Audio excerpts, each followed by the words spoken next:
can go over to the wrestling news in a second. I do want to just break down what we've got lined up for SmackDown tonight. So let me click on the official preview.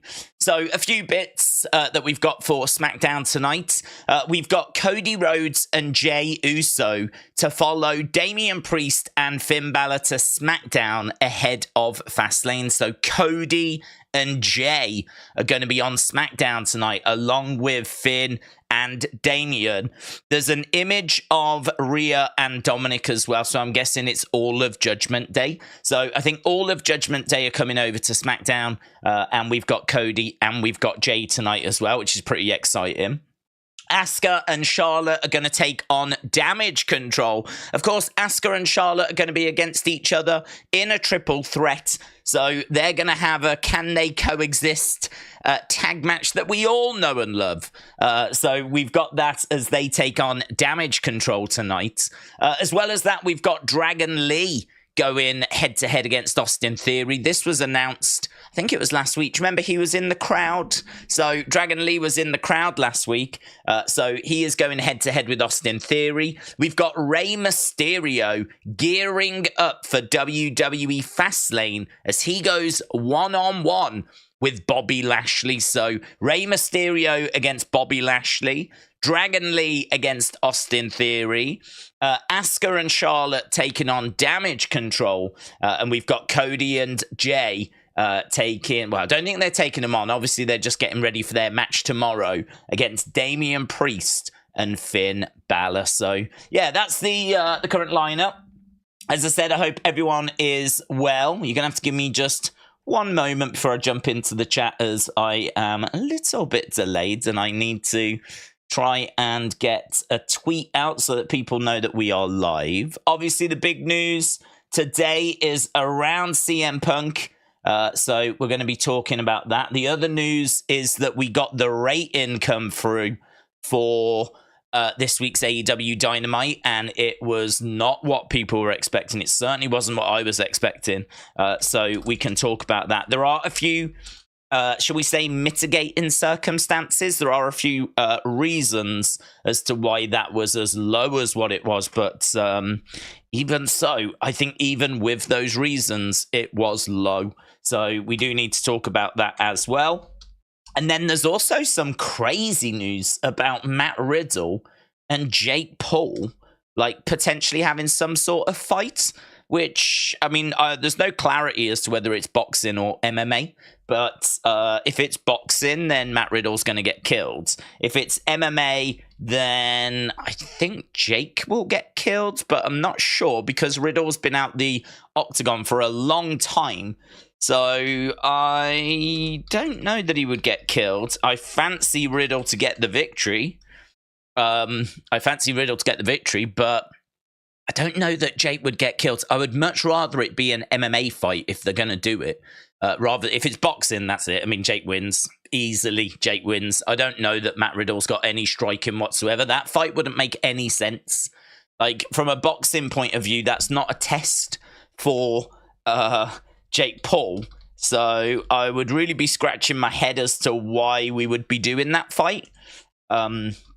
So, yeah, I mean, I don't even think Matt Riddle is that big of a name compared to some of the other names that Jake's been fighting recently, you know? I mean, Matt Riddle is no Anderson Silva. Matt Riddle is no Nate Diaz.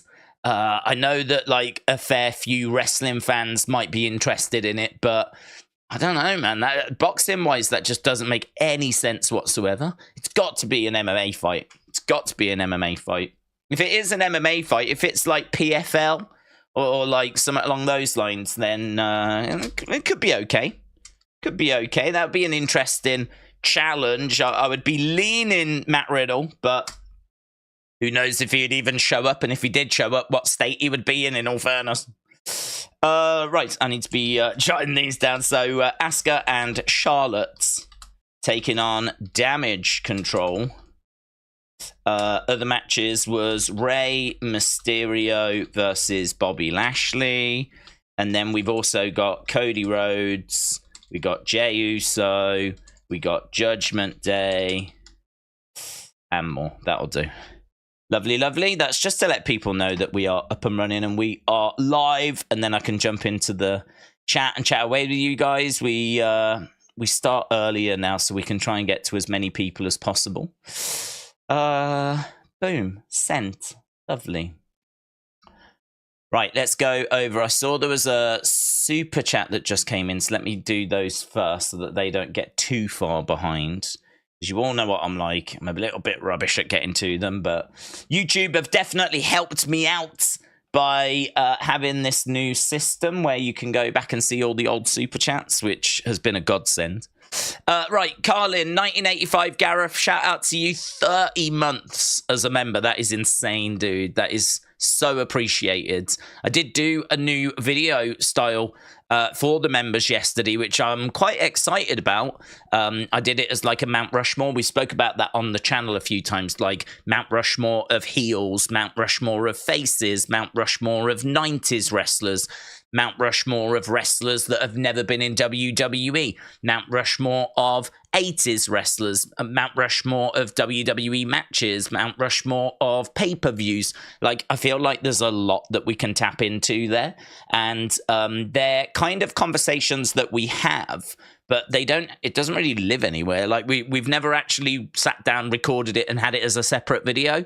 So I thought all of that could be really fun to do as members content as well as members streams. So that's why we dropped that yesterday. The first one, it's all right. The first one's all right. I looked at it and I was like, well, you know, I had to come up with a new thumbnail. I had to come up with a new background. Had to come up with like the video idea. So by the time I'd done all that and recorded it, it already took me quite a bit of time. But as we go forward, I can make them a little better by putting in some images and other bits and bobs. So yeah, I thought it was all right for the first one, but they should be better as we move forwards. So I hope the members enjoyed those. And Carlin, 1985, Gareth, shout out to you, my friend. Mitchell, shout out to you, said, Days, I tagged you in a tweet. Undertaker will be in Orlando on Tuesday. If he shows up on NXT, that would be crazy. I also hope you are well. Do you know what? I saw someone saying that there was rumors of Undertaker coming to NXT, but I could not find where that was being spoken about. So that is very interesting. Let me see if I can find... Oh, yeah. So... PW Insider have reported it. So PW Insider, Undertaker heading to Orlando on Tuesday. No word if he will be appearing on camera for NXT. So that is amazing. Yeah, that is amazing. I've retweeted that, Mitchell. Retweeted that. Dragon Lee impressed WWE officials so much during his recent program with Dominic Mysterio that he has now been called up to the main roster. Wrestling Observer newsletter. So he impressed them so much that he is now on the main roster, apparently. We are seeing him tonight against Austin Theory. So whether this is going to be the start of a main roster run, according to Wrestling Observer newsletter, it is, which is a bit of a surprise as well, isn't it? So a big thank you to Cal, who always goes out and finds like some of the juiciest news that's out there. So a couple of real interesting bits there. So thank you to Mitchell. Thank you to Cal for finding those and sending those over. Right, let's flip over and see what the people are talking about, what the masses are talking about. Can you see Theory and Grayson Waller as tag team champs? They could be. But I think that they're probably put together... Well, I suppose they could be. I think they're probably put together as, like, opposition for, like, certain teams. I could see them be in opposition maybe for John Cena and someone at some point, or they could be opposition for the LWO, or they could be opposition for LA Knight, or something along those lines. I don't know that they're together to have, like, a tag title run. It feels like they're together so that they can split and they can feud as well. So I think there's a few reasons as to why they've been put together, but I suppose, yeah, you could put the tag titles onto them. But yeah, I certainly, that wasn't where my head was going with it. I think we've looked at it more as, well, like they can split apart and then Austin Theory can turn face, because I think Grayson Waller has only just arrived. He was a heel all his time down in NXT. He's been a heel on the main roster. I don't think we're going to look to turn him face, but we have had a face Austin Theory before. And I got to say, I mean, like, we've tried a few things with Austin Theory and nothing seems to really fit. I think the most interesting that he was when he was in the way down in NXT, and he was allowed to bring a little bit of humor into his character. In a way, you know, he's a little bit like John Cena. He's a bit like John Cena in the sense of he's a muscly guy, right, who has got a little bit of a fun personality, likes to have a little bit of fun. You know, Cena likes to have a little bit of fun, you know, talks to the cameraman before he comes down to the ring. Let's go to work. He's obviously got his bright coloured shirts. He's quite happy to make a bit of fun of himself, or certainly make fun of others. Like, Cena's used quite a lot of humour throughout his career. If you think about his raps that he did as well, there was a lot of humor in those. So, you know, Cena is someone that can be serious when he needs to be serious, but always likes to have a little laugh and a joke as well. And I sort of feel that Theory is very similar to that. And I just think that this kind of heel run that he's had has been too serious. It's too rigid. There's no fun there whatsoever. It's just too rigid, and it just doesn't seem to fit him very well. So I would be very interested in trying a face run for Theory, putting in a bit of humor again, giving him a little bit of that kind of Cena treatment, not with the crazy over-the-top pushes, ramming him down our throats kind of stuff, but with that kind of presentation in the sense of allowing him to be a face with a little bit of humor, and kind of seeing where we get to there. Because when he was that down in NXT, he was brilliant. He was brilliant, and a lot of people were really into the way, and a lot of people really want the way now on the main roster as well. So, yeah, I definitely would look to use this tag team to get us there rather than worry about a tag title. But could we do tag titles along the way? Yeah, we could. How likely do you think it'll be that Punk returns, and when do you think it could be, says Killer Shot? So I said, like, no chance, wasn't feeling it. I would say that my position on that's definitely moved following today's news.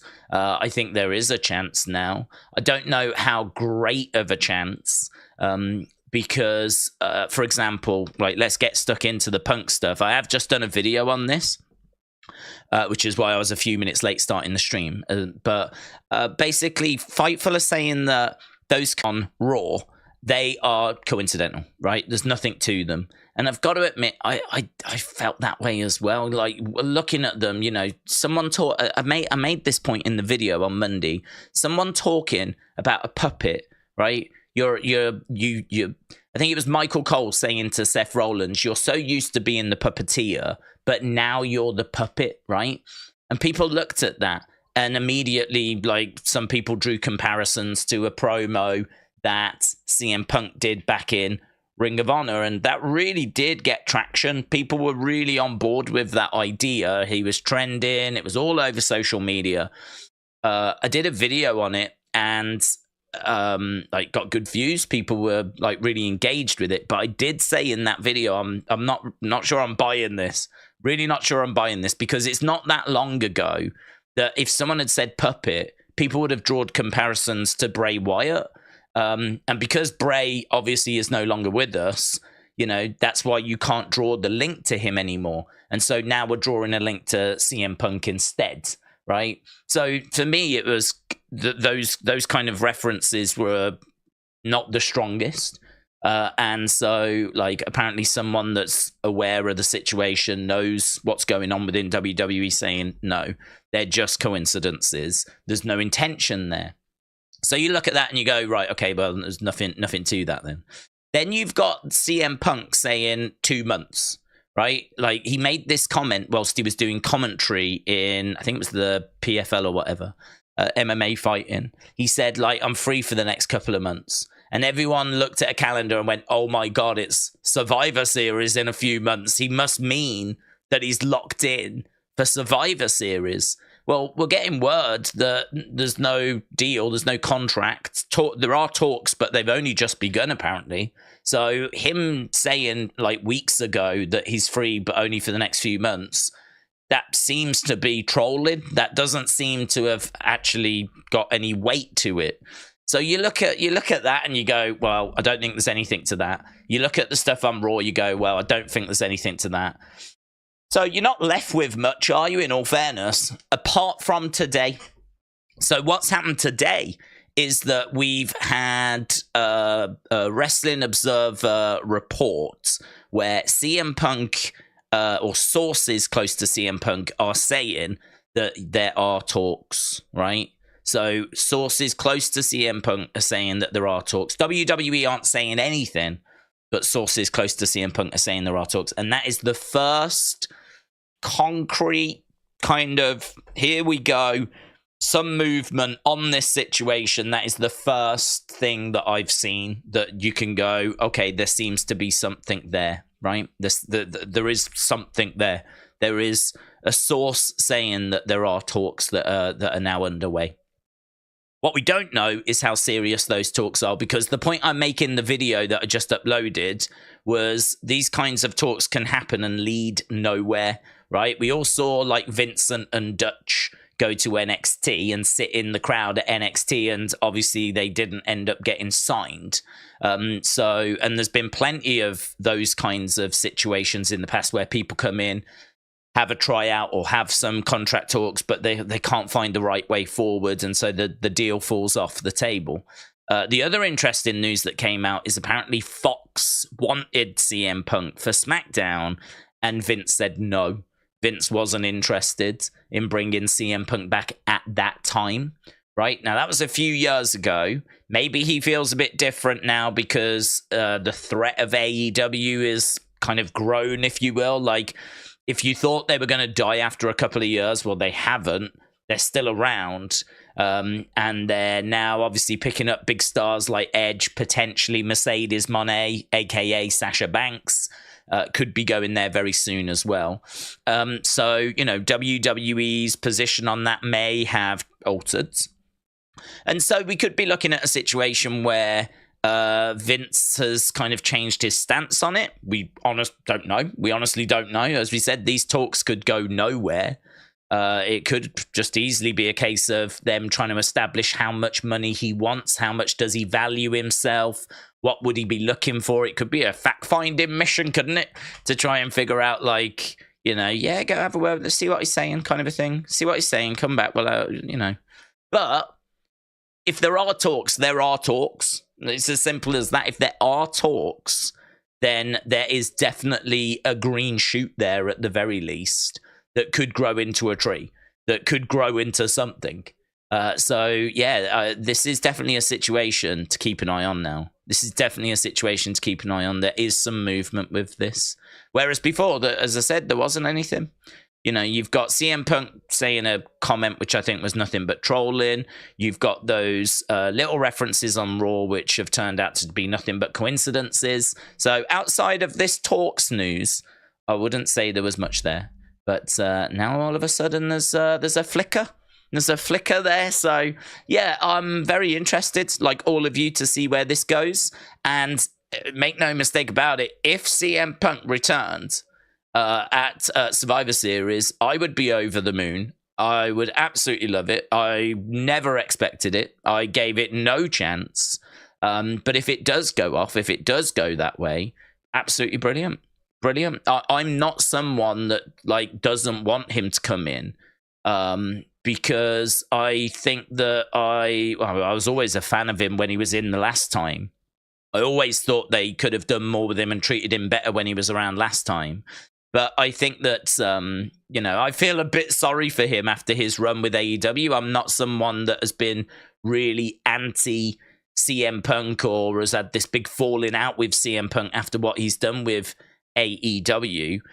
In fact, at times I've been someone that's been kind of standing up for him in AEW, you know. The point I was making about like the Jungle Boy situation was like, why is Jungle Boy trying to start that fight? It's Jungle Boy that really has gone on TV and kind of embarrassed CM Punk. Of course, there's going to be something that goes on backstage after you so publicly humiliate CM Punk. CM Punk's not the kind of person that's just going to ignore that.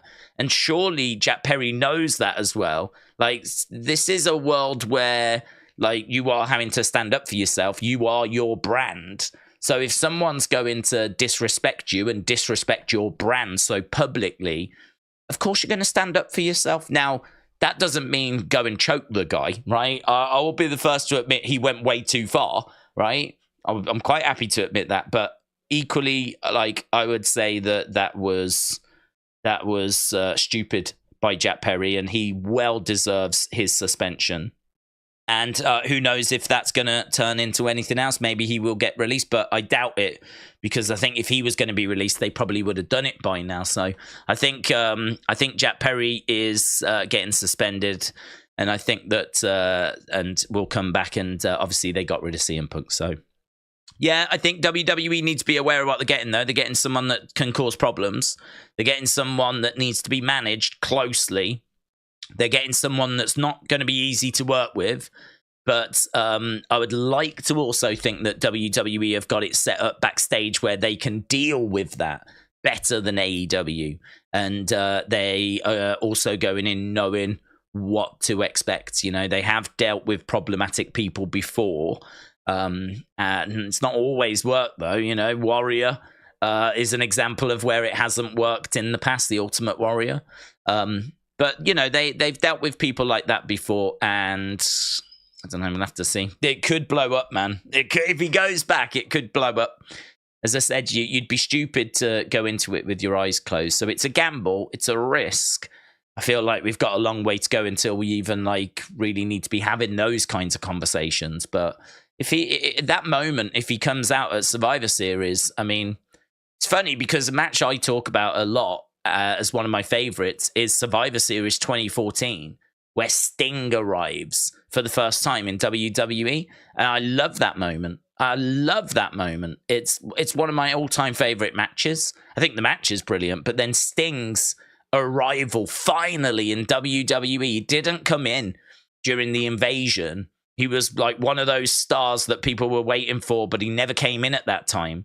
And then we finally get him in 2014, like, 13 years after WCW closed. He finally comes in, and the way it's done is brilliant. Like, if you could get something similar to that, close to that, like, that would be special. That would be special. I wonder if WWE are thinking about WrestleMania 40 as well, because that's a special WrestleMania, isn't it? And you definitely want something special for WrestleMania 40. And the other problem you've got as well is that Cody needs to finish his story. And so, yeah, I kind of feel like that's CM Punk coming in. I don't know that he's going to get in the way a little bit there. Because, like, a little bit like last year where people were clamoring for Sammy.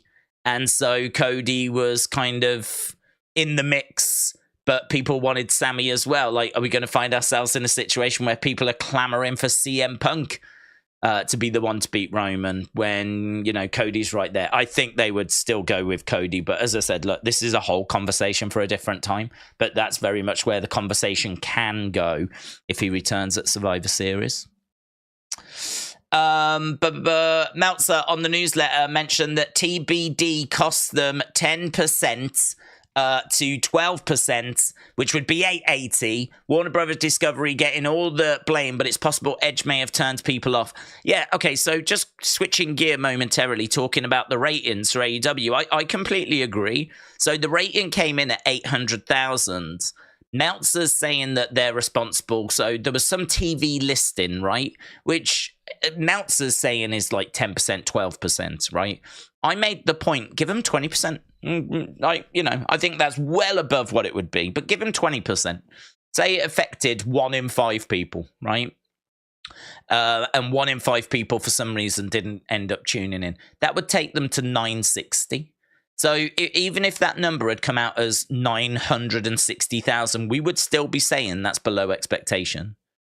Because this is Adam Copeland. This is Edge. This is one of the biggest names they could go and get, right? I mean, he is a Hall of Famer. He's someone that many of us didn't think would ever leave WWE. I didn't expect him to go over to AEW. It's about as big as it gets, short of getting John Cena, The Rock, Roman Reigns. I mean, you're talking Edge to me is that level below. He's not John Cena. He's not Roman Reigns. He's not Stone Cold. He's that level below. But that is still a level well above 99.9% of AEW's roster, right? I mean, you are talking Daniel Bryan, Jericho, you know, maybe John Moxley. You know, you're talking that level, aren't you? So getting someone along those lines, that's not something that AEW get often. They've got people in like Miro, right? And Andrade and Ruby Soho and Aleister Black, right? They've gone and got them types of people. But all of them are below Edge when it comes to star power, right? So for them to go and get him and still not break 1 million on Dynamite, there's just no way of spinning that where it's not a concern. There's no way of spinning that people can use this listing thing as a reason, and that's fine, because I believe it. I believe that definitely it did affect, because you can't normally be doing 850 and then all of a sudden do 800,000, right? It doesn't make any sense, does it? I don't think Edge drove people away. Like, there's going to be intrigue as to, oh my God, he's on AEW. Like, people are going to want to see that. So I don't think 50-odd thousand went, nah, I'm not going to bother. So I do believe the TV listing had an impact. But as I said, even if you're generous, it'll take you to 960, which is still below 1 million. Do you know, last year, they hit 1 million 13 times in like 2022. And I think so far this year, it's like 1 or 2 times. Like, we know there's been a decrease in interest in the product. We know that it's not as hot as it was last year. I think the quality has drastically decreased as well. I mean, I thought Wednesday's show this week was really poor. I mean, I really was not crazy about it at all. And that seems to be bearing out in the numbers as well. That seems to be showing in this year's numbers for them. So for them to go and get Edge and that be the electric shock that they needed to like wake them up and get things going, and then the number comes out as 800,000. Like, yeah, it's disappointing. The problem they've got as well is that if you're a wrestling fan, you can make excuses for that 800,000, and some of them will be legit. So, you know, you can certainly come out and say, oh, it was the listing or this kind of stuff. I still don't think that gets them the million, though. But you can say that, but the perception is out there now that this just has not been received as a big deal, right? 800,000 puts you below what NXT has been doing recently. NXT this week, NXT on Tuesday got a better rating than AEW on Wednesday, and yes, there's reasons for it, but even so, man, it's not a good look, is it? It's really not a good look. So, and then next week they have to move to a Tuesday and go up against a pretty stacked NXT with now rumors circulating that The Undertaker is going to be around in town, right? I mean, I don't think it's going to take too much to give The Undertaker a call and get him to rock up to NXT. I think WWE, if they can get that rumor out there and get that rumor circulating that The Undertaker may appear on Tuesday, don't confirm it. Just have it as a willy won't he, because intrigue is so powerful. Intrigue is so powerful. It's such a powerful tool, right? This is why mystery partners and mystery opponents always work, right? Who's it going to be? That intrigue really does drive people to watch the show. If you're going to have a willy won't he, is The Undertaker going to show or not? That's going to be amazing for the ratings. WWE would be wise to kind of, if they tease it, you got to be careful, because if they tease it, they then have to deliver it. If they come out and go, will the Undertaker be there? Yes or no? Like, they sort of have to deliver it then. So they need to kind of book him on flights, book him in hotels, like, but really obviously and publicly, so that the dirt sheets pick up on it, and then like word spreads, Maybe Undertaker mentions it, or there's conversations backstage, and that eventually it will get out that way. That's the kind of thing that WWE need to do in order to just get, guarantee that you're going to win it. Because at the moment, looking at the two cards, I would say that WWE are ahead. Unless AEW are going to announce something on Collision tomorrow, I feel like WWE are probably going to be the ones that are going to get the rating. And then certainly if the Undertaker tease gains a bit of traction, so... Yeah, I mean, look, AEW are the second biggest promotion, and there's no shame in them losing to NXT on the Tuesday. It's, it doesn't mean that's it, they're dead, it's over, right? It doesn't, in the grand scheme of things, it doesn't really matter. And Edge is going to still prove to be a great addition to their roster. I've no doubt about that, because I would love to see him go promo battle with MJF, and I would love to see him step into the ring with Kenny Omega, and I'm sure there's many others that would as well. So yeah, there's no major issue here with Edge coming in. From their point of view, it's a real shame they got hit with that disruption, and I do think that number, even without it, would have been a bit flatter than what they would have been looking for. And then if they do lose to NXT next week, well, it is what it is. They've got the excuse of it being on a different night, and of course WWE stacking their cards. In the grand scheme of things, it's not going to really mean a great deal. To be honest, they've got bigger problems to worry about than beating NXT, and that's putting on a really engaging show that's really going to grab people's attention again, is really going to get people talking. Because the point I made was, if you tuned in to AEW this week to watch Edge, I don't think you would necessarily come back. I thought it was a weak offering. I really thought that it was a dynamite that just didn't really deliver a great deal. And so, would you have seen enough to have brought you back? I genuinely don't know. But I don't think so. So yeah, they've got a few things they need to work out over in AEW. It's not fun and games over there at the moment. Delwyn, shout out to you, my friend. Days, do you remember what did I say that I'm 50-50 about Punk coming back? I was right. I am not a Punk fan, but his mentality needs to be ready. Roman has said on the podcast he's open to business with Punk. Yeah, Darwin, shout out to you. I appreciate the support. There's green shoots there. There's plenty in WWE that don't want him to return. This is going to still be very, very difficult. This is far from a done deal.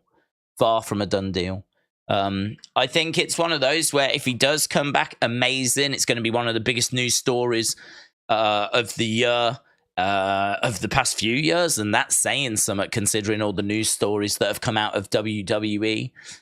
So yeah, if he does make it back, it'll be amazing. It will certainly make Survivor Series a bigger show if we're going into it and it's kind of spoiled, or even if it's not spoiled and it's going to be like willy won't he kind of a thing, then that'll be amazing and will just help make that a bigger show, which I've been saying we really do need a big show at this time of year. So even if Survivor Series is in an arena and it's not in a stadium, if the CM Punk situation is going to play out that way, then I am very interested in that happening because it makes Survivor Series a bigger show. And as I said, I think we need that. I mean, there is no hype about the show tomorrow. I'm not going to lie to you, right? I'm doing it. We're covering it. We're going to be live for it. We're starting early. We're going to talk about all the latest news, but there is no hype for it. Like it's dead. It's like no one seems to care that much. They're going to have to do. Everyone's talking about Tuesday, seemingly. Like there is so much more hype and conversation online about Tuesday and will Undertaker be there and stacking the cards and who's going to win and all that kind of stuff. Tuesday has got wrestling fans' attention so much more than tomorrow. Like, they're going to have to put in some work tonight to really get people hyped for tomorrow. I think tomorrow's card looks underwhelming. I think there's a lot of tag matches on there. I think there's only one match where there's two guys in a singles match, which is Shinsuke and Seth. I know we would have had Gunther and Tommaso, but obviously that got moved to Monday. So, yeah, you know, I sort of feel like we could do with adding a match or two onto that card. I think that the card itself looks so-so. As I said, more hype around Tuesday than there is tomorrow. So I just don't even have any expectations for tomorrow, to be honest. I'm just going to go into it. And you know what? Sometimes those shows work out really well. You know, if you go into a show with low expectations, sometimes you go, do you know what? I really enjoyed that. And that's actually happened a few times this year. One thing we do know about Triple H is he can cook when it comes to a premium live event. I mean, the premium live events this year have been getting tons of praise. So we know that, you know, he's got potential to do a few things. We are expecting Jade Cargill to make her presence felt. Maybe there'll be some sort of shock, surprise, a few like twists, turns, someone turning on someone interrupting. Like, you know, we'll have to wait and see, but it really feels like a show that's going to need all that extra gubbins. It's going to need a shock debut. It's going to need a interruption. It's going to need a turn. It's going to need these kind of things in order for it to, I think, be received positively. So yeah, you know, we'll see kind of how that plays out, but they could do with a big show at this time of year. If CM Punk comes in, then that would be awesome. Matthew, shout out to you. Matthew Harris said, would you have CM Punk feud with Cody and the winner goes on to face Roman? That's if he does come back, obviously. So no, would be my answer, because I wouldn't have, someone's going to lose, aren't they? If Cody loses, then, you know, you're starting to wonder about when do you finish the story. Plus also, if CM Punk wins that, then what are we doing with The Rock? Because there are a lot of people thinking it could be The Rock that's going to be facing Roman at WrestleMania. So, like, if you do CM Punk against Cody, winner faces Roman, like, when are we... Are we having CM Punk lose that? Are we bringing him in to have him lose to Cody? That would be difficult. There's ways you could do it. You could have someone interrupt, I suppose, outside interference, which would then mean that CM Punk could go off and start a feud with them, you know? I mean, that would be a huge match. Cody against CM Punk, winner goes on to face Roman, maybe at SummerSlam. My concern there is someone's losing, aren't they? Someone's losing. And I feel like if you are doing Roman at WrestleMania, then the next best show is SummerSlam. So you can do CM Punk Cody winner faces Roman at SummerSlam, but someone's got to lose. And if Cody loses, when are we finishing the story? Like, if Cody doesn't win, then what? I feel like Cody would have to win, but then that would mean CM Punk losing. And I don't know that that's a great idea to bring him in and have him lose such a high-profile match unless you protect him and have someone interfere, which then could start, which you could go that way. You could go that way. So it's maybe not the direction that I would go in. I think I would be more inclined to have CM Punk feuding with a big monster heel rather than go up against Cody. I think you definitely do the match with Cody, but I don't know that I would have them two go against each other. Winner goes on to face Roman. Just because you're splitting the crowds. You really want everyone behind Cody. If Cody's going to end his story, you really want everyone united behind Cody, willing him on to go and be the guy that's going to do it. If he finds himself in a match with CM Punk, I've got to think you're splitting the crowds. I've got to think that half the crowd are going to want Cody, half the crowd are going to want CM Punk.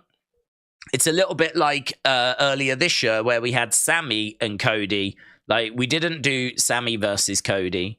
Winner goes on to face Roman, although we could have done it, but we didn't do it.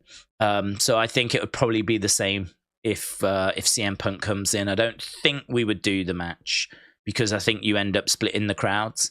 But if we did the match, I think there would be a way of it working, and that would probably be, as we said, having someone interfere, which then meant Cody wins. CM Punk would then go off into a different feud, and Cody can then go on to finish the story. I still feel that Cody is the one. Still feel like Cody is the one. There's a few that I wouldn't mind it being, but this whole finishing the story thing definitely feels like it's the front runner as to who's going to be the one to beat Roman. So, Matt, good question. Really like that. Shout out to you, dude. Let's go back to the chat and try and get down. Wrestle with Andy, shout out to you. Said, I've always thought Punk would return eventually. Pretty much everyone who has never come back always did, like Brett and Bruno and Brock and Austin and Jarrett.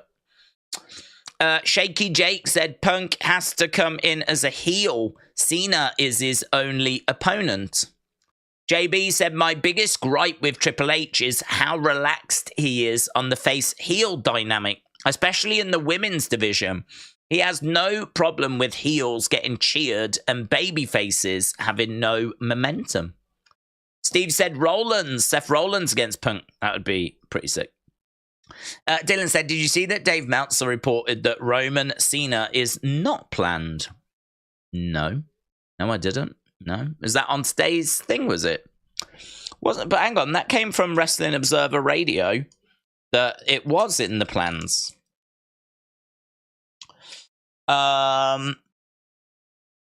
Dave's coughing off that Christian Cage. Powerful, it makes you go buck yourself. Cage passed MJF as the best heel in wrestling. Does the rated R era mean we are getting naughty words now? RIP censors. Well, I mean, I think you could always have done naughty words. My understanding was that they were bleeped in America. I think they'll probably be bleeped when they go and get shown on ITV. Fight, I don't know that they carry those same restrictions. So I think those kind of naughty words you can say. It's just whether you want to bleep them or not. And they did bleep them in the US. So, because I've seen people showing the clip where it's like the unbleeped version, which is the UK version, the international version, I would imagine. So, yeah, we could get a little bit more of that. But I don't know. It was interesting because it shocked me. It shocked me because obviously, if I watch anything on TV, and most of it I watch on TV, it would be like muted or bleeped. But because it was Fight TV on the internet, they just let the feed run. They didn't do anything to it. So I did get the uncensored version. So to hear such a word, I couldn't believe it. I wrote all about it in my diary. So, yeah, it was quite, impactful. Let's put it that way. But I don't know that we're going to get more of those. I think that, yeah, I agree. I think Christian's doing some fantastic heel work at the moment. I am a bit concerned that Edge is going to come in and, overshadow him. I said that before. I think that Edge is a big star. I think Christian's doing some great work. I hope that whatever Edge is going to do now is going to be to the benefit of Christian. If they have a match, for example, I hope Edge will lie down and not like finger of doom, but will be taking the loss. I hope Christian goes over. I hope that this is going to be a way for Christian to make himself even bigger, make himself like an even bigger star, you know?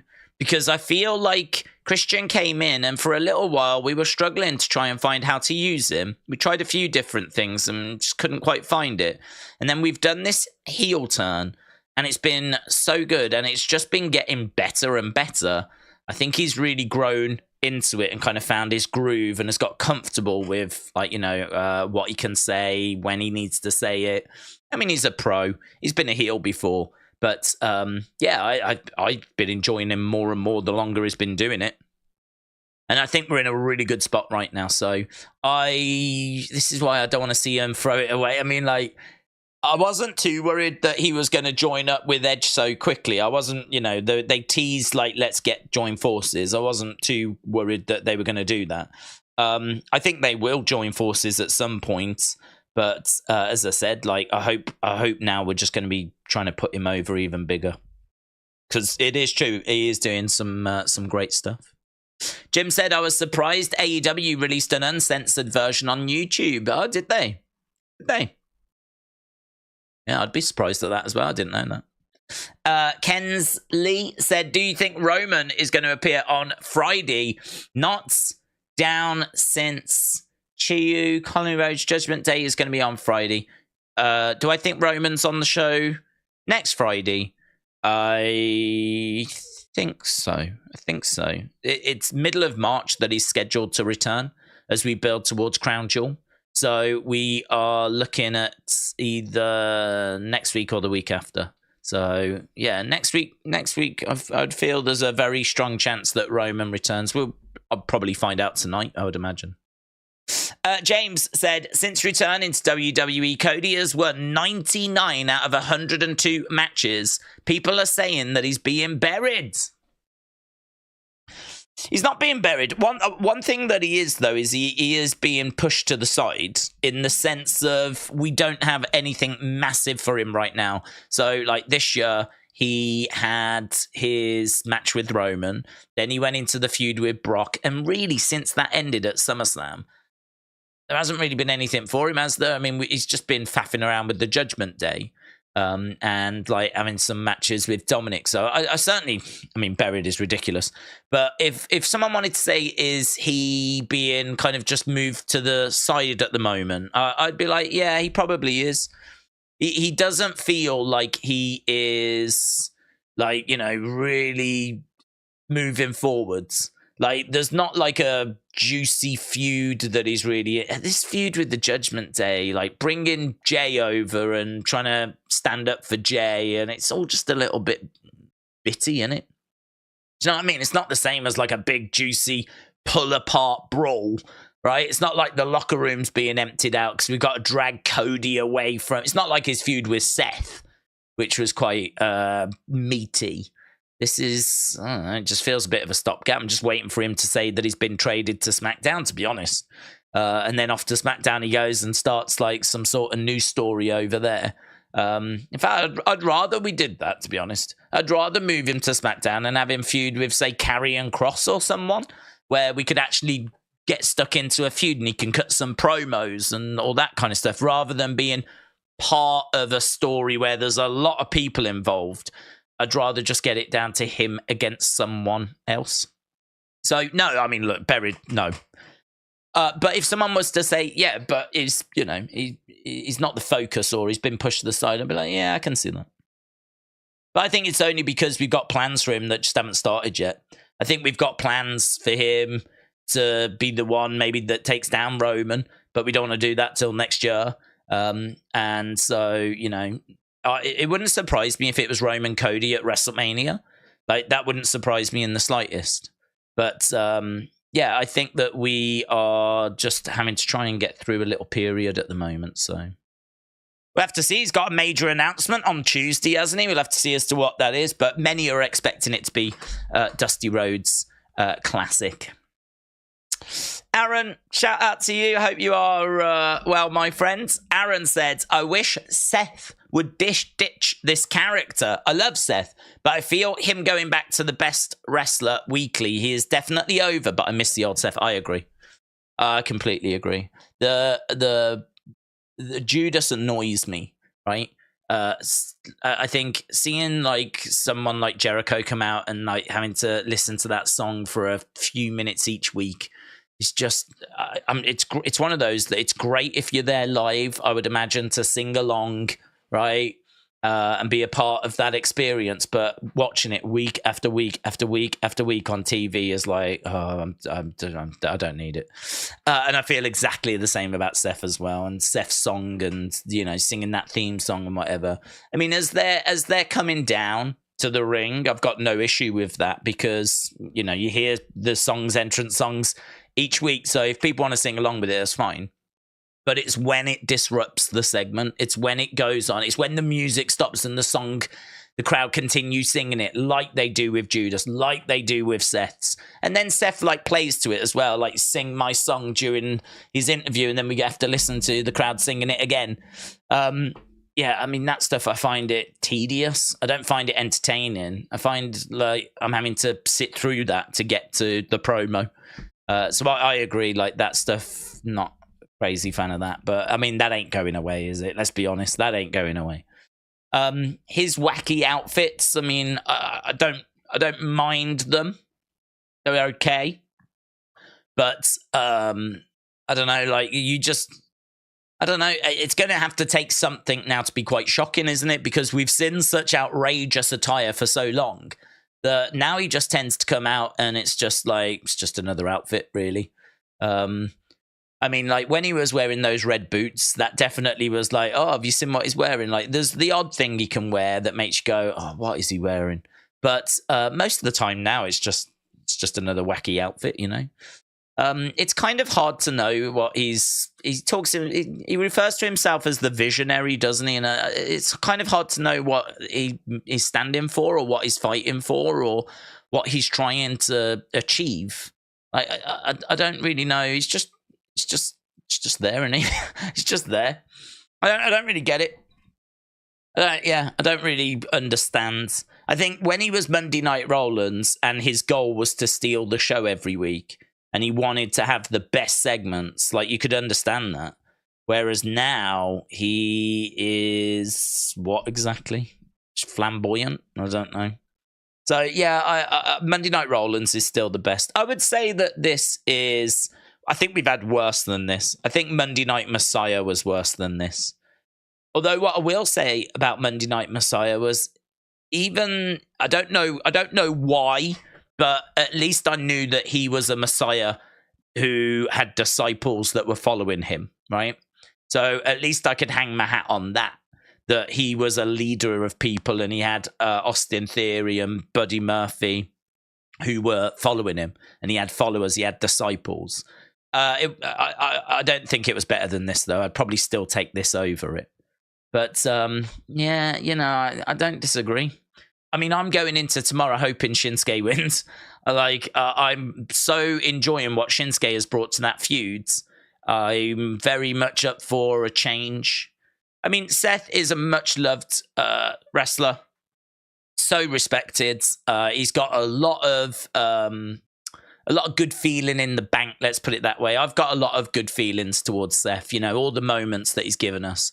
Monday Night Rollins and being in the Shield and he's cashing and, you know, I mean, he's just done so many great things that, like, even though it's maybe not been amazing for the past few years, it's still Seth. And you go, you know, it's still Seth. He's still capable of some banging matches. He's still capable of, you know, some good promos and good moments and everything. But, yeah, I don't disagree. I feel like we could do with a tweak there and we could probably find something a little better than this. Something a bit better than this. But to be honest, maybe part of it is just, you know, a really good feud. I mean, I've loved what Shinsuke has brought to this feud, but I don't think Seth has really brought much. I mean, Shinsuke has been doing these really interesting video packages, and he's been saying about, you know, Seth's back and targeting his back. And, you know, Shinsuke has brought a bit. What has Seth brought to the feud? What has Seth actually done? I can't really name anything. Can't really think of anything that Seth has brought apart from the belt. So Seth hasn't responded with anything. Seth hasn't spoken about like how Shinsuke has been irrelevant for so long or in obscurity, or he's not really fired back at Shinsuke. He's just kind of took what Shinsuke has said and said that, well, I'm going to keep fighting. Yeah, my back's like, you know, causing me problems, but I'm going to fight through it. It's all a bit bland, isn't it? You know, you take the crowd singing the song away and you take away the clothes, you're not left with a great deal. I don't disagree. I think that's, I don't know if that's Seth's fault though, or if it's just creative being a bit lazy. You know, they just think the song and the outfits are enough now, and that's it. But I agree. Outside of that, there doesn't feel like there's much there at the moment. So I would love to see him in a real juicy feuds. And I feel that way for a lot of people. I feel that way for Cody. I'd love to see him in a real juicy feud where you've got like backstage attacks and maybe people going around each other's houses and people outsmarting the other person and stipulations being added to certain things, and like, you know, Becky maybe being in danger, and who knows, right? There's loads of different things you can do, but we just don't seem to do a great deal, do we, like that with Seth? So yeah, I'm in agreement, but I hope you are well. Matt, shout out to you. Matt Carney said, I am very binary in my thinking. At first, I loved AEW and I loathed WWE. Now I hate AEW and I kind of respect WWE. Why do I see one as a hero, one as a villain? How do you approach this? That's interesting. I always find Matt's questions like interesting. So I think that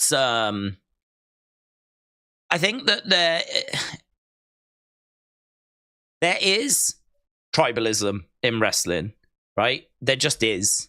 Not everyone feels that way, but if you are someone that, say, only watched WWE and then AEW came along, you might want to have a little look at it because Daniel Bryan's gone over there and everything. But this is my point. If you then see on social media that there is clearly hardcore AEW fans taking shots at WWE, that might be enough to make you go, whoa. I'll come and have a look at what you're doing, but I'm firmly in the WWE camp here, right? I'm coming over to check out your product. Like, you need me to come over and check out your product. If you're going to take shots at the company that I enjoy watching, like, it's going to be difficult for me to want to come over and support your new company. This is why I thought it was crazy, AEW taking that approach. It seemed like at the start, they decided they were going to be the anti-WWE. They were going to try and get the lapsed fans. But the problem is, not all them lapsed fans are going to come back to wrestling. So how many people are you actually dealing with? Like, what would that number be of lapsed fans that are willing to give your company a chance? And you know, even if they give your company a chance, are they going to like what they see, right? Are you different enough to actually keep people around? Because if you look at people like Brandon Cutler and people along those lines, right, you know, you look at some of the silly stuff that have done over the time that they've been around, I would say there's not a world of difference between AEW and WWE. So if you are going to take the position of we're going to get the lapsed fans, how many people are you dealing with? Would it not have been a better strategy to have been super respectful of WWE, been really positive about WWE, and like in your press conferences, Tony, any time WWE takes shots at you, you just ignore it, you praise them, you just make it very easy and comfortable for WWE fans to come over, people that are into wrestling and are watching wrestling right now to come over and check out your product. That to me would seem like the better strategy, rather than going, we're going to break the throne, we're going to fire shots, we're going to respond to WWE when they take shots at us. You know, as John Cena said, rise above hate, because both sides have been negative in this war, right? Both sides have took shots. This isn't a one-sided thing, right? So, but AEW had a decision as to how they wanted to play it, and they chose confrontation, right? Tony has multiple times said things on Twitter and press conferences all throughout the time, right? So I find that a very interesting strategy that they adopted near the start. Like, don't forget, Cody broke that throne with the sledgehammer right at the start of AEW to send a very clear message, right? And if I was Tony Khan, I easily could have said, nah, you're not doing that. You're not doing that, because that's not in line with the tone that we want to send out. That is not in line with the kind of relationship that we want to have. But there was plenty of those little moments to get cheap little pops, to get cheap little moments, right? So I think that there has been enough that's gone down to make people, like, you know, choose a side, if you will, right? So I think that if you was someone that was disillusioned with WWE and so AEW came along and you was enjoying what you saw, then that might be why, you know. Chances are you're going to watch the shows and you're going to have a favorite each week. If consistently AEW was your favorite show over WWE, you may find yourself being team AEW, right? You might find yourself like going over to AEW and being on that side, right? But if you found that WWE was better consistently than AEW, or you was a WWE fan and thought that they were being disrespectful, then you might be team WWE. So I can see as to why there is this tribalism. I think it sort of confuses me why a lot of people can't get their heads around why this would exist. I see plenty of people going like tribalism is stupid in wrestling, all this kind of stuff. It's like there has been no attempt to water this down. There's been no attempt to like lower the temperature on either side, right? WWE have took shots. AEW have took shots. There's been plenty in the IWC that have ramped this up as well. Ratings have become a massive thing. The fact that NXT and AEW were both on a Wednesday night at the exact same time was massively not a help for that as well. Because even if like everyone was happy and on the, like, you know, being respectful, you've still got a ratings war. People are still going to want to know what show got the bigger rating, right? And all that does is spark a conversation of, well, they didn't deserve the bigger rating because NXT was the better show. NXT was the better show, but it didn't do the same rating. Like, that's, nah, man, I'm not having that. That shouldn't have got that rating. And so you're going to have those kinds of conversations, even if everyone is holding hands and everyone's being respectful, you're still going to have stuff like that. So there's just been so much that's gone on that's driven that wedge between these fan bases that I can understand why there is that tribalism. I totally get it. And I don't understand why other people don't get it, right? But I think there are those in the middle that have that mentality of, well, I just enjoy watching wrestling and it's just more wrestling for me to watch. So, you know, I'll happily watch. I'll just happily watch whatever, right? I'm not really worried or interested in that side of things. I just want to watch the shows, and you've got a good chunk of people that are that way as well. So, yeah, you know, it's you've got WWE fans that just have watched AEW and don't like it or don't like their attitude towards WWE. You've got AEW fans that don't like WWE or don't like their attitude to AEW. And then you've got people in the middle that will watch both and enjoy both. I said this the other day, though. It's crazy that everyone or people think everyone should feel the same way. Like, it's crazy that everyone thinks that everyone should be happy to watch both, right? Because what if you don't like NXT or you don't like WWE? Like, why should you be respectful of a company that you don't enjoy watching and has took shots at your company? Like, that doesn't even make any sense, does it? If I was an AEW only fan, right, couldn't stand WWE and I was only watching AEW, right? I've watched WWE, I don't like it, it's not for me, and I'm an AEW fan, why should I have to be respectful of WWE after all the shots they've took at the product I like? It's quite clear that WWE would love nothing more than AEW to shut down, right? It's quite clear that WWE want AEW out of business.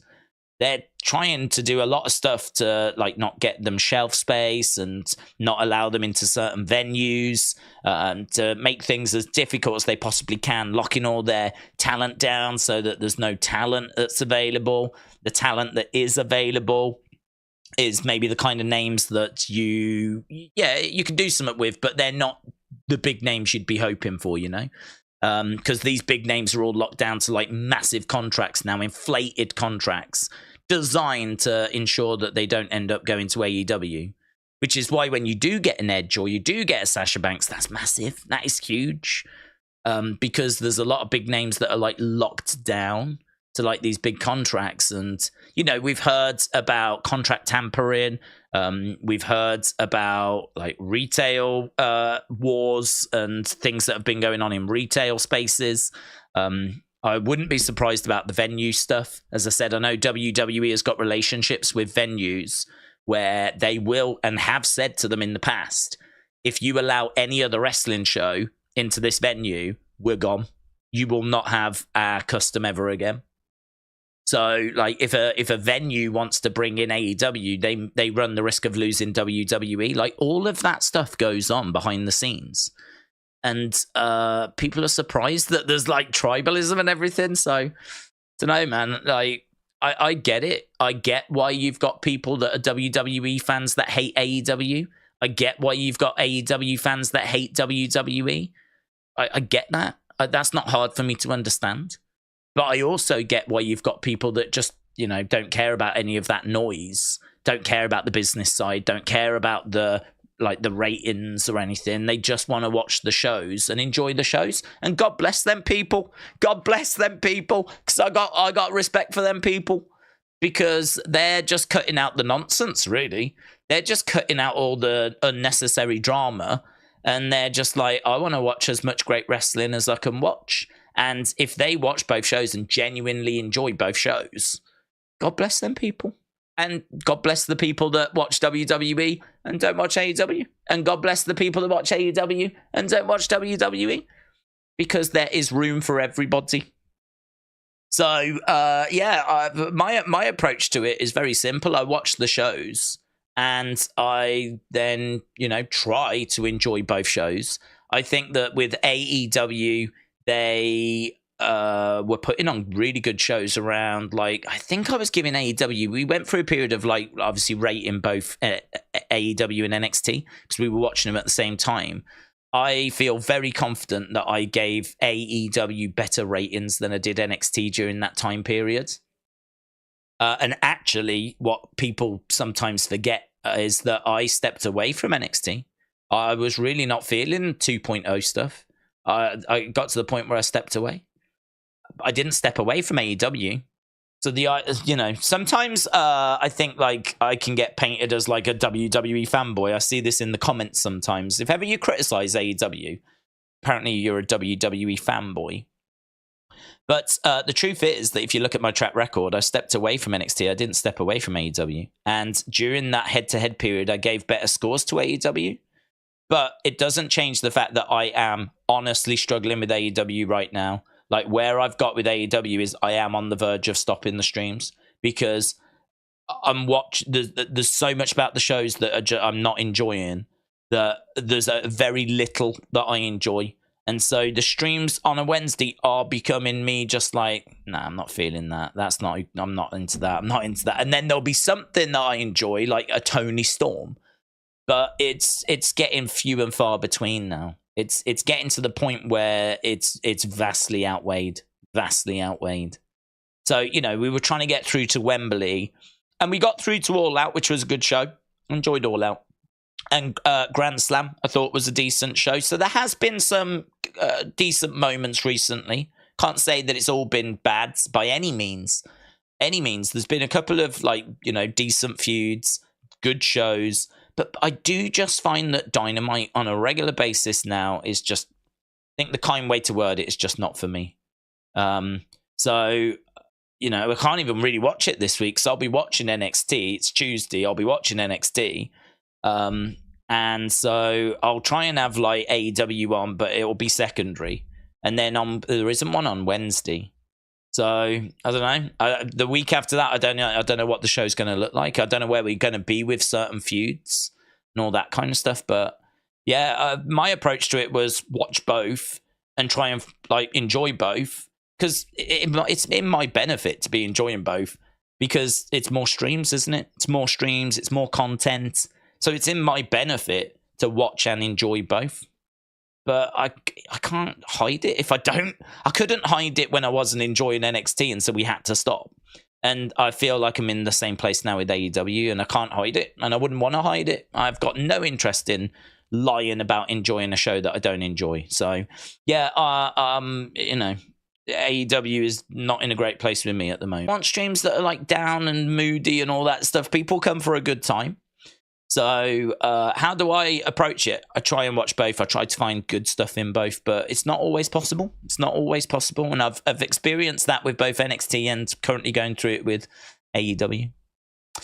Mark, shout out to you, said next year Kevin Owens, Sheamus and Drew will all be in AEW. Endeavor does not keep big talent once contract ends. They don't resign their talent. Look no further than UFC.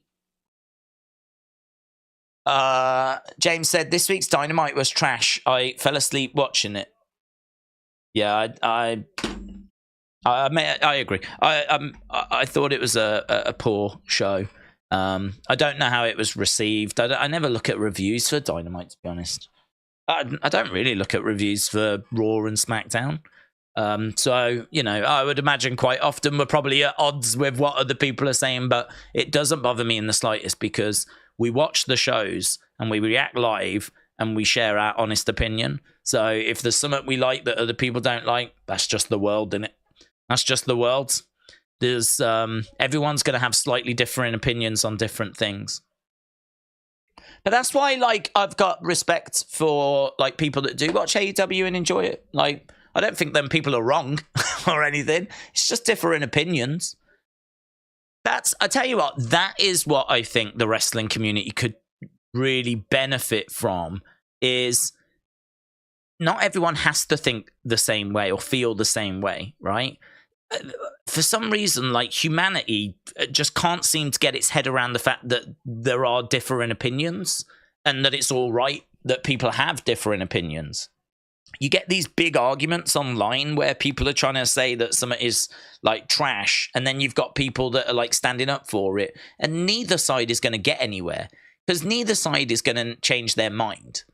Because if someone thinks something's trash, they've thought about it, I would imagine, right? They're not just saying it for a laugh. I'd imagine they've looked at it and gone, oh, this is garbage because of this, this, and this. But then the other side will go, well, that, and that wasn't important, and I loved it because of this, and this, and this. So you get into these big epic wars that go nowhere, these big arguments that don't get anywhere. Like wrestling, and it is certainly not alone. I mean, there's lots of different, like, you know, conversations that go on about different topics, but wrestling does struggle with that, with understanding that there are different opinions on things. I think, to be honest, part of it is it's just more fun in it to get into these big heated, like, I think there are people that enjoy the conflict. There are people that enjoy standing up for WWE and kind of like go into war, if you will. You know, there are people that enjoy like that side of it.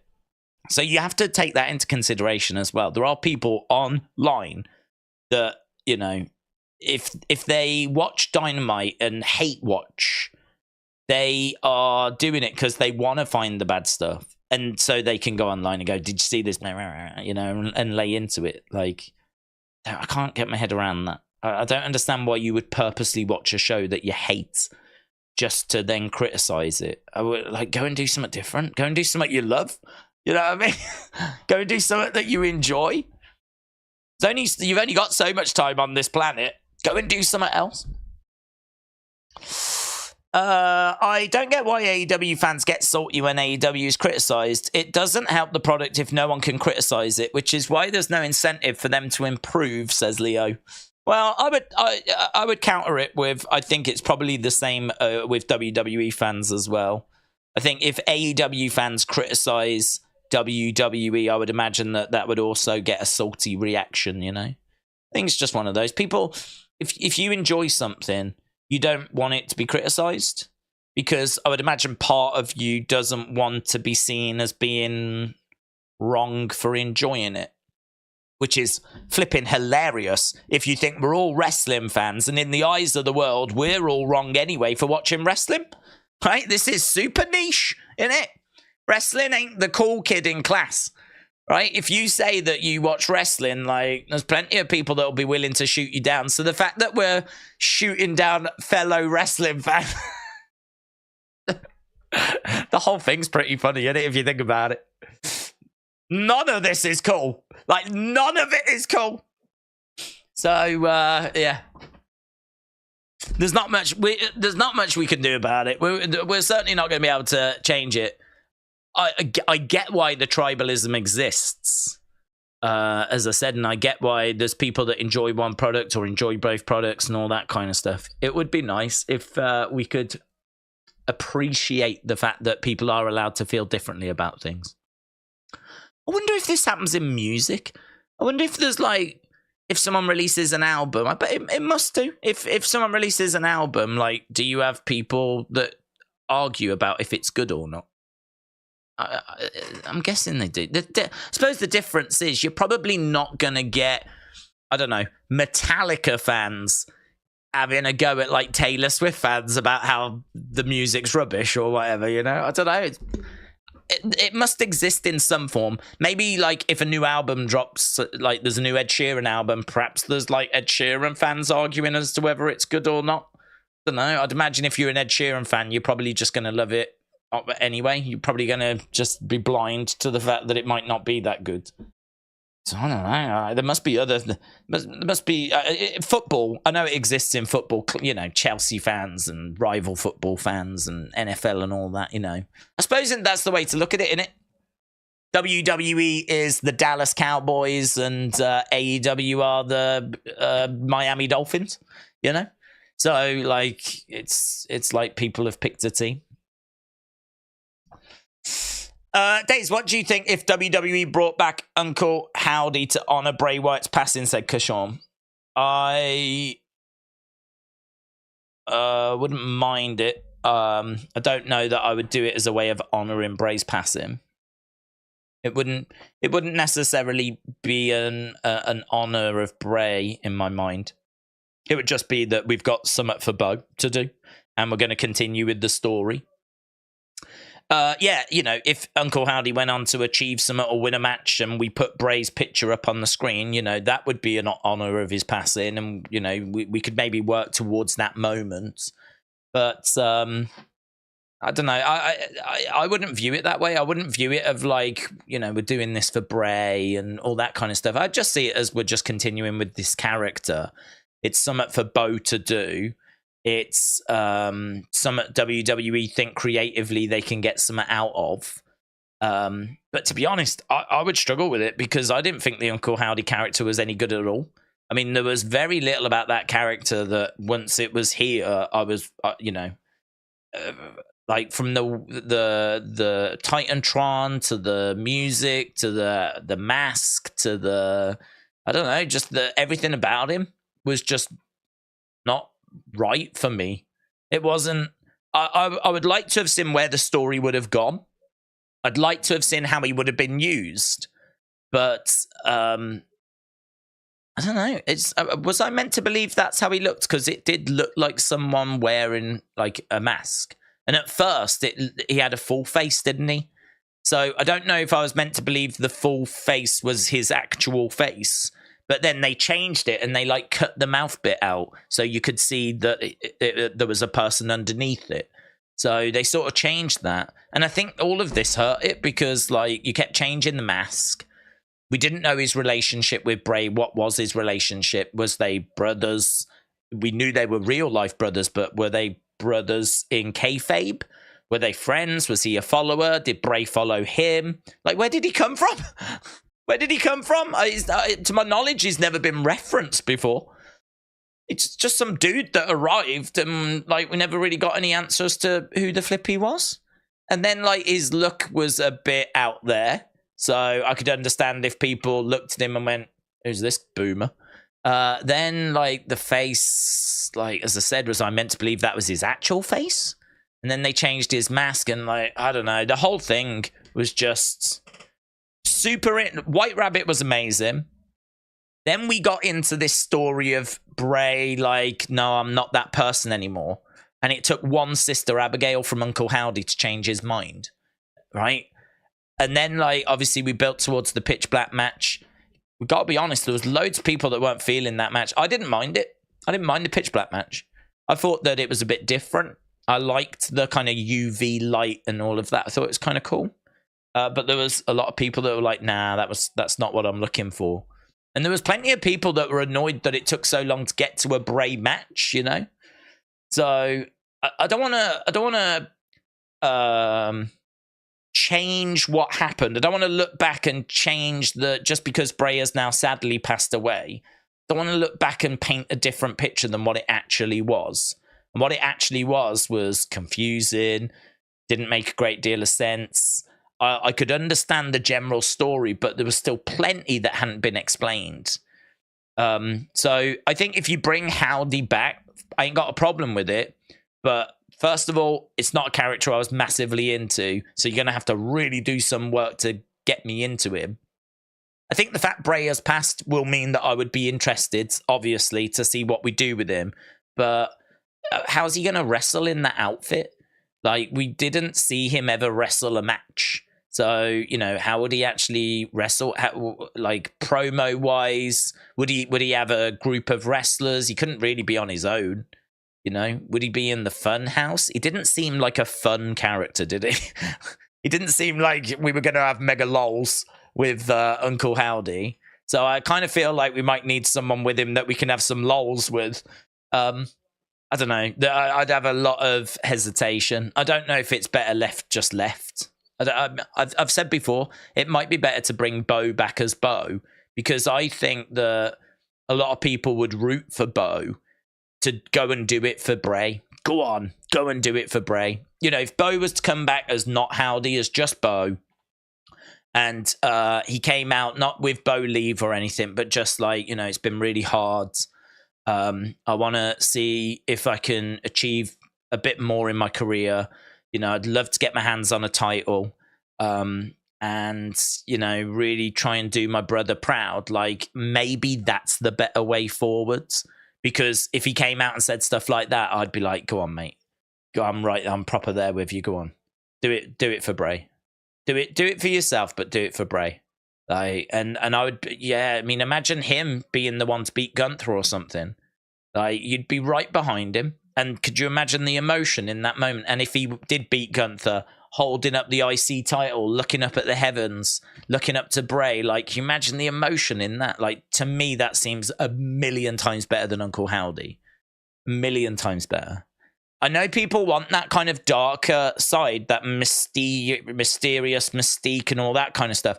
I think there's probably a better way of getting to that than using Uncle Howdy, but each to their own. There'll be people that are like, nah, we can still do stuff with Howdy, and that's fine. Maybe we can.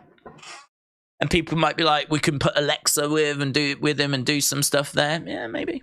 Call some people up. Yeah, maybe. But right now, with the options on the table, I'd probably be more inclined to just go with Bo and just have him on his own as trying to win a title or something.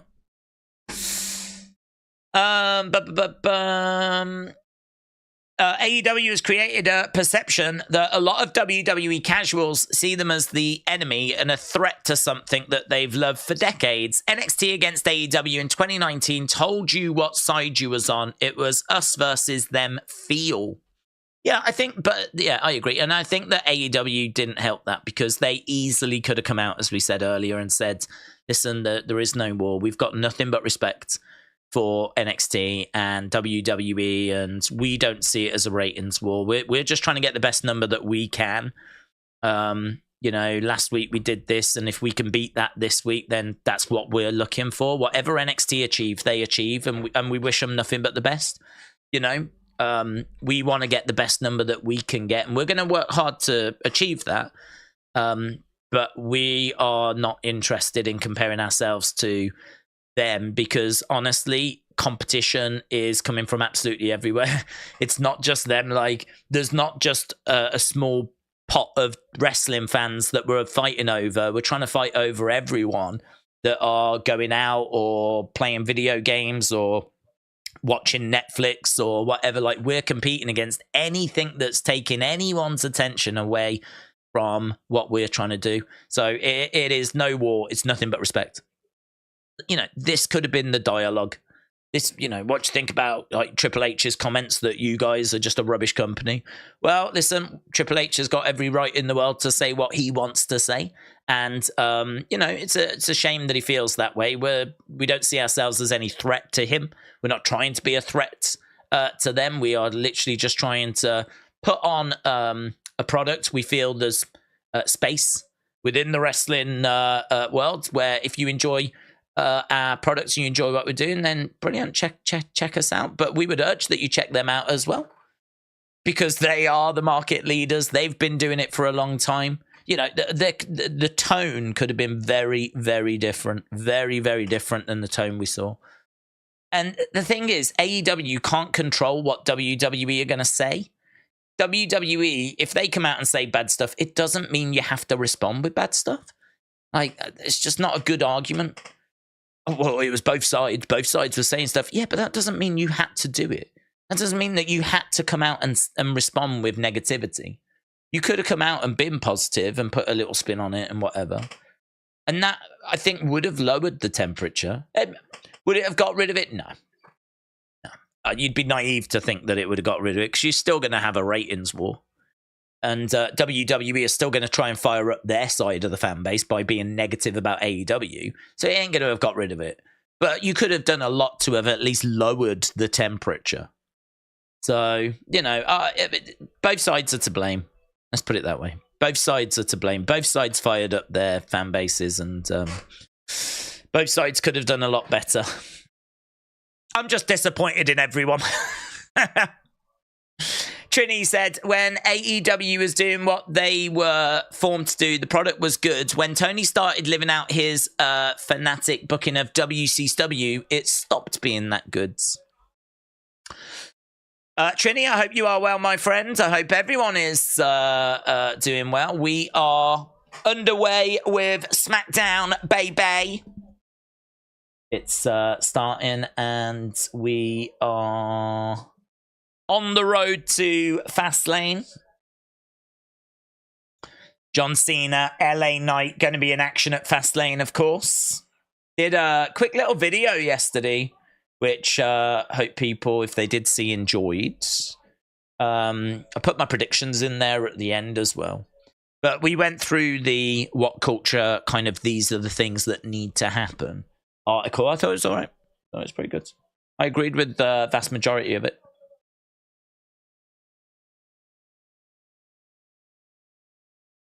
But that was the most hilarious company cross-up. It's time for Smackdown, baby, says RIP Bray Wyatt. Ellis Dub said another American wrestling company backed by millions of dollars was always going to spark a toxic reaction out of WWE fans. There wasn't much that would stop that. It's true. I do think, though, that there are some of those fans that could have been swayed. I think that AEW ended up actually closing some of them fans out. I think some of them would have been more open to have watching both had it have been deemed a little bit more acceptable. I think the comment was made earlier about threat, about how AEW was positioned as a threat to WWE. You can look at it and go, that's crazy. You know, I mean, how's a new company going to be a threat to WWE? I mean, if they are, it's going to take them a hell of a long time. But, you know, if AEW had found a way of not positioning themselves as a threat, saying that we're not a threat, we're not trying to be a threat, you know, if they'd have sent that message out, I think they would have got some more WWE fans to have come and check them out and actually potentially become AEW fans. Ain't nobody. Don't see nobody better than me. Nobody. Tony looks uncomfortable. Wow, he's constantly fearing for his life. That's why. He clams up at the mention of WWE. He made it clear from day one that they are the enemy. WWE for Life said, did you know that Undertaker is rumored to be on NXT? There is that word going around, isn't there, that he's in the Orlando area on Tuesday. I mean, it's going to be interesting if that gains traction. Okay, we are in the arena. Let's go.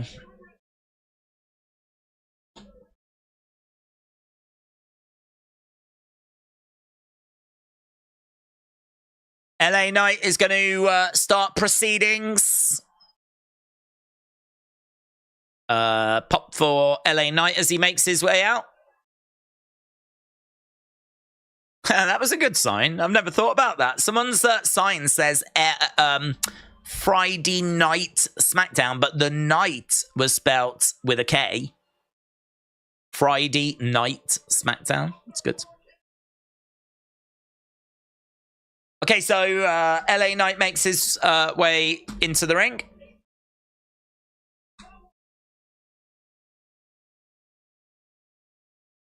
LA Knight, the hero. Saving the day. John Cena and LA Knight against Jimmy Uso and Solo Sikoa. LA Knight in the ring. This is the biggest match in the career of LA Knight, teaming up with John Cena. So, LA Knight in the ring. Let's see what LA Knight has got to say. LA Knight. How we doing? We're doing all right, man. Hope you're well, Steven. Travis said, breaking news, Tony fears for his life because a girl asked him out on a date. Is he married? I don't actually know that, you know. Tony Khan. I don't know if he's married.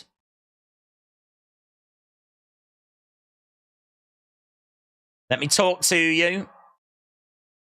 Oh, here's Heyman. Stop talking. Heyman's here. Heyman's coming out with Jimmy and Solo. Solo making their way down.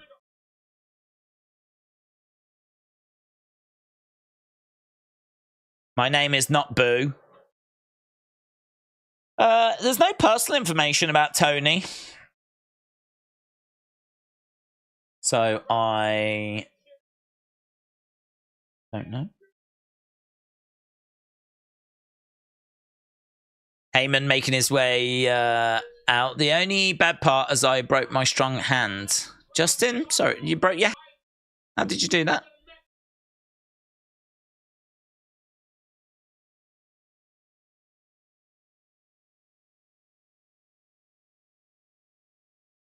Next big megastar.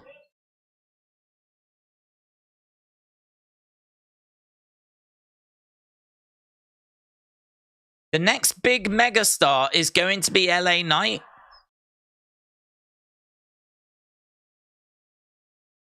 The next big megastar. What? He's playing with the crowd a lot more, isn't he, Paul Heyman?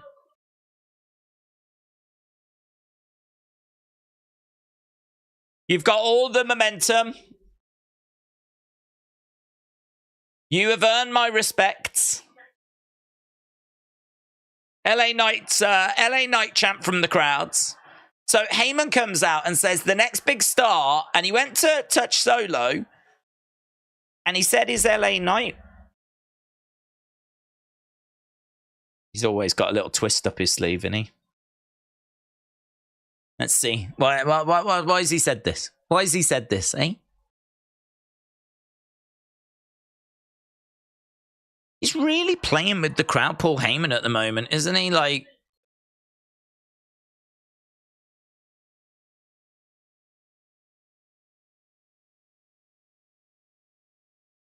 with all the respect.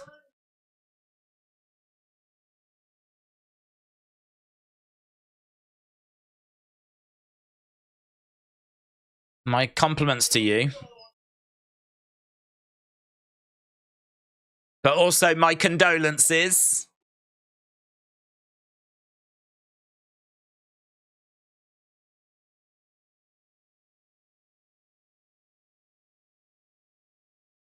The Bloodline is going to have to do something about it. So now that you've got my attention, the Bloodline are going to have to do something about it.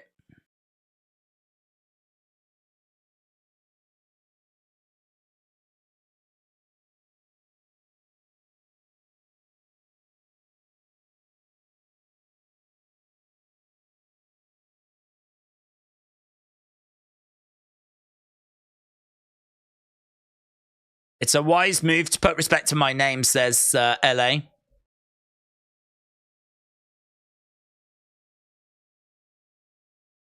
I didn't buy any of your BS.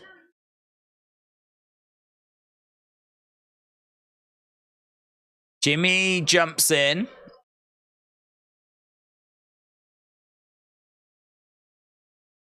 We ain't been properly introduced, my oos.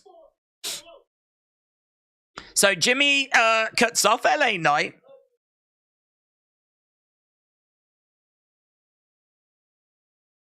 You ain't making it to Fastlane.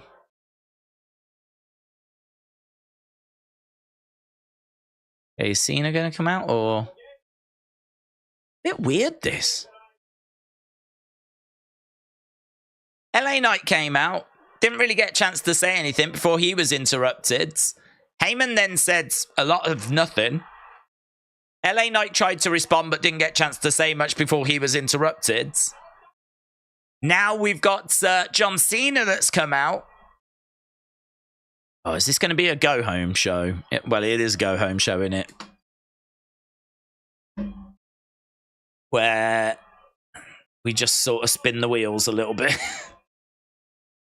Cena and LA Knight in the ring.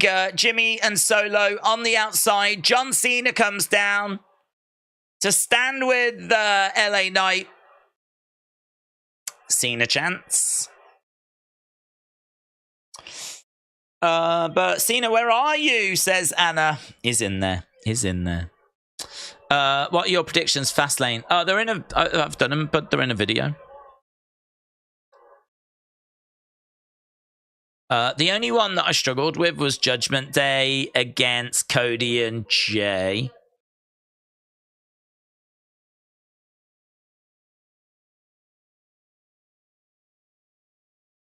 You didn't have permission from your chief to come out here, did you? Says LA Knight.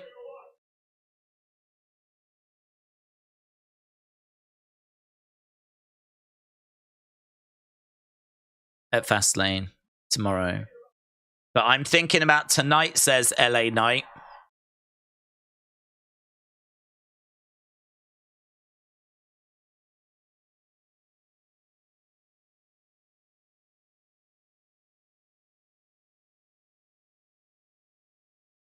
Okay, LA Knight talking to Jimmy. So LA Knight wants Jimmy and he wants to punt his ass to the moon.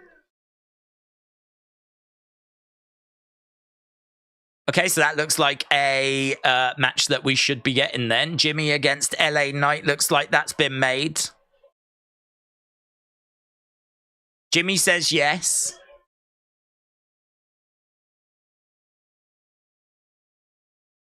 Heyman's like, I've got to ring Roman. But Jimmy's like, no, it's all right. I'll do it. I'll do it. So Jimmy has said, all right. Heyman's a bit frustrated. Jimmy's being a bit of a wild card. Okay, well, at least we got something out of that. Another example of Jimmy going rogue. Got that out of it. And LA Knight match later. Backstage, we got the Judgment Day. We got Dominic Mysterio, Rhea Ripley, Damian Priest, Finn Balor. JD. He's here because I told him to be here. Right. Okay. Oh. All five walking together on screen right now. Now we've got Charlotte Flair. That's interesting, isn't it? Rhea said he's here because I told him to be. Woo! Charlotte and Asuka versus Damage Control. Mitchell said Cena was there the whole time. He took off his invisibility cloak and he appeared. Also, do you think Knight is a real star or flash in the pan? I think LA Knight is... Well, I don't think he's a flash in the pan, because if he is a flash in the pan, it's a big pan, because he has been getting great reactions since March, and here we are in October. So, 6 months he's been getting great reactions, and to be honest, we haven't done loads with him, have we? We haven't done loads with him in the grand scheme of things. So I sort of feel like there's still so much that we can do with LA Knight. And there's no sign that these reactions are settling down. or anything like that. WWE are now, behind him, pushing him. He's in a tag team with John Cena. He made the save for John. Like, now that WWE are behind him and are trying to get somewhere with him, it's hard to see it settling down now. So no, I'm not going to say flash in the pan. I think though, when it comes to LA Knight, I'm waiting. I still find myself waiting for those great moments. Like, I find his promos to be okay.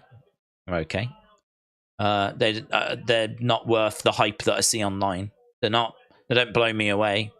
He has a few nice little lines. He had a nice line there where he said, "Let me check my receipt. No, I didn't buy any of the BS that you just sold," which is a nice little line. That's a good little line.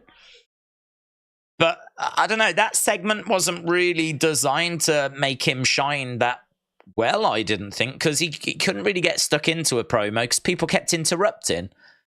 So I didn't really get that. So I can't say that segment really blew me away, but it wasn't designed to blow me away. So I don't know, when it comes to LA Knight, I find that he'll have these little moments. There'll be these little things that he'll do, like little lines, whatever. But I still can't get to where everyone else is with him. I think when you speak to a lot of people, they're like they like him because he reminds them of the Attitude Era. It's fine. But as I said, I think if you watched him when he was down in NXT or you watched him when he was in NWA, he's not really doing anything different than when he was in there. So, I don't know, I don't get it. A lot of what I'm seeing is what I saw in NXT and it's what I saw in NWA. And he was good. He was fine. And I think he's good. I think he's fine now. So, I don't know. I don't think it's a flash in the pan. I think people are seeing him for the first time and they're really enjoying it. So, yeah. And WWE have got plenty that they can do with him, Have him, get close to winning the Rumble or maybe even winning the Rumble. And then, have him win a mid-card title, have him go after a world title, have him be a, mystery opponent, have him make a few more saves, have him win Money in the Bank. There's loads that you can do with him next year. And I don't think that support's going to settle down. I suppose the problem that you might have is as other flavors of the month come in, So if CM Punk comes back, CM Punk's, you would imagine, going to be over. Cody's obviously over. If we, bring someone else up that people gravitate towards, they'll be over. All of a sudden, does LA Knight start finding himself just kind of getting lost in the shuffle a little bit? That's kind of how it goes.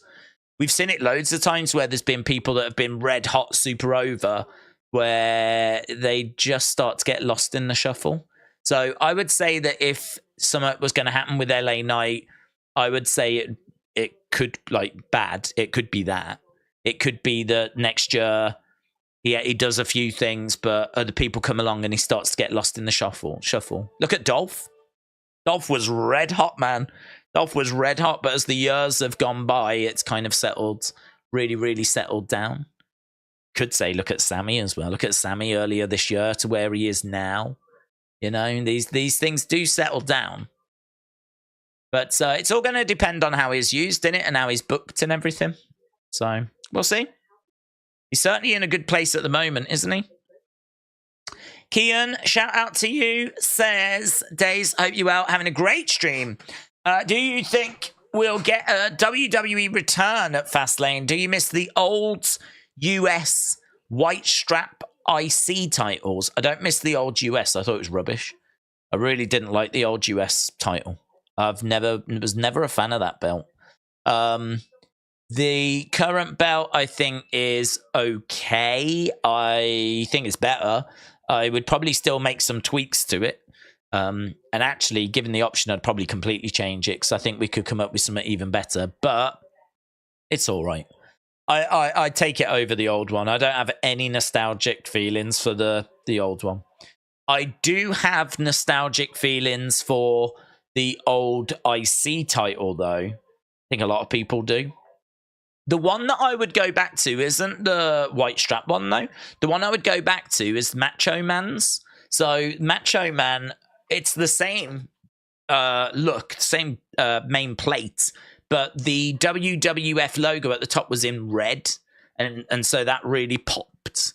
And I don't know why, I always just love that little detail. Macho had it on a black strap. I think we had the white strapped IC title for quite a while. I mean, it was brought back by, I think, Cody, and so that belt was around for quite a while recently. I think the current one's okay as well. It's fine. I don't prefer it. I don't think it's better. I think it's all right. I think, again, you could change it, probably come up with something even better. But I think the IC is... I think both of them are all right. They're all right. I think I gave them like 7.5, something like that. It's probably how I still feel about them. They're fine. They're good. They're fine. But we have had much better. We have had better. So, yeah, I wouldn't mind. If there was going to be a redesign, I wouldn't be crying about it. It's not like I love the new belts. Like, I think they're good. They're fine. But I'd be down for a redesign. But we won't. I mean, they only changed them not long ago. Here's EO making her way down. Tracy said, Tuesday 6-man tag pub brawl between Gallus Ridge, Pete Dunne and Tyler Bate. Banger after banger after banger. Inside Out again said, I like the old school Tito Santana belts. Is that the green strap? Is that the green strap I see? The one that Greg Valentine had? That's proper old school, isn't it? You're going, that if we was to bring that back, it would feel a bit like some of the boxing titles, you know, that feel quite old. Because you could definitely have some modern boxing belts, but instead they have these titles that have been around decades. That would definitely feel that way. I wouldn't mind that. That could be quite fun. That'd be if we did like imagine if we did a Raw or a SmackDown that was like a retro show. And we went back to like an old school ring and old school ring steps, and the referees were dressed old school, and like the belts were replaced with old school belts. That would be so much fun. Like you could have people carrying like old school champion, different ones. Roman could come out with the winged eagle and whatever. Referees in like super old attire, and as we said, old ring steps, old railings, and maybe old entrance stage, and maybe old style graphics from when graphics first came in, just like a retro Raw or SmackDown, just from different eras. Not really any specific era, but just like little bits taken from here and there. Like that could be really fun, man. That could be really fun. EO, backbreaker. Speaking of spinning out wheels, that's exactly what we're doing with Damage Control. When are they going to fracture? I know it's coming, but I'm a wrestling fan, and that makes me impatient. Yeah, nice. I think they just teased a little something there. I'd imagine that we're probably, again, just spinning wheels, going to get through. They're probably not going to split them this side of Survivor Series. Maybe get Survivor Series out the way and then do it after. Asuka gets hurled over into the corner on the middle rope, flips over, rolls up EO, and kick out by EO. Kick misses by Asuka. Roll up by EO. Dakota on the outside. So we are up and running. We are underway with this week's SmackDown. 23 minutes in already. We've had an opening segment that's going to lead to a match between LA Knight and Jimmy Uso. Paul Heyman was disappointed that Jimmy accepted before he could check with Roman. And now we've got Bayley and... Oh, good work there by Bayley.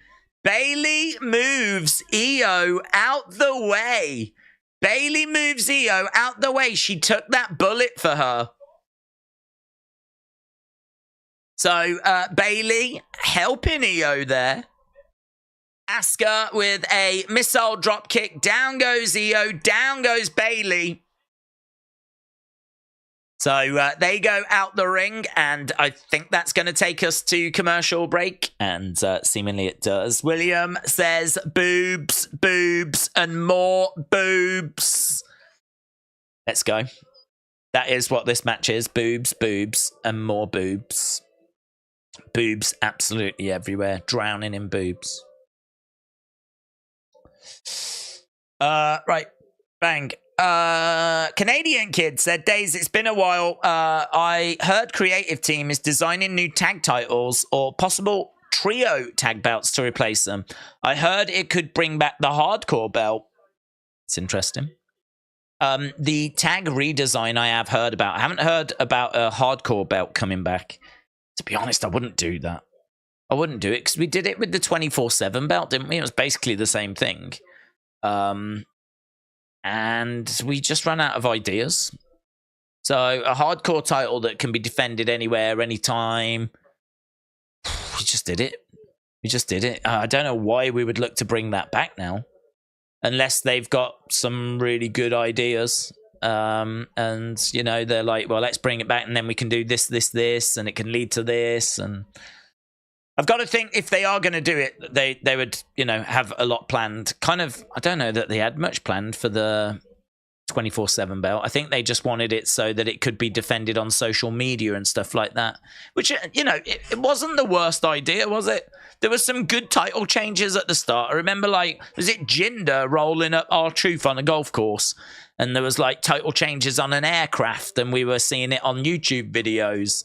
Like, and then it was like, you know, but the problem is, at first it was newsworthy, but then it stopped. When it happens so many times, it stops being newsworthy.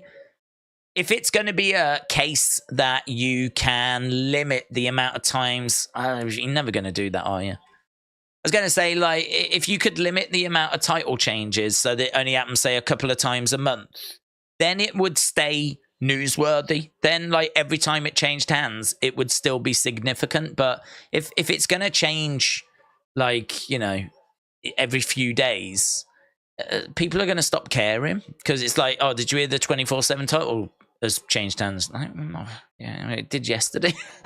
And it did the day before and the day before that. If they could find a way of it changing hands less frequently, then maybe you could keep it relevant. No. Well, Triple H booking it might be interesting, actually. Could be interesting. Jolene said, Days, who predicted Roman holding the title for 1,000 days? If Gable does debut, he would win the Rumble, challenge Roman, dethrone him, win the belts. Would that be nice? No. That wouldn't be nice because there's big allegations against Gable Steveson. I don't know if you saw his match in NXT, but he was getting booed out the building. People chanting, "You're not Angle." People booing him. People cheering for Baron Corbin. To the point where they haven't used him in NXT since, and we really don't know what's going to happen with him going forwards. I think whether he would get a different reaction from the main roster, I genuinely don't know. But the NXT experiment did not go well at all. So for him to come in and be pushed that hard and be the one that beats Roman and all this kind of stuff, like, doesn't feel like that's the right way forward at the moment. Because you are taking a big gamble there. Because if fans are going to reject him, you're basically throwing away Roman's title reign to put over someone that is going to end up not carrying that title very long. I think there are safer bets. Cody is a safer bet, for example. Honestly, I don't know what you do with Gable Steveson. I don't know what you do with him. I don't know if WWE know what to do with him. It's quite the conundrum. Io is biting away there at Asuka, seemingly. So Io in the ring with Asuka.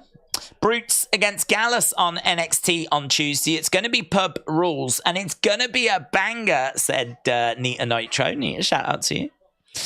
Yeah, I'm looking forward to NXT on Tuesday. I'm looking forward to Tuesday. As I said, I think there's more hype around Tuesday than there is around tomorrow. I think a lot of people, I don't even know if they know that it is a premium live event tomorrow. SmackDown's going to have to do a little bit of work tonight to get people hyped for it, I think. Just judging by the messages I've been getting, you know. Sometimes it doesn't work for some people, says Miss Clown. Miss Clown, I hope you are well. Jay Cargill debut tomorrow in the triple threat, says Dinesh. Tony Khan is fearing for his life when Triple H lunges divorce papers at him. Fergie's wife passed away. I saw that, James. Very sad. Very sad. I would imagine that Fergie's just an absolute, wow, doesn't know what to do. I mean, he said when he retired, he only retired to basically like be with her because her sister had passed away. Yeah, very sad. Forearm strikes there by Asuka. Asuka again throwing in a shot to Io. Io holding onto the arm, kick to the midsection. Asuka goes over though. Forearm strike to Bayley. Bayley goes down. Io charges over. Big boot by Asuka. Asuka looking for the cover. Referee is saying her shoulder's not down. Goods. Goods. So Asuka was looking for the pin, but Io actually had her shoulder. Io had her shoulder on the knee of Asuka. Goods. I love that rule. I'm so pleased that WWE have that in place. As we said, that's something that AEW should definitely have as well. Like, if the shoulders are down, you count. If the shoulders aren't down, you don't count. Big splash there by Charlotte. She lands on Bayley. Charlotte with a chop there to Bayley. Bayley, oh, she's rocking her. So, crowd wooing away as Charlotte continues to chop on Bayley. In comes Io, kick to the midsection. Charlotte picking up Io and hurling her. Io over the other side, kip up there by Charlotte. Charlotte on her feet as Bayley charges over. Charlotte, neckbreaker. Neckbreaker by Charlotte. Ooh, that's where the acrobatics, the gymnastics kind of get in the way. She did a bit of a cartwheel, but it took her so long to execute it that Bayley was able to land a shot. That rocked Charlotte. Charlotte's got back in control, though. Bayley down. She goes for it again. Oh! Into a clothesline. Bayley gets a shoulder up. And the match continues. Do you remember the rumors that Andrade and Charlotte had split? That gif Andrade tweeted during her entrance says otherwise. Oh, I've not seen a gif. Yeah, I think that came out of the fact they like stop following each other or something. Tag by Charlotte. Charlotte getting in. Asuka is up top. They're both working on Bayley at the moment. Asuka and Charlotte looking for a superplex. They've got Bayley in the corner. Dakota is distracting.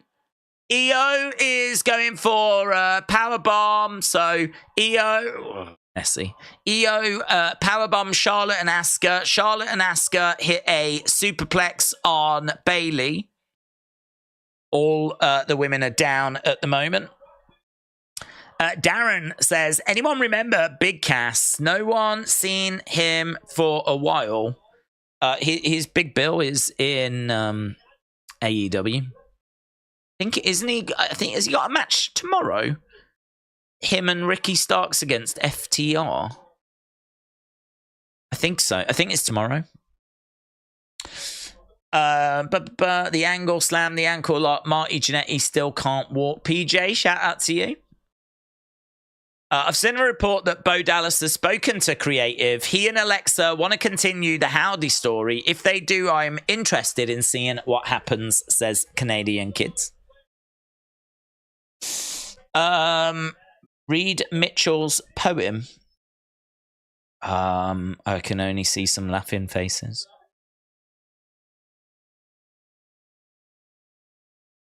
Shots coming in there by Charlotte.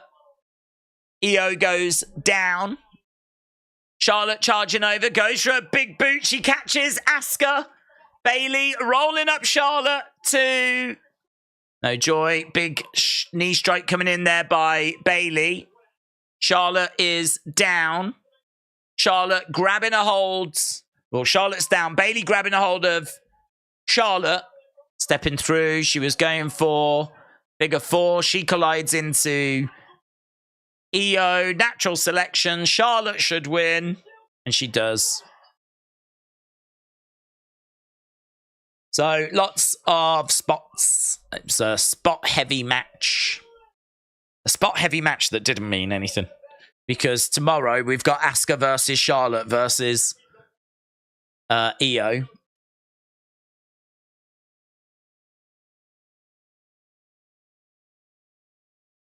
So, Corey Graves said, this is demoralizing for Io Sky, being on the losing end of things this close to a championship match.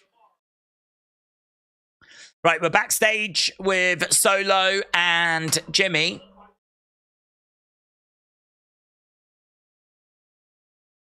Tribal Chief has got to be here to authorize things, and he's never here.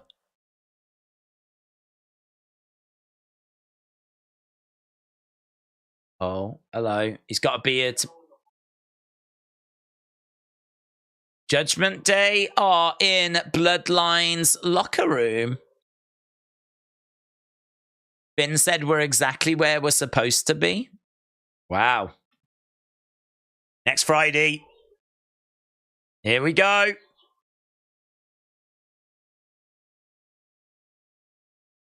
Acknowledge me.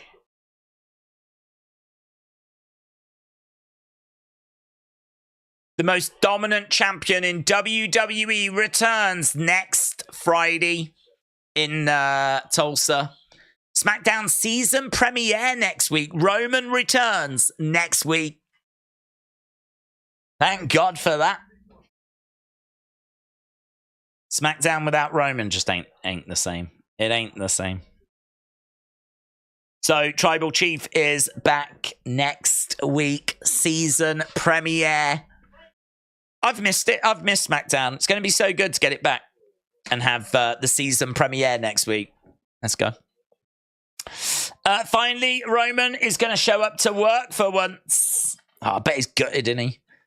I bet it's like, you know, when you're getting towards the end of like that big holiday when you're at school, the summer break, and you're like, oh man, I've got to go back in a week. But he's there like, oh God. I'll go back to work in flipping 7 days. Tally said, do you think that Jay and Cody win the tag titles at Fastlane? I'm going to go with no. I've changed my mind on it. It's the one match I'm really struggling with. I'm going to say Judgment Day retain. Just because Dominic only just got his title back. So I sort of feel like I don't know that we're doing a split. I mean, I suppose they could lose the belts and we could really just focus on the Finn and Damian dynamic. But I don't know. I'm not convinced. I sort of feel like Judgment Day are quite strong at the moment. Do you know what I mean? I feel like we might be having a bit of a run with them having a good time with JD coming in and then, like, you know, postponing the split a little further down the road. So I think we're going to go with Judgment Day retaining. Read. I'm reading.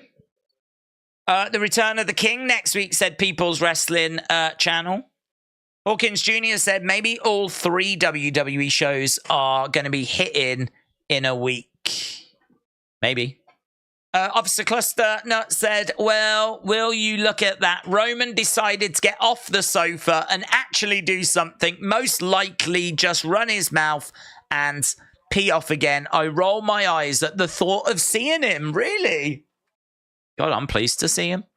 I don't think SmackDown's been as good without him. But he's coming back now, so hopefully that means that we can, you know, as I said, I mean, like, could you imagine if we had a Roman title? Imagine if we had a red hot feud and Roman was defending his title tomorrow. Like, that would have made tomorrow so much better, and it would have made the recent Smackdowns so much better. So the fact that he's coming back means that we dare to dream that we're going to get a really good story, real good feud, build towards Crown Jewel, where he's sure to defend the title. And rumors were that. So I'd take the LA Knight match. I'd take the LA Knight match. I think you could make it seem like there's definitely a chance that LA Knight could win it. I don't think he would, but you could make it seem like there's a chance. So, yeah, I'm all right with him coming back. Let's see if we can get going. Thoughts on people constantly zigging on NXT for boosting the numbers by main roster stars? Same people that have no problem with AEW signing WWE names to boost their product. Hang on, we're backstage. We've got Bloodline. We've got Judgment Day. Mr. Heyman and I have got to have a chat. Everyone's leaving. Rhea wants to have a little chat with Heyman. She loves him. She wants to go on a date with him. Solo and Damian are taking a moment to stare at each other. Be pretty fun, that, wouldn't it? That'd be pretty fun. Solo and Damian. Smile on Heyman's face. He goes over to Solo and says, thank you. You can go. You are dismissed. Mommy and Rhea are all that's left. Let's talk. Let's talk. What are we talking about? Getting to know you. Getting to know all about you. Let's go. Oh my God, I wish they were talking over like a dinner date. Imagine if they get into a relationship. That'd be so good. Right, we've got... Last week we saw the Street Profits showing that ruthless side. Rhea is a Heyman guy. Let's go. Yeah, I wonder what that conversation is. Do you reckon it's like, we'll help you if you help us? We've got a tag match. You've got a tag match. You help us with our match tomorrow with Cody. We'll help you with your match with John Cena. LA, something like that, maybe?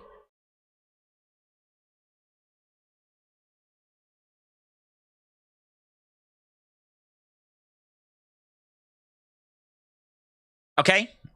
Ray is making his way down. Ray against Bobby this week. This show is such a go home, isn't it? Such a go home. Although I do appreciate that Paul Heyman Rhea Ripley thing. At least there's some intrigue there. My friend will be wetting herself with the news of Roman returning next week, says Robert. Rhea went from Dom, then rumors with her going for Jay. Now she's on a date with Heyman. She moves fast, says Bembo Sports. You've got to. You've got to in this world, mate. There's no time for standing around. Real Kyle said, AEW fans aren't saying a developmental brand, and the people that AEW sign are there weekly. Will Cena be back on NXT? Has he been there before? I mean, look, they're definitely boosting the numbers for next Tuesday, and no one would say they're not. But I don't have a problem with that, because I think that well, there's a few things that are happening. First of all, they're trying to get the best TV deal they can for NXT, which, you know, they're trying to get the ratings as good as possible to show really what's possible.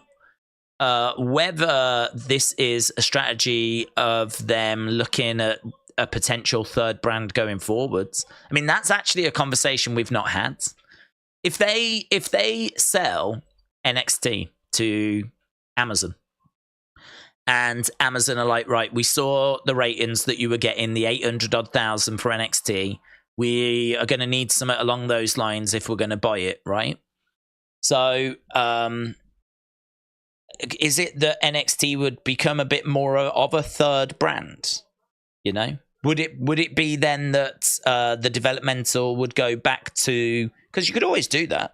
You could always put the developmental show, a new developmental show, onto WWE Network, and you could always have a third brand. I mean, we did have ECW as a third brand in the past. That was a third brand. So we could be doing that. I have no idea. Obviously, it depends what's coming out of those TV negotiations. Because if they are just boosting the numbers by using main roster stars, and then after the show sells, the numbers go back to where they... Oh, did you hear the Undertaker gong? Oh my God. Yeah. Okay. Wow. So they were talking about, oh my God. They were talking about Tuesday, and then there is an Undertaker gong. Oh my God. Undertaker on NXT. As I said, no one's going to say they're not boosting it for beating AEW and trying to get a better TV deal for it as well. But Tuesday is about beating AEW. And oh my God. Wow. Wow, wow, wow, wow, wow, wow, wow. Right now, Tony Khan, fearing for his life. Fearing for his flipping life. Massive news coming out of WWE. So rumors have been swirling around that Undertaker is going to be in the Orlando area on Tuesday. Now, we didn't quite know if that meant he was going to be on NXT or not, but these rumors obviously very interesting. Well, WWE just showed a video package promoting NXT this Tuesday, and the video package at the end went black and there was a gong, right? So they are clearly teasing the Undertaker being at NXT. I don't think there's any way that the Undertaker is going to be teased on TV during SmackDown, and then rumors that he's in the Orlando area anyway on Tuesday as well, and then him not be at NXT. Like, I think this pretty much confirms that the Undertaker, the dead man, is going to be there on Tuesday. I don't know that he will be as the Undertaker. It might just be that it's going to be him as Mark rather than being the Undertaker. But even so, just him being there will be crazy. I don't think he's ever been on NXT before. But this is massive news. And again, really is going to excite a lot of people. It's just another reason to tune into NXT on Tuesday. They're really pulling out all the big guns. So you've got John Cena on that show. You've got Cody Rhodes on that show. Becky is already the NXT Women's Champion, and now we're bringing in the Undertaker. They really want that rating on Tuesday. And you know what? I think they're going to get it as well. I mean, this is as big as it gets. Amazing, amazing, amazing. That's such an exciting moment. All it is a flipping gong. I mean, he ain't going to do anything. I don't expect it to be the start of anything. I don't expect it to be a case he's going to start a feud. He's probably going to jump in the ring and say that he misses digging holes and taking souls, but he knows that the next generation will do him proud, and then off he'll go again. That'll be it, and he'll be gone again. Right, here's Bibbs. Bibbity Bob. Rest in peace, AEW ratings, says Shannon. Man. Undertaker beats Edge again this time. It's not in the ring. Said can't stop, won't stop.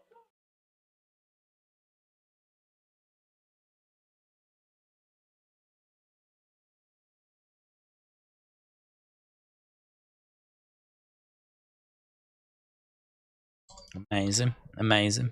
King Yeti says, don't call the Undertaker a mark. We're all marks. Even the Undertaker. Do you know what? Especially the Undertaker. King Yeti, shout out to you, dude. Hope you are enjoying the show. Look at the snarl on the face of the Street Profits.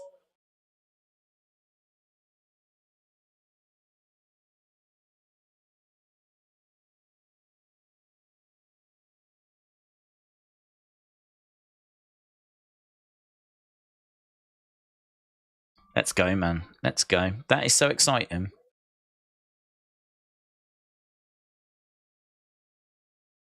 Okay, I think there's... Is there Bobby chants by the crowd? I think the crowd are chanting for Bobby. Bobby and... Bobby getting right up to Ray. Ray backed up in the corner. Ray telling him to back up a little bit. Ray not appreciating this new attitude that Bobby has got. Could The Undertaker be passing the torch to someone, says Michael. I don't think so. I mean, I suppose you could use it for that, but I mean, he's coming in to help them beat AEW. I mean, I don't think there's anything here planned. I don't think that we're bringing in The Undertaker because we want him to pass the torch to Joe Gacy or something like that. I think that it's a case that we want him to help. WWE, no half measures here. WWE want this rating.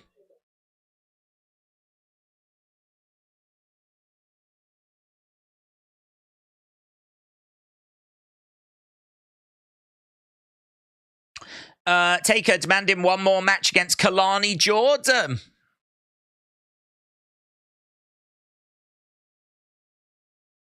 Imagine that. Imagine if he did say, I'll have one more match. I want that, and I want the one belt I've never won. Ilya Dragunov, rest in peace. That'd be pretty wild, wouldn't it? That would be pretty wild. Okay, so Bobby is in control at the moment. Bibbidi Bobs. Don't miss my super chat. Oh, did you put a super chat in, buds? Give me a sec. Give me a hot minute. Okay, so Bobby is in control still. As we said, tonight just seems to be a lot of matches which are just a bit throwaway. They're just really matches designed to kind of get us through till tomorrow. A lot of people around ringside for the LWO, isn't there? Loads of people around ringside. Bobby still down. Ray coming back into the match.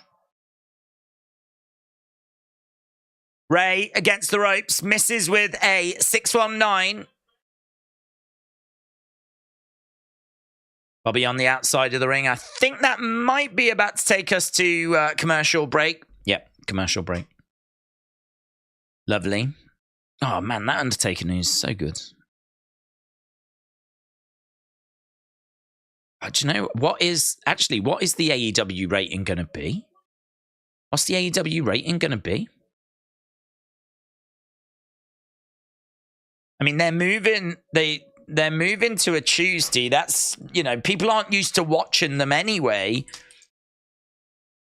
The Edge segment last week didn't seem to set the world on fire like they were hoping. I know there was disruption, but as we said, give him an extra 20% to counter that disruption. It's still a 960. So, I don't know, man. I don't know. Is it unfair to say this has stopped being who's going to win ratings, and now it's about can AEW get just a decent number? Because who ain't tuning in to see the Undertaker? I mean, that was massive.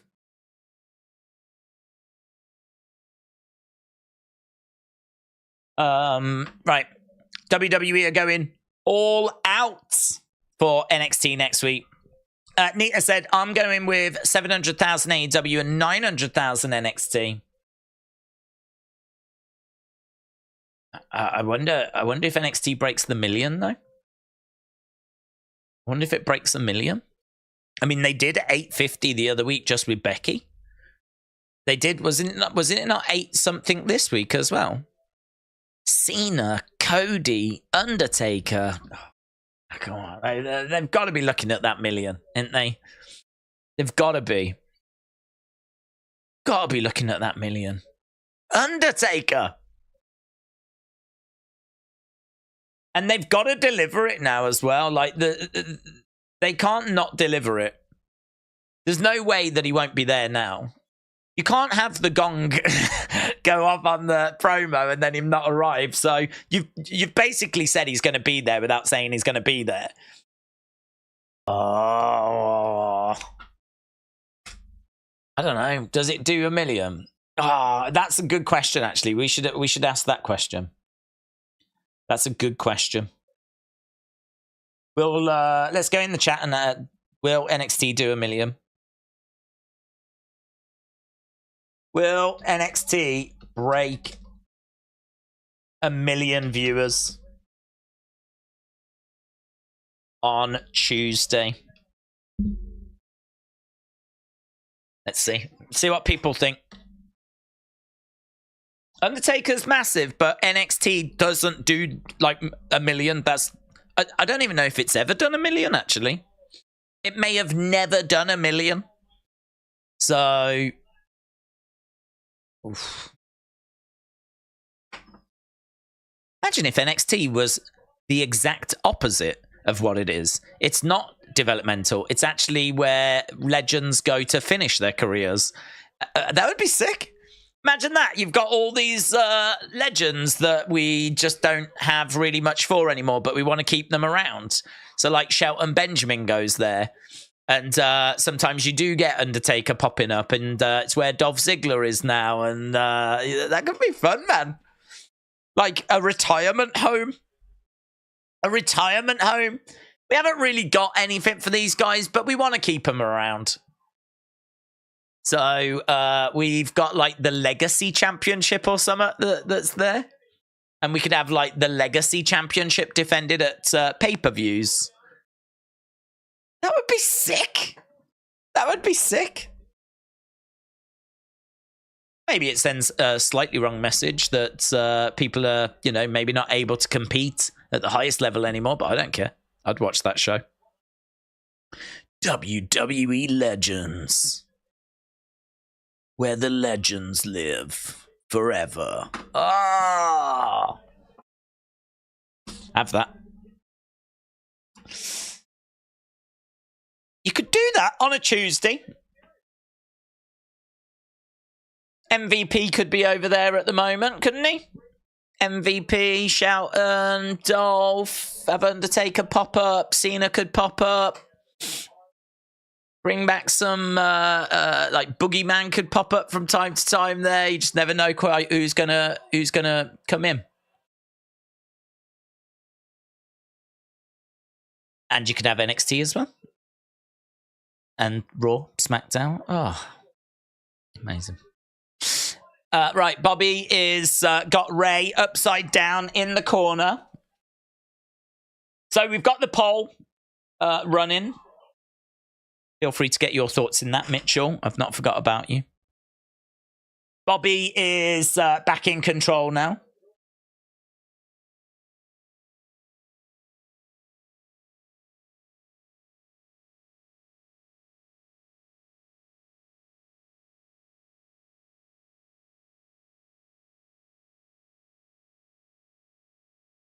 WWE tease Undertaker for this week's NXT.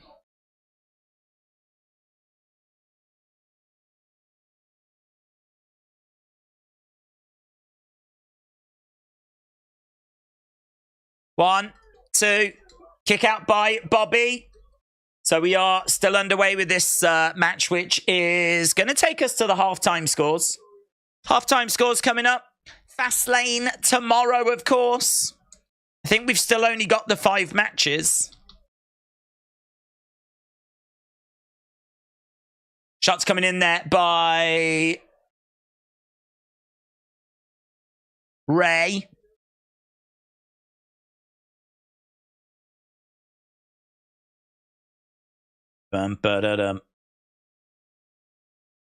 Bobby has got Ray up. Ray throwing in some knees to Bobby's head, trying to... Gets back down on his feet. Oof, basement drop kick.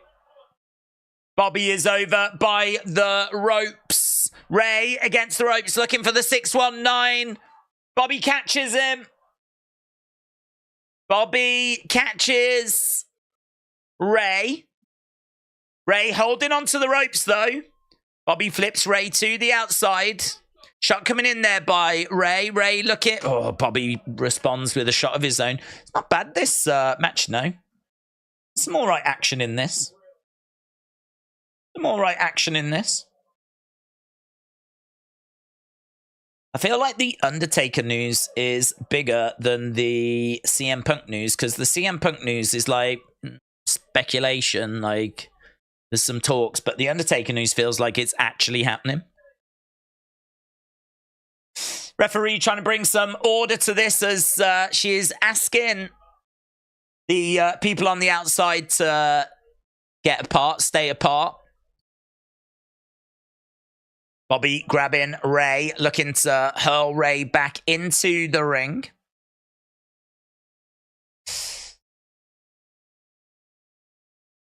Santos gets thrown into the timekeeper's area. Now we've got LWO looking to help him out. Suicide dive there by Ray. Bobby catches him, picks him up, has got him on his shoulder, looking to drive him into the ring post, but Bobby goes into the ring post. Bobby getting back into the ring with Ray on the outside. Zelina staying out the way. Street Profits are staying out the way as well, actually. 619, whoa, to the midsection. Drop kick, and now he's got him in position for another 619. Ray going against the ropes. Second 619, this one connects. So Ray with the 619 to the midsection, then a normal 619. Now Ray looking to climb up. Bobby is down. Now we've got Montez trying to get involved. We've got shots being thrown here by the LWO. Oh my God. Oh my God. Did he just go head first into those steps? Did those steps just dent? Man, is he all right? Can someone just check there on, I don't know if it was Del Toro or Wild, but someone, I think there is a dent in those ring steps, you know. Someone checking him, ref? Just ask him, is he all right? Is he alive? Spear there by Bobby. Oh, wow, he just catches Ray. And there we go. Bobby wins. Just way too much distraction. Bobby picks up the victory. Escobar in the ring with a check. Can someone please check on whoever that is? Oh, good. Finally, we got a ref. Did you see a ref go round and check on him? Jessica, I think someone said to Jessica, like, can you check on him, please? She just went running round. And she's, the camera's gone in, though.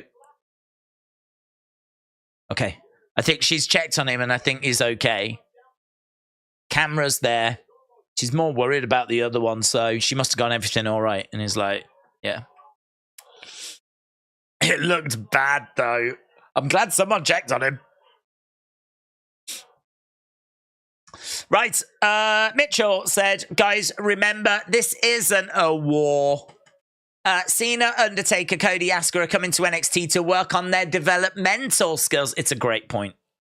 Someone like The Undertaker, I mean, even at that stage in his career, like it being over, can definitely still learn a few things. So it's a great point. It's a great point.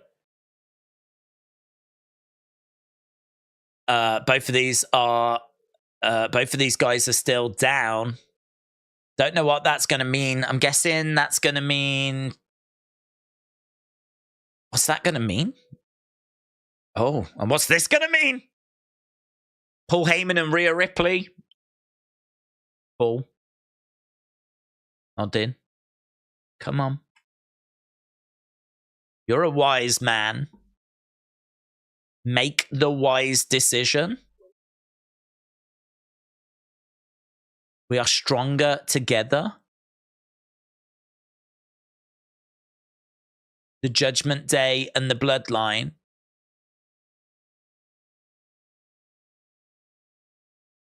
He likes it. I think it's rather brilliant. I'm upset with not thinking of it myself. This is good. It's really good. If you don't mind, check with Roman. I'm going to make a phone call. I'm going to get it authorized. Oh. Whoa. Whoa. What's this? No. No calls. What's this? What's going on? Authorized, yeah. By the tribal chief. Acknowledge him.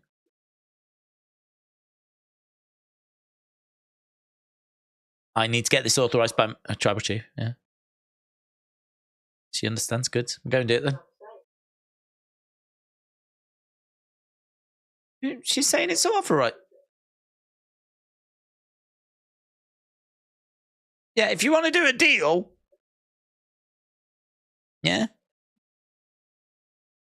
Paul. Acknowledge me. Rhea says acknowledge me.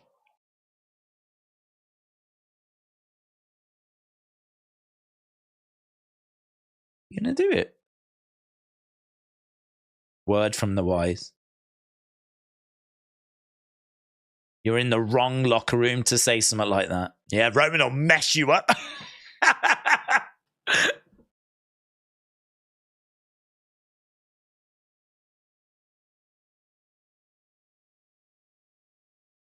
You're going to acknowledge me just like your former boy, Jay Uso, acknowledged me.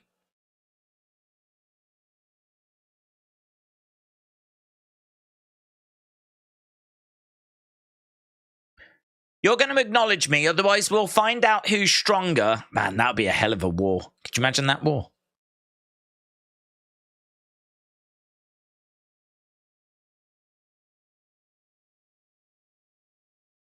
Very good. Very good. Paul Heyman didn't do anything silly there. He said, like...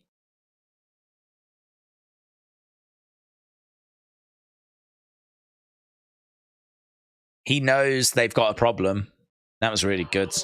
Really captivating, really interesting. Didn't think there was any false moves there. I think Rhea is really being positioned now as the leader of Judgment Day. That was a big segment for her. That was a big segment. And she knows that Heyman ain't going to be able to do anything to her. And chances are, even when what's Roman going to do? He ain't going to beat up a girl, is he? Just wouldn't be a good look. Have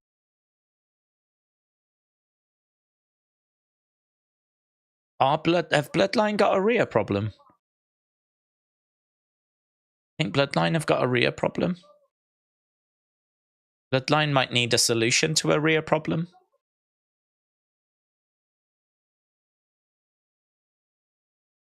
Linda McMahon, let's go! Yeah! Linda, Linda, Linda, Linda. It's the only solution. We need Linda McMahon. Get her in. Get her in. Linda McMahon. We want Linda. I'll acknowledge her, all right. I'd acknowledge her. Ava Rain. Ah, stupid Ava Rain. Not interested in Ava Rain. Linda, she built this company. She built it. It's Vince that gets the credit. It's flipping Linda that built it. Right. Mitchell, shout out to you. King Yeti, shout out to you as well, my friends. Appreciate the support. BBB Yipsy, hope you're well. Says Undertaker takes on Dom Dom for the North American title and buries Dom in a coffin, and then Rhea becomes Undertaker's mommy, and then they have a dark child. Dark, mysterious, evil child like the orphan. Or like Chucky, who was a doll, but you get it. Oh, those twins. You know, them twins, they'd probably have them, wouldn't they? I'm here for that. Yeah, well, I'm not sure I see it going that way, but it's definitely a direction that it could go.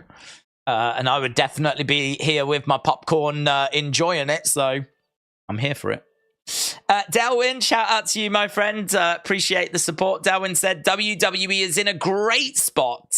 Shawn and Triple H are doing amazing work. Roman is back next Friday. And what we needed, NXT is getting better. Undertaker, Cena, Paul, Asuka is on the show. It's insane, amazing for young talent roster opportunity. Yeah, my feeling on it is that, you know, this is a short-term thing. It's to obviously boost the ratings against AEW for this week. But over the past few months, it's been about trying to get the best TV deal possible. I think what's an interesting conversation is once that TV deal is sorted, what do we do then? Because if you've bought something based on the strength of its current ratings, how are you going to get them ratings with just NXT talent? Like, is there a conversation being had saying we'll make this a third brand? We can make this a third brand. We can get strong ratings on a Monday, on a Tuesday, and on a Friday.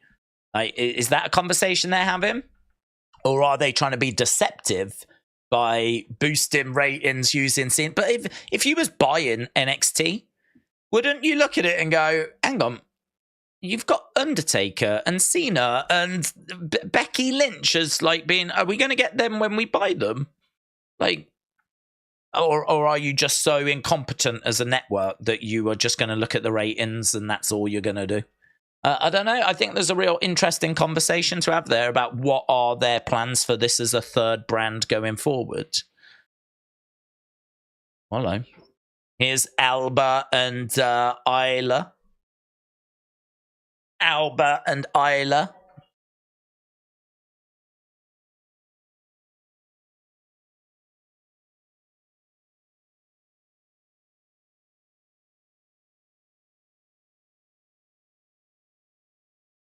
You will all rise.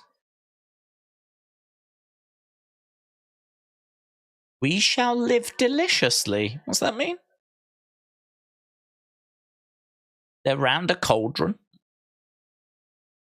We shall live deliciously. I don't even know what that means. Yeah, it's so yeah, I think it is a short-term thing. I think, you know, imagine having the opportunity to speak to these people and learn from these people. Like, I agree, you're doing your learning at the Performance Center, and then you're still getting an opportunity to put that into practice. Granted, a few less spots now than there normally would be. But for those that do get onto TV, like a Tiffany Stratton or a Lyra Valkyria, you know, your top end, your Bron Breakers, that kind of top end, it's an amazing opportunity. So I agree. Maybe it's hurting a couple of their talents, but it's also massively helping a couple as well. But long term, I don't know what you do. I really don't know what you do. Do you set it up as a third brand and then have another show on the network? And that other show is your developmental show, and this becomes a third brand. Like, what are they gonna do? Can't wait to find out. Probably be that they're just trying to deceive the networks, to be honest. It's probably, I wouldn't put it beyond them. They're probably just trying to make it seem like NXT can get these ratings, and then once they actually get the contract, then we'll worry about it then. Here's Dragon Lee against Austin Theory. So Dragon Lee against Austin Theory. Boos.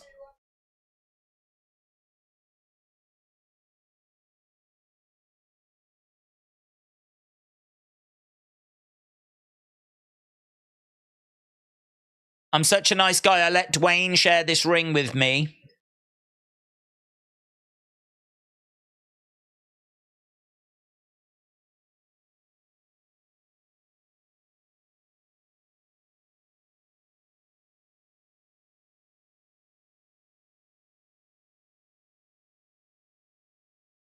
Okay. So Austin just saying a few words. Austin Theory live. Austin Theory against Dragon Lee. We are underway. Coach Co said, "Hi, can't Domingo Dimensional dominating comics." Hi, can't Domingo Dimensional dominating comics. I don't know what that means. Wow, Dragon Lee flipping over Austin Theory.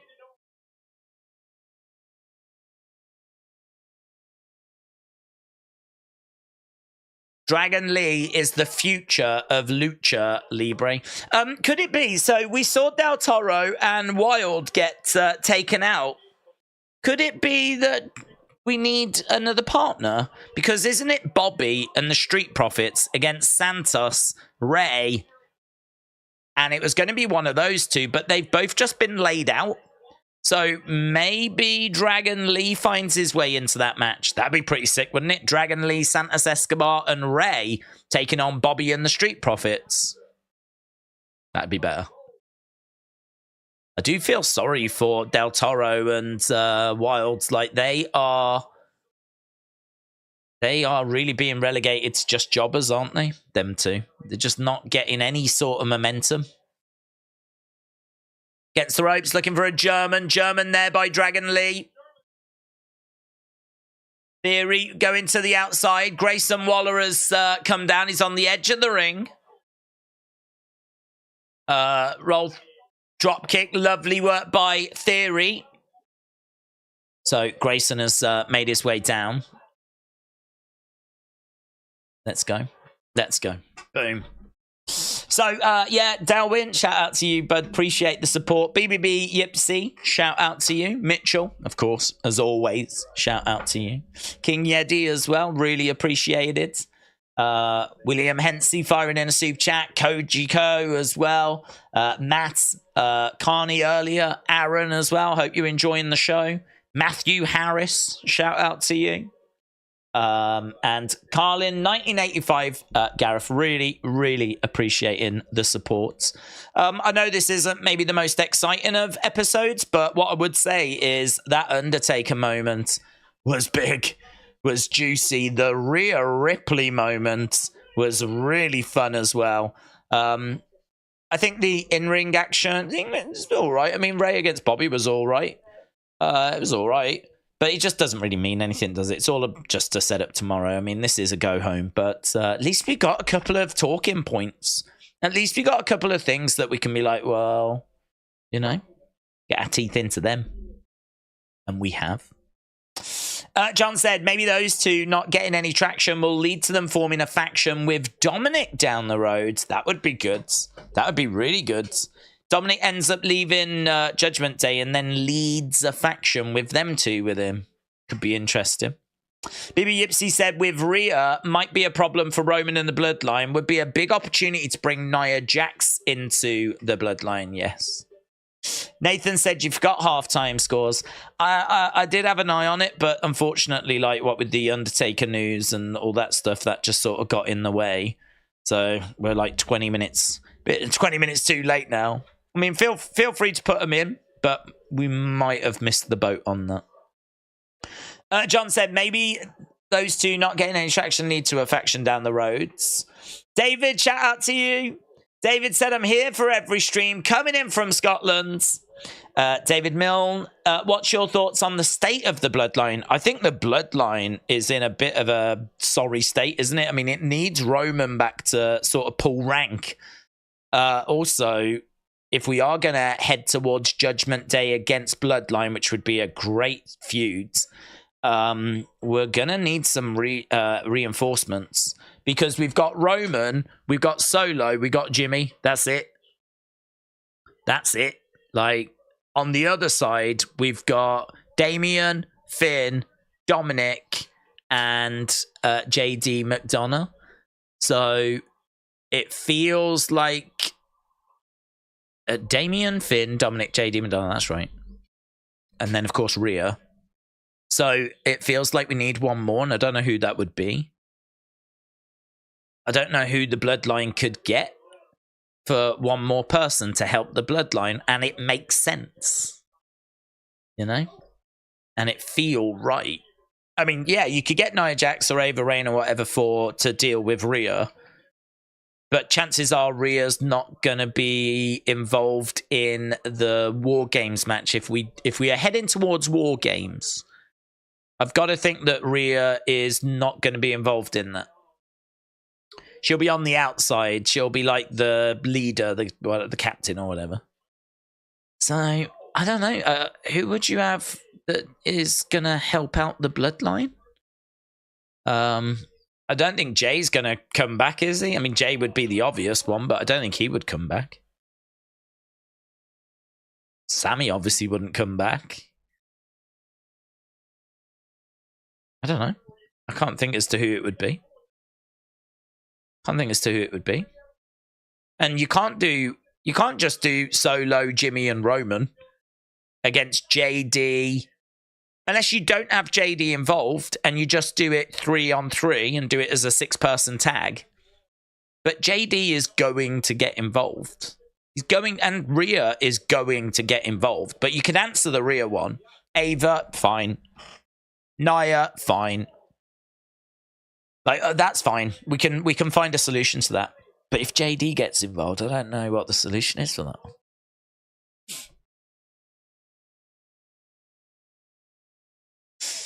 Tamina, says Elshawn. Roman is in God modes.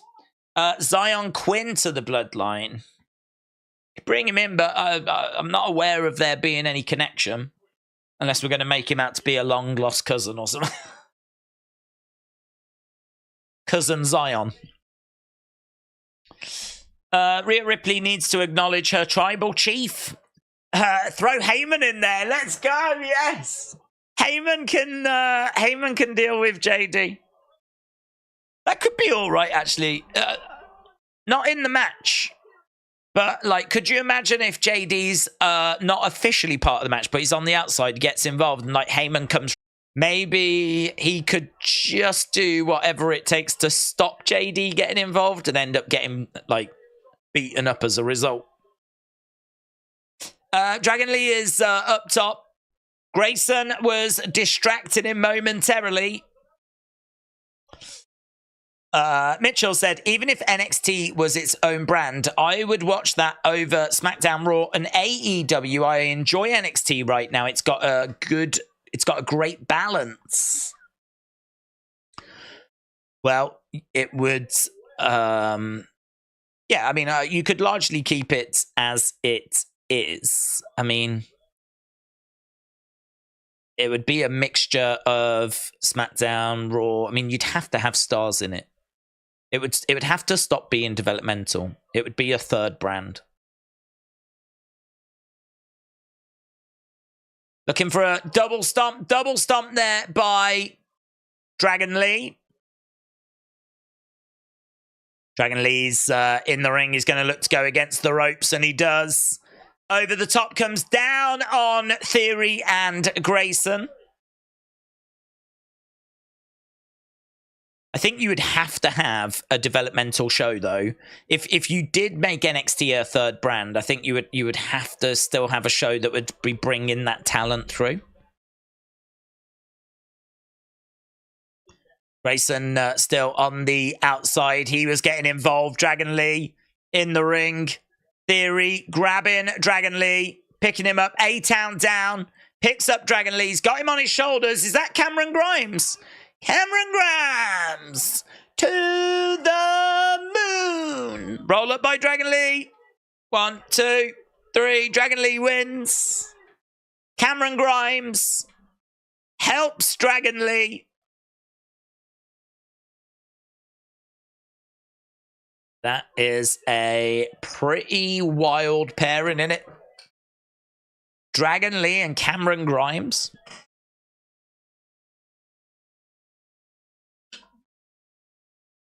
So it's a win for Dragon Lee.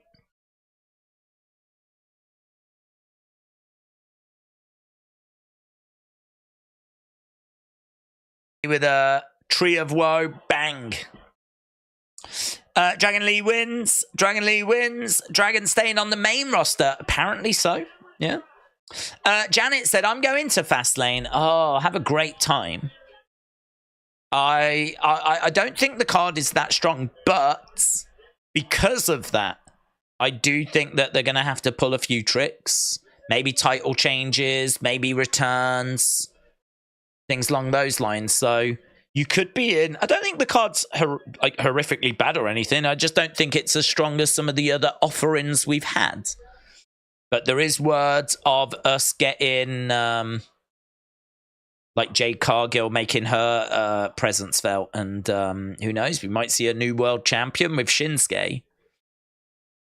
We are seeing Rhea just having a word with Jimmy this Tuesday. They want you to see this, don't they? Cena, Heyman, Asuka, Rhodes.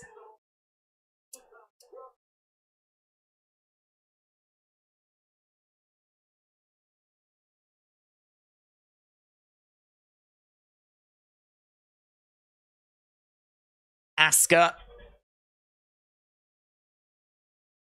against Roxanne Perez.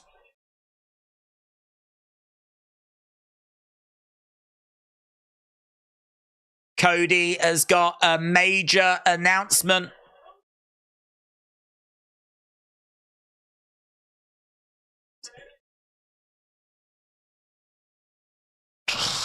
Oh, man. When that gong hits and you go, ah! Ah! That is so good. They've done it so well. I've already said it once.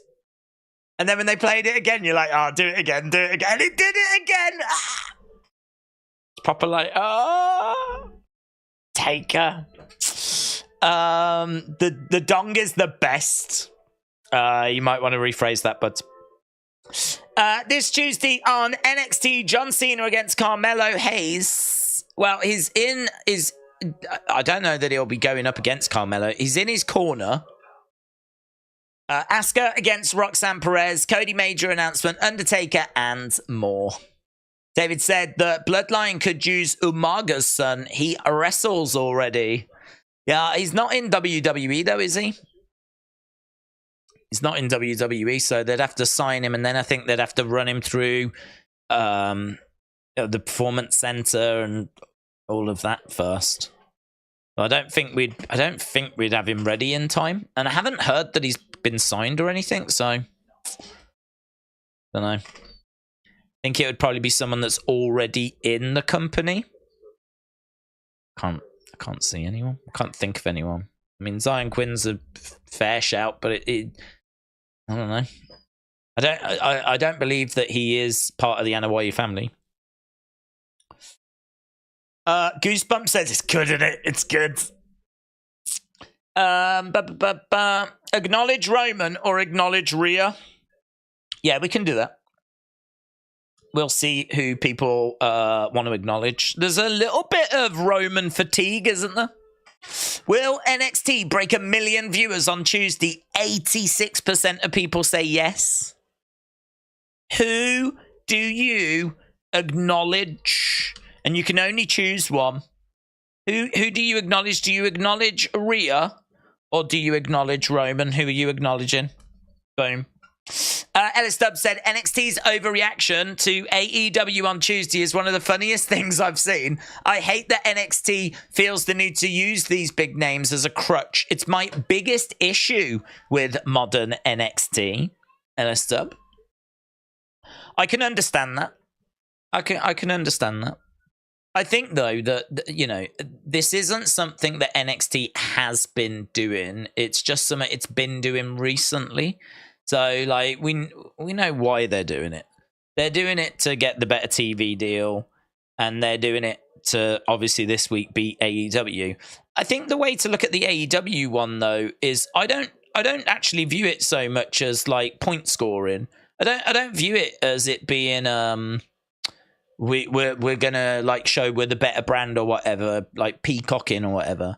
I actually think that they're trying to make it clear to AEW. Don't think that coming to Tuesdays is an easy answer. Don't think this is something that is an option for you. Like, if you come to Tuesdays, this is what we will do. This is what we can do, and this is what we will do. Right? Your numbers are going to be through the floor. Right? It is in your interest to stay on a Wednesday and go up against sport than it is to move to a Tuesday. Or go to a Thursday, right? Go to a Thursday or go to a night that we're not on, because if you want to go up against us, we're going to wreck you. So I'm sort of with WWE on this for stacking the show, because I think it's a big message that needs to be sent of we are not going to get pushed around. Okay, we've got LWO a bit concerned here because are they going to go and get Dragon Lee? Might be going to get Dragon Lee, you know.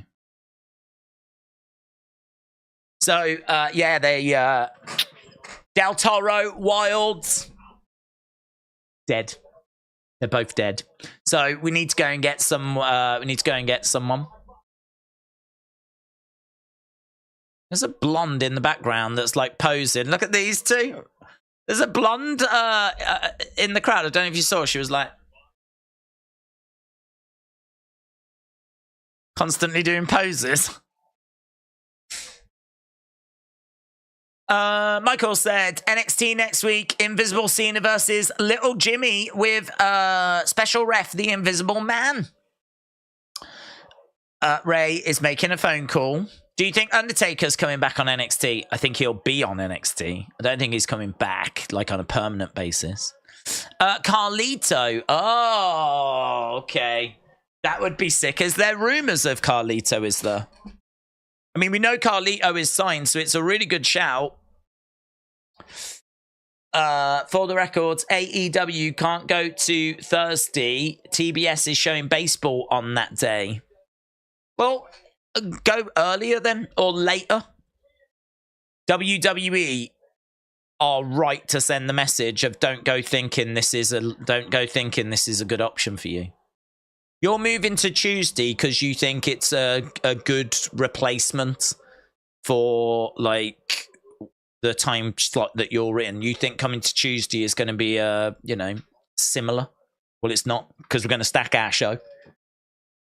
So stop doing it. I really don't mind that message being sent by WWE that we're not going to be pushed around. Like, start earlier on a Wednesday, start later, go at midnight. We don't give a flip.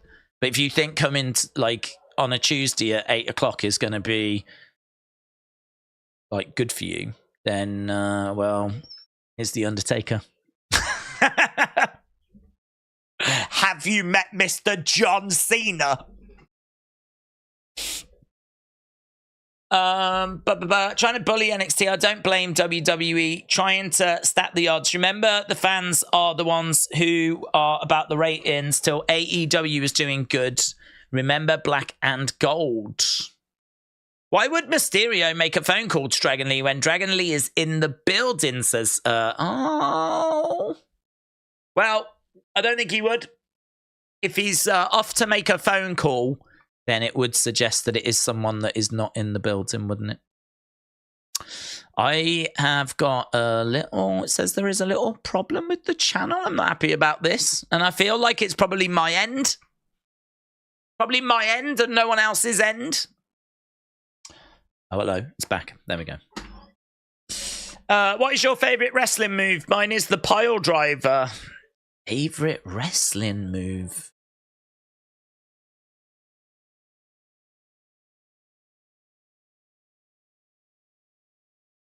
RKO is pretty sick in it. And DDT is pretty sick as well. Yeah, both of those got massive pops whenever someone hit them. Tombstone as well. Suppose they're the kind of finishing moves that... Superkick's just been done to death, innit? That's just been done to death. It's never crazy about submission moves. I mean, like the sharpshooter's cool and the figure four's cool. But I don't think I'd ever have like a submission move as my favorite move. I'll tell you which one is a bit out there. But I loved it as a kid. Always did it to my brother. And that was Razor's Edge. Loved the Razor's Edge. So, probably be someone's finisher. What's your prediction for Judgment Day and Bloodline? I think they're going on a collision. I think there's a collision course. Anna said, I used to love Shattered Dreams. Yeah, good. Brony said Roman doesn't show up for work. Roman has shown up for work for 10 years. Roman doesn't show up for work. Roman has shown up for work for 10 years and made himself a big star. He is the only person in WWE that can negotiate his contract. Acknowledge him. Well, who are people acknowledging? It's 50-50. 50% of people are acknowledging Rhea. 50% are acknowledging Roman. Interesting. Who was it to? Who was it to? Who has he made a phone call to? Tony Khan. He's made a phone call to Tony Khan to laugh at him down the phone. I just saw the gong. The gong bell. What are you going to do on Tuesday? I got to go anyway. I got to sort out my tag match, but I just wanted to give you a call. Well, you're fearing for your life? Yeah, you probably should be. All right, bye. I'd love to hear that phone call. John Cena, LA Knight taking on Jimmy Uso and Solo Sikoa. Are we going to find out who he called? Here's Jimmy Uso. Sir Jimmy, Lord Jimmy Uso.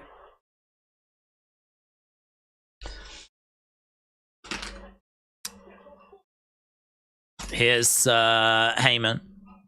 Definitely Carlito. Not bad. Hopefully not bad, but you better not be calling Bad Bunny. Oh, God. I don't need Bad Bunny. Hopefully he's got a gig somewhere.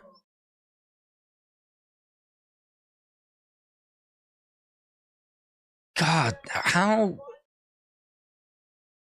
awful. If Rey Mysterio finds himself in a situation where the only person he can turn to is Bad Bunny, what an awful... life has took a real bad turn then, innit? What an awful situation to find yourself in. Oh, I'm in a mess. I'm in a pickle. I'm in a quandary. I need someone that's got my back. You know loads of wrestlers, don't you, Ray? Yeah, but I'm gonna phone Bad Bunny. Sorry, what? Don't you know Brock Lesnar? You know Brock Lesnar, don't you? Yeah, but I'm gonna call Bad Bunny. Don't you know a load of people in AEW? I'm sure one of them can come over. You wrestled at the first All In, didn't you? You know loads of people down in like CMLL and Mexico, like they all worship you. Yeah, I think I'm gonna call that singer. Okay. Yeah, that wouldn't really make much sense to me. It better be Carlito. Otherwise I'm gonna complain. Let me tell you. There's a rumor that there'll be a special guest commentator on NXT, said Jay. Oh, who? Is there a name? Special guest commentator. Who would we want that to be? Can't be JR. Jerry Lawler would be cool. Is Jerry Lawler a big enough name? Jerry Lawler would be cool. It's Attitude Era vibes, in it.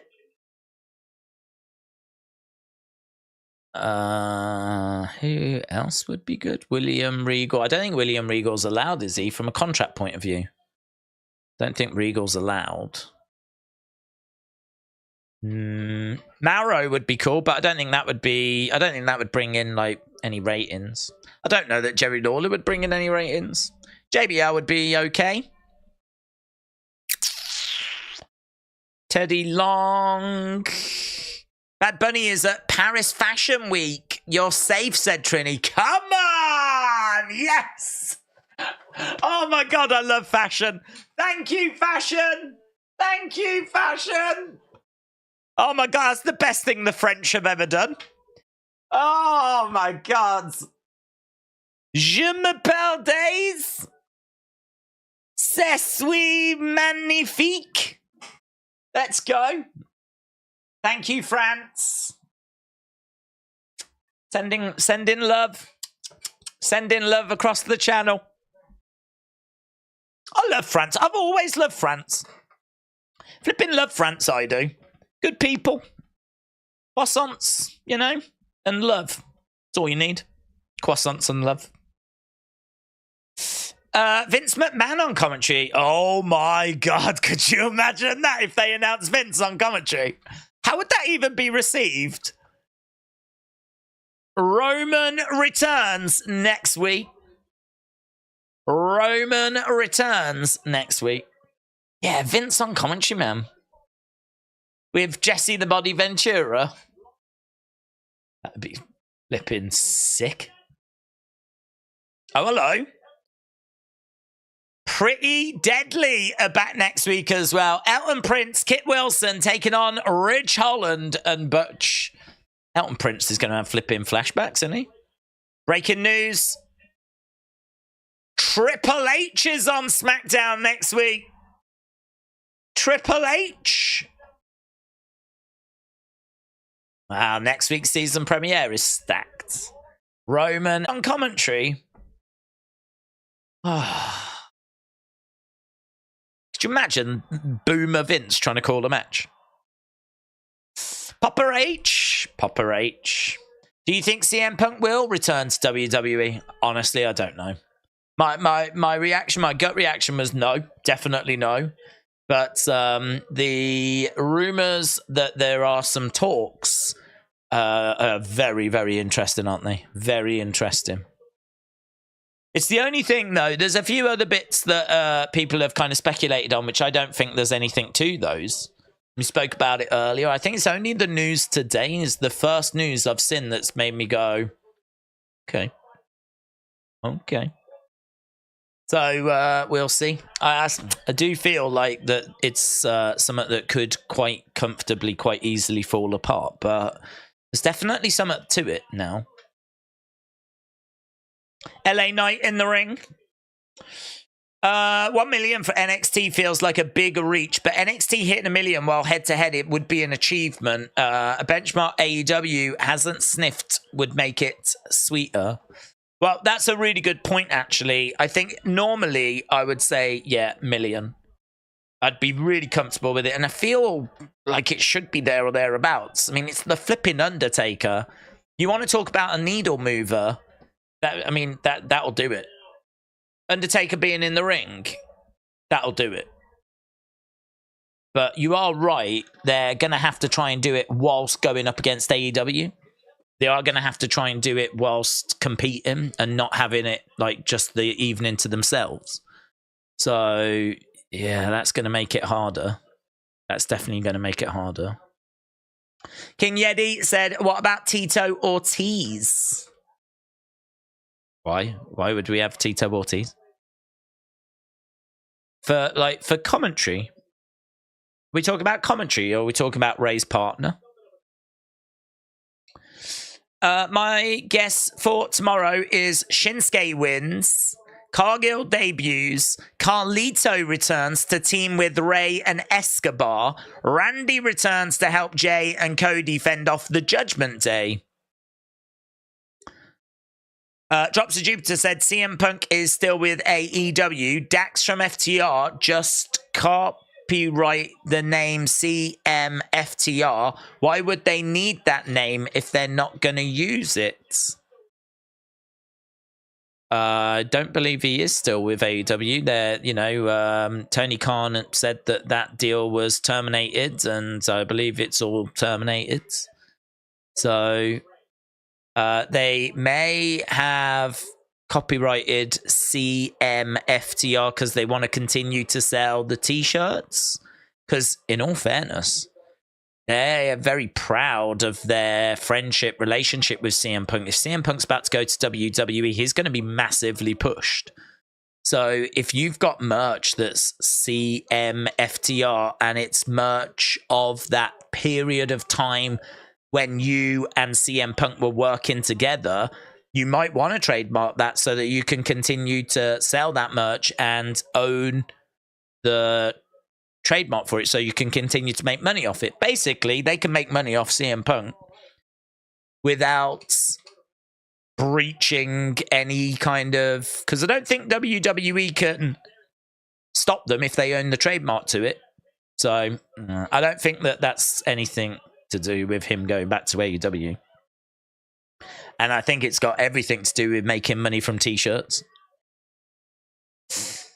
What if Rey Mysterio calls KSI for Fastlane? I don't know that he's got his number, to be honest. Stone said Triple H is going to announce Raw still doesn't have a home in 2024 and beg someone to take it. Get coming in. I would be surprised if that's what it's going to be. But I would definitely be here to watch him. Begging for someone to buy Raw.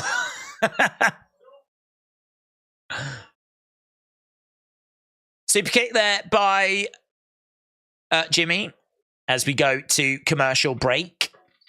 Days, Elias, diving forearms, and Osprey's hidden blade are my two favorite finishers at the moment, says Dominic. Big Time said these WWE pay-per-views are great, but when you tune into Raw for the Fallout, you barely get anything that's newsworthy. This match will be good, not great though, said WWE AEW fan. Return of the Yoshi said Logan should team up with the LWO. Ace Gaming said, what would you call the tag team of LA Knight and Stone Colds? I'll start. Hell yeah, says Ace Gaming. I would call it Stone Cold and Lukewarm. Stone Cold and Stone Cold 2.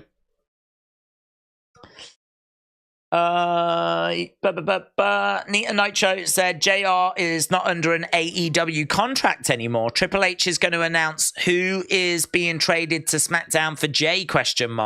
Does Ray call his pal CM Punk? Does Ray call his pal CM Punk? Graves with another CM Punk reference. Okay, JR not under AEW contract is really interesting if that's true. I'm not aware of that, but that would be, if they get him, amazing. Triple H announcing who is the replacement for Jay. Yep, I could definitely see that. Does Ray call CM Punk? No, I don't see that. Graves with another CM Punk reference. Maybe Triple H could announce Jade's debut. Well, she's meant to make her first appearance tomorrow, but he could announce her as being like, you know, the newest SmackDown signee, couldn't he? Yeah, could be that. I like Nita Nitro's one though, about it being about who's going to be traded over to SmackDown. I mean, I don't think it'll be Jade's, would it? Could Jade be the one that fills that spot? So Jay went to Raw and they replaced Jay with Jade Cargill. I don't know, it doesn't really feel right, does it? Sort of feel like they made out that someone's got to go from Raw to SmackDown, so I feel like it should still be that. I think Jade Cargill's just an extra. She's just a bonus ball. That's interesting about JR though. Is that the word on the street? Is it that he's not under contract? Let's have a look, see what's being said. Jim Ross.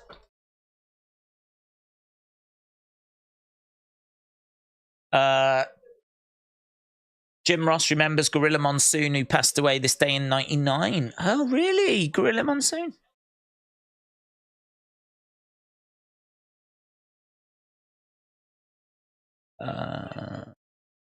Jim Ross' AEW contract is either up or about to be up, and he's still working as they negotiate a new deal. It was supposed to be up in September. That's Wrestling Observer newsletter. So it is either expired or is about to expire, but they are working on a new deal. If there are rumors of someone coming onto commentary, if there are rumors of someone coming onto commentary, JR's a possibility then. It's a possibility.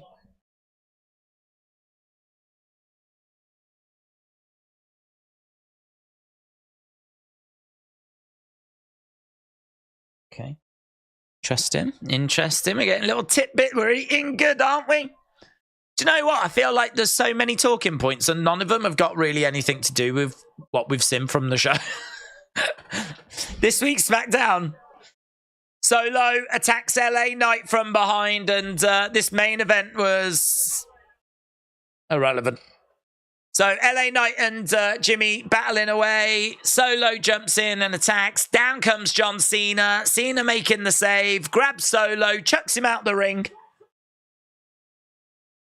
We've still got a lot of time to kill here. So what are we doing? Is this going to be a tag match tonight?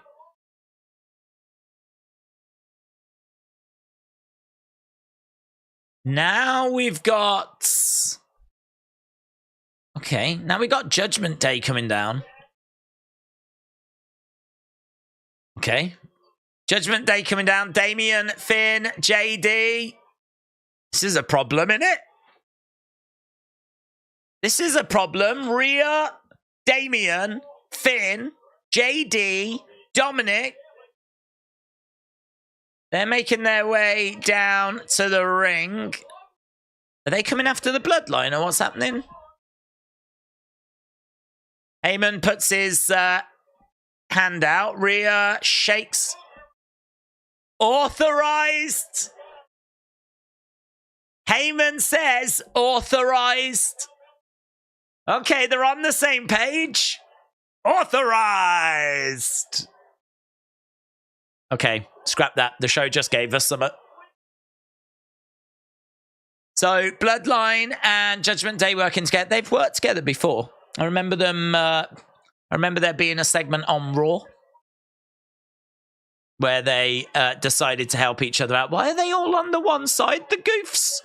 Why haven't they surrounded the ring? Right, here's Cody and Jay. That's interesting. Main event, Jey Uso coming out. Main event, Jey Uso. Jumps in the ring. Where's Cody? They're still outnumbered. They're still outnumbered. Where's Cody? Cody's coming out. Crowd are chanting for Cody. Yeah, well, even with Cody, they're outnumbered. Big pop for Cody. 1, 2, 3, 4, 5, 6. It's 6 on 4. Yeah, they are. They are, Michael Cole. They're still heavily outnumbered. Michael Cole goes, no, they're not. Yeah, no, they are. They need a tag team. No! Heyman's telling him to back away. What? What? 6 on 4 and they're scared?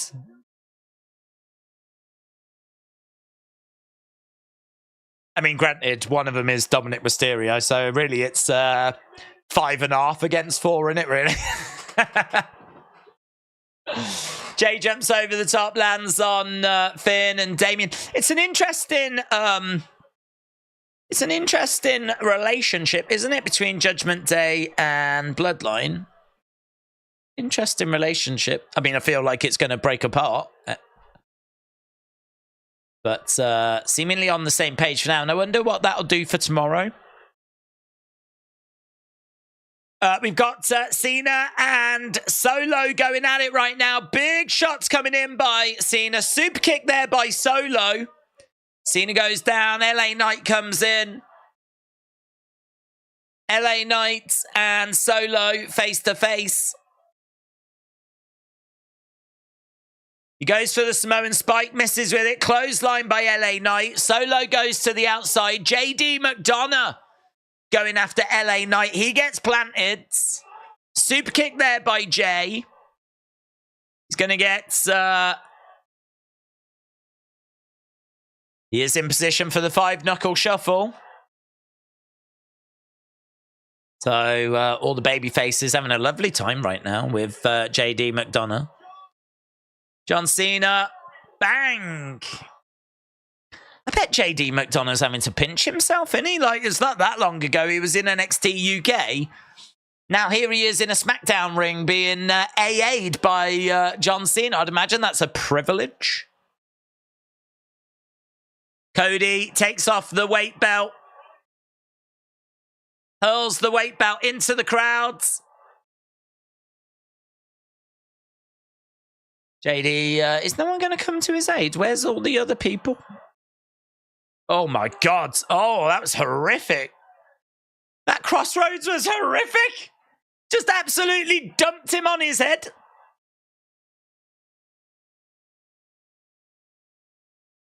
So we've took the two strongest factions, we've put them together, and they've still been destroyed.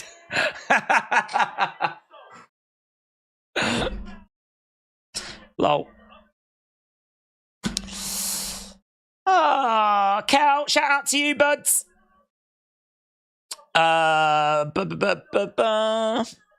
Days, I know you hate him, but it could be the commentator you hate. Oh, Jesus. Jesus!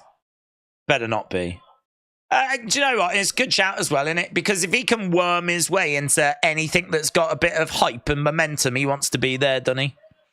He ain't there on the moments where he could maybe use his star power to boost a show that needs it. Now, if there's a show that's already got Undertaker and Cena and The Rock involved, then he'll rear his flipping ugly head. It better not be.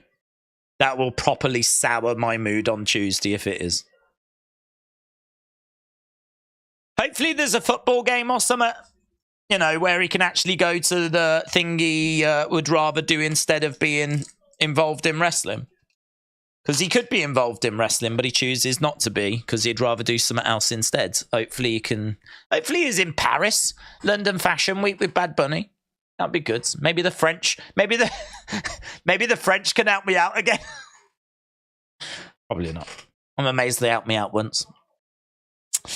Cal, shout out to you. Said, has anyone mentioned what Corey said on commentary? It's on Twitter. It was a Punk reference. Yeah... Not sold on it, bud. News came out that those Punk references are not intentional. So, like, if there's going to be... maybe they're doing it now to, like, get people trolling.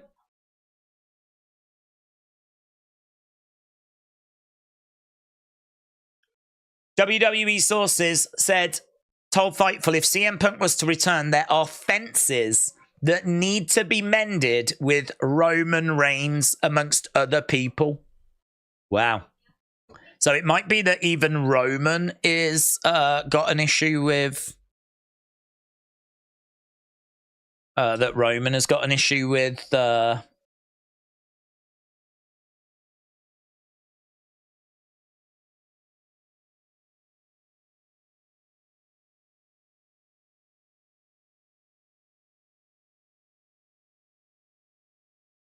has got an issue with CM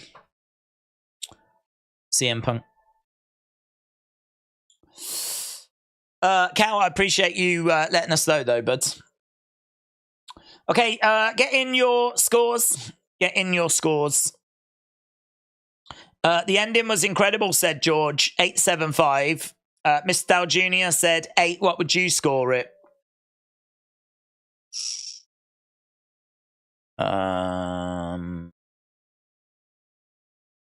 Maybe a 7. Trying to think. I don't think this show is very good. I think a lot of it was just filler. You know, it's just matches just to get you to tomorrow. So I'm just trying to have a think about what were the big moments. I mean, does this show get an extra mark because of the Undertaker tease? I mean, I suppose it was on this show we found that out. But really, it's just a little promo for Tuesday, isn't it? But I'll give it to this show because it was on this show we found that out. I think the Rhea segment was amazing. That was really good. I think that the ending is silly because you've got Bloodline and Judgment Day. You've got 6 people there and they can't deal with 4 people. And don't forget, for the longest time, they had the numbers advantage. They could have attacked them. And as people were coming down, they could have attacked them as they were coming down. So they didn't even need to wait for the 4 to get in the ring. They could have gone after them 6-on-3. It was 6-on-2. Then it would have been 6-on-3. They still would have had the numbers. And then it would have been 6-on-4. They still would have had the numbers. So it just sort of makes them look incompetent. Which, I don't know. I get hard. That's a hard thing to get excited about. So I think the ending was a bit silly. I think the main event, it didn't matter because Solo got involved. So the whole main event was irrelevant. Really, this is a go home, innit? It's a go home to set up tomorrow, which is fine. It's fine. You know, it's a go home. But fair is fair. If this was like some show that AEW had put on, those would be my criticisms. Is that your main event didn't mean anything. You've just made your 2 biggest factions look stupid. And a lot of this show just didn't matter. A lot of this show is irrelevant. So what I would be scoring it on would be the OMG moments. And actually, they did drop a few OMG moments. The Undertaker gong is an OMG moment.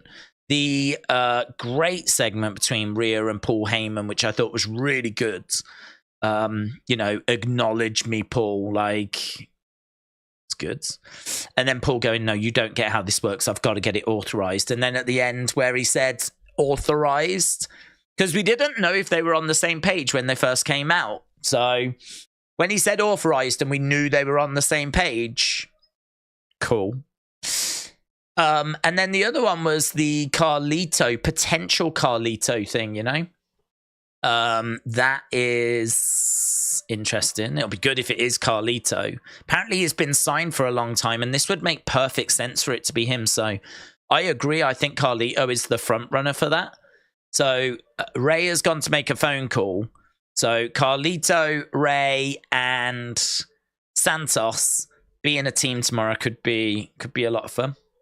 And then I think, you know, some of the in-ring action was all right. It was all right. I think a lot of the matches didn't matter. I mean, like Charlotte and Asuka against Bayley and Io. Did it matter who won that? No, didn't. Did it? Didn't make any difference whatsoever. Charlotte wins and nothing changes. So it was filler. It was literally just there so that we could talk about the match tomorrow. And Corey tried to get it so that he was painting the picture that like this was a problem for Io, but it's not a problem for Io. She don't give a flip. She's still the champion. She walks in tomorrow as champ.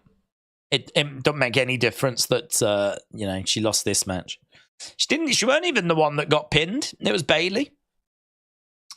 So, yeah, that match didn't really matter. Ray and Bobby, again, it didn't really matter. Although at least we did get the injuries out of that, which we think is going to lead to the Carlito thing. Theory against Dragon Lee was okay. Main event was a bit throwaway. I don't know, yeah. I mean, outside of those few little moments, I would say this was... If we hadn't have had those, this would not have been a great offering. But we did, and we move on to tomorrow. So tomorrow, we're going to start nice and early tomorrow.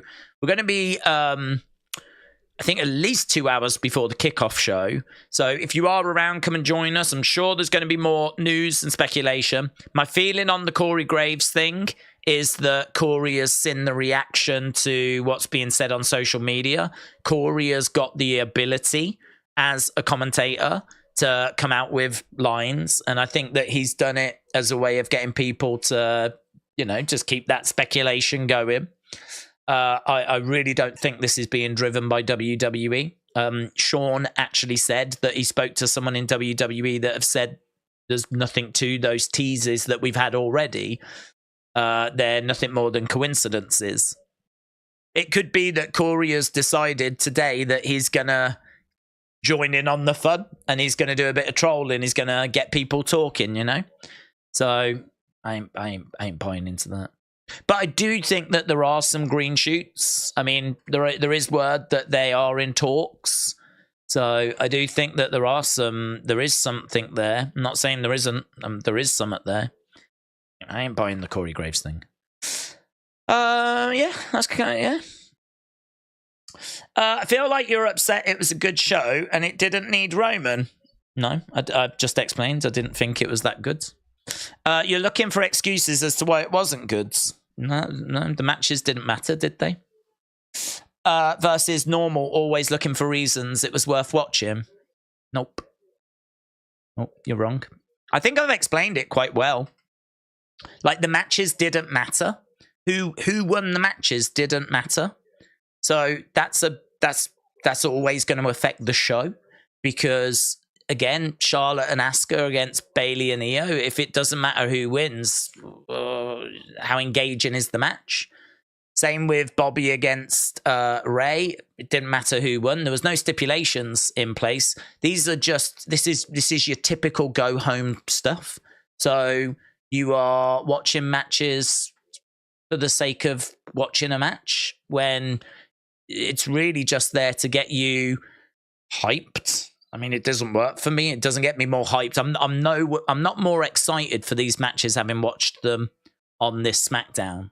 And as I said, like, I think people are praising the ending. I thought the ending was silly because you had 6 against 4. And I think bringing the Bloodline and the Judgment Day together should be like a really exciting moment. It should be like, when Heyman says authorized and they shake hands, like, whoa, okay, wow. I mean, Bloodline on their own, amazing. Judgment Day, winning loads of belts, bringing them together. What can they achieve together? And then within the space of a few seconds, they can't even get past 4 people. Granted, one of them's John Cena and one of them's Cody Rhodes. Like, I appreciate that. But they had an opportunity to, as I said, start beating them down. There was time. They could have jumped in the ring. They could have started working on the 3, 6 on 3, got the advantage. Then by the time Cody's coming out, what's he running into? Like, all his partners have been beaten down and he's running into a trap. But like for the 4 to like get, trash like the Judgment Day and Bloodline, like. And the idea that I'm not going to praise this show because it didn't have Roman on it. Like, okay, I'm sorry, I've got to laugh at that. Roman's been missing for so long. Do you think I've been sat here just trashing it every week because Roman's not been on the show? Like, that doesn't even make sense. That doesn't make sense. I'd have to be sat here trashing it each week going, oh, it's rubbish because there's no Roman. That doesn't even make sense. Come on. We're allowed to have differing opinions, right? And if you're going to struggle with that, you're going to struggle to be on the watch-alongs. Like, I've been very honest, the matches didn't matter, and the stuff at the end was not that great, okay? It's not a disaster because of those little moments like Rhea and Heyman and the Undertaker tease and the potential Carlito involvement now because of the LWO being destroyed. That, as I said, got me to about a 7. So are we really going to start arguing over me giving this show a 7? some of you need to go outside and touch grass, just like Edge said. I understand what you're saying. They're probably saving the true beatdown for Fastlane, said J-Love. Yeah, maybe. I don't know. I just sort of feel like you could have done it a bit better, whereby, you know, maybe they came out, shook hands, and then, I don't know, the Bloodline started to walk away and couldn't get to the ring in time, or maybe they got jumped and actually some of these people didn't come down the entranceway, they came through the crowds. And that meant then that actually it wasn't 6-on-4, it was 4-on-4, and then that could make it a little better.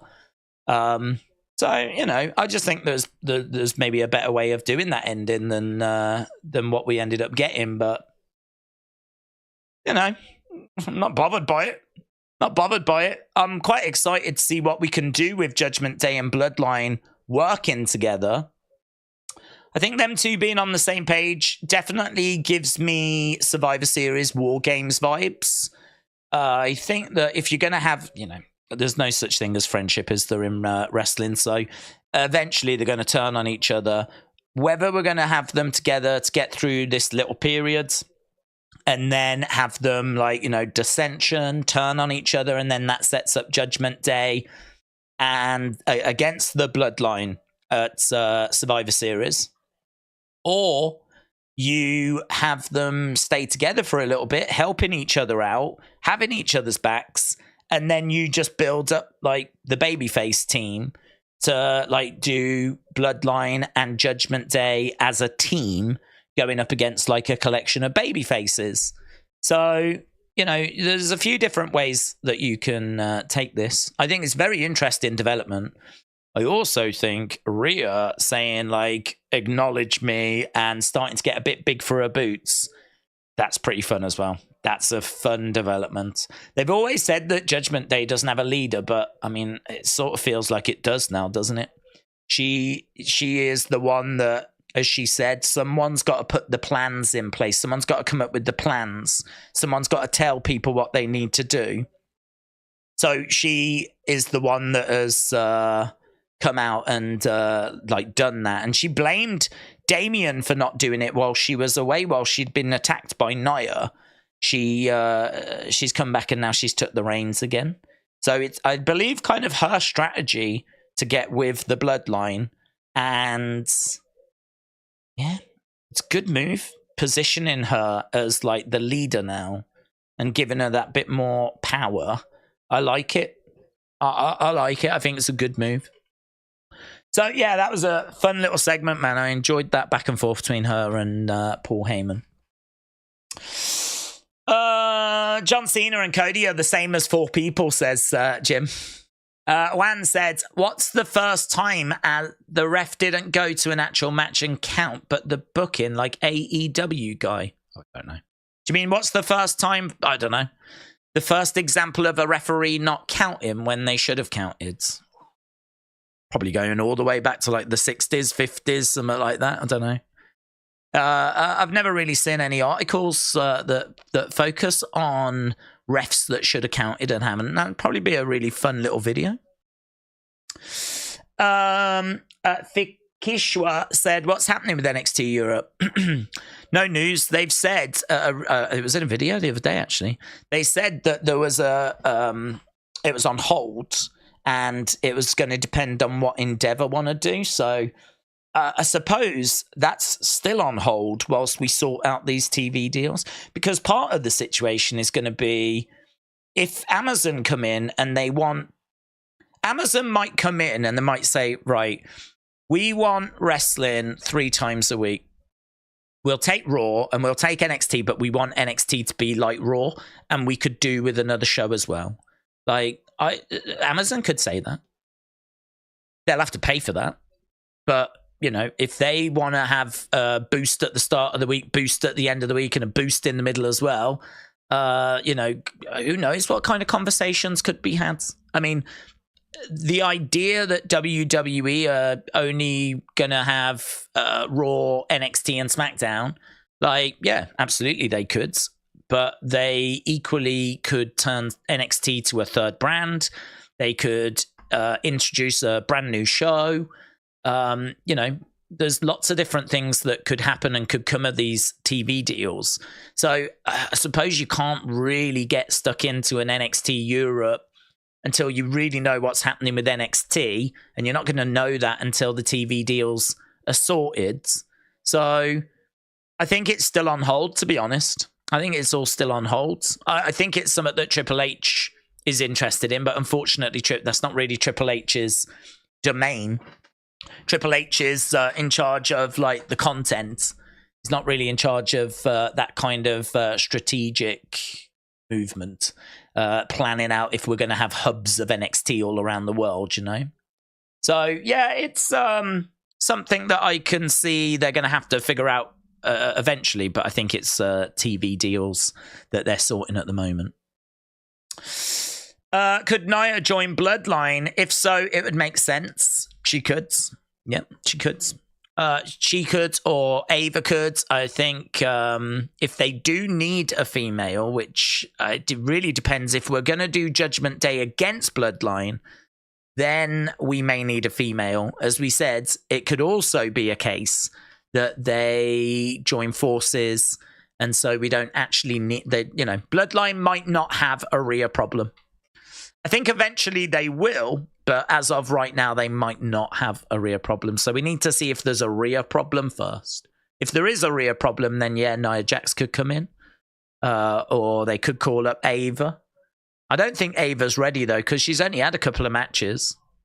She wouldn't feel like a solution to the Rhea problem. I certainly don't think we're doing Ava versus Rhea for like the Women's Championship or stuff like that, because she's only had like a couple of singles matches. So I think Nia would be the more likely solution. But I don't even know if we've got a Rhea problem at the moment, because right now Bloodline and Judgment Day are on the same page. So... Big Time said, with Edge, he's got a great send-off in his hometown with family. Get the win, lead people to believe you're retiring, land in AEW, then send some tweets. People can lose respect for you and not watch AEW. They can. And I think that there have been people that have lost respect for Adam Copeland. There's people saying that he's a traitor and all that. I don't see it that way. I mean... I'm someone that likes to look at stuff and take it a step at a time and, kind of try and decode as to what's actually going on. Sometimes get it right, sometimes get it wrong. But with him and Sheamus, I wouldn't like to think that that's a selfish, I'm going over in front of my friends and family, blah, blah, blah, blah, blah, kind of a thing. I'd like to just think more that at that point he genuinely didn't know. And I really do believe him when he says that he didn't know what he was doing. He said retirement was on the table. I'm sure that part of him would have been interested in re-signing with WWE if they'd have offered him the right deal. And then, of course, AEW have come along as well. So I think genuinely he was unsure as to what to do. I think he genuinely didn't know. And according to him, he asked his daughters and they said, go and play with Uncle Jay or whatever.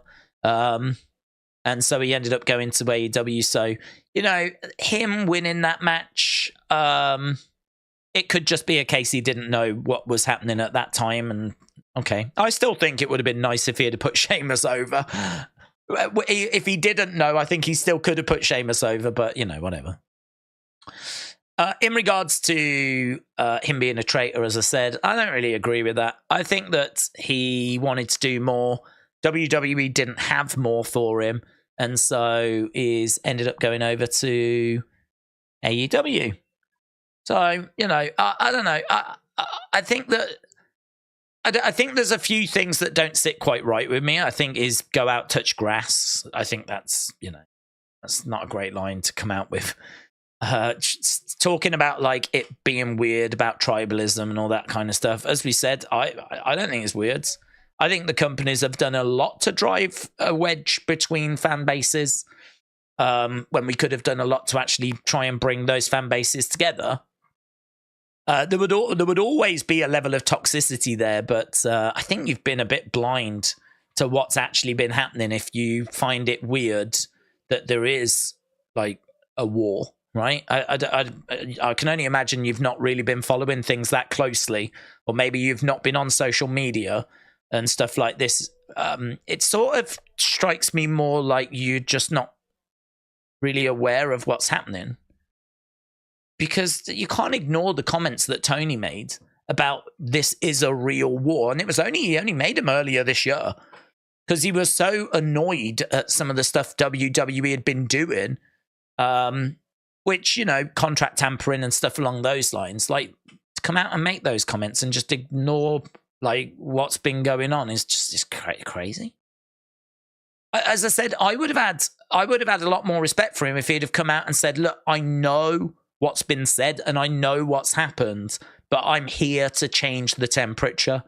As wrestling fans, it's all right for, like, you know, us to enjoy all the products and enjoy all the different companies. Like, this doesn't have to be this way. Like, had he have acknowledged what had been going on and said that he wanted to change it, I could have really respected that a lot more than just saying, oh, if you're a fan that's like into this tribalism, you're weird. Like, you're blaming the fans then. Blaming the fans? I don't get that. I don't get how that's a good idea. I don't get how that's a good idea. I don't get how that makes any sense. Why would you read that tweet back and go, yeah, that's the right thing to send? Don't know. I feel like his sounding board, Beth, kind of let him down a little bit.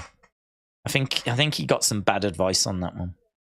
Because I read it and it disappointed me. And I think it would have been great if he'd have said, like, I know there's toxicity out there and I know what's been said by lots of different people, lots of different parties involved.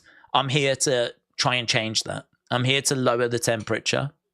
I'm here to show that it doesn't matter what company you want to watch and enjoy. Like, as long as there's great wrestling, that's all that matters. And you know, the tone could have been so much better. So I must admit that did disappoint me. That message, but him being in AEW was a massive surprise.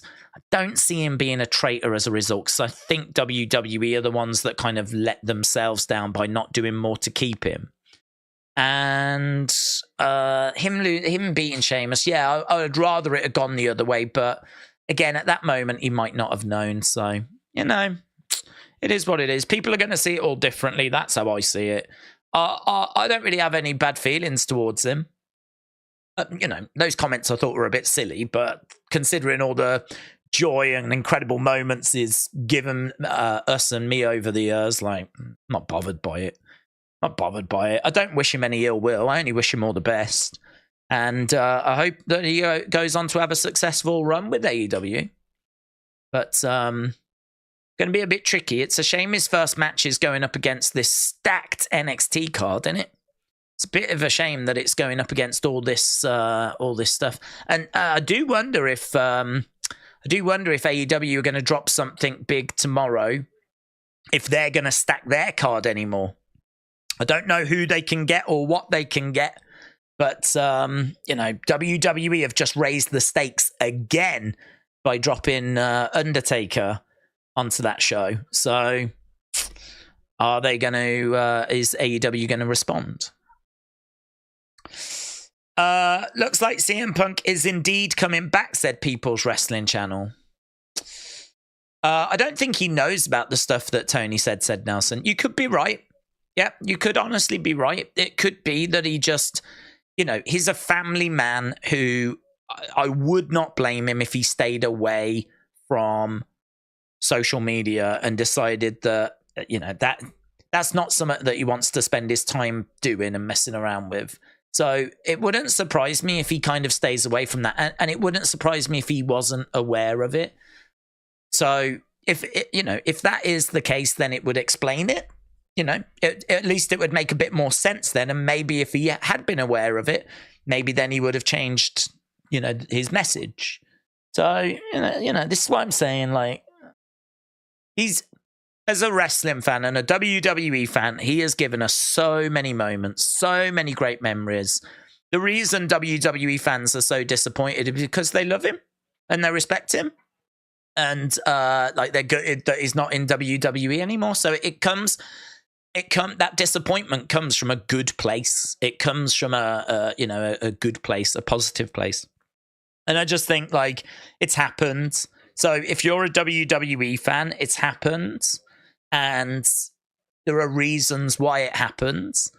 And if you don't want to watch him in AEW, that's fine. But I would say like don't throw shade in his direction. He doesn't deserve it. He doesn't deserve it. I don't. And to be honest, I don't think people are. I think some might, but I think those are the kind of people that are just looking to stir trouble anyway. I think your fans that watch both promotions are loving it.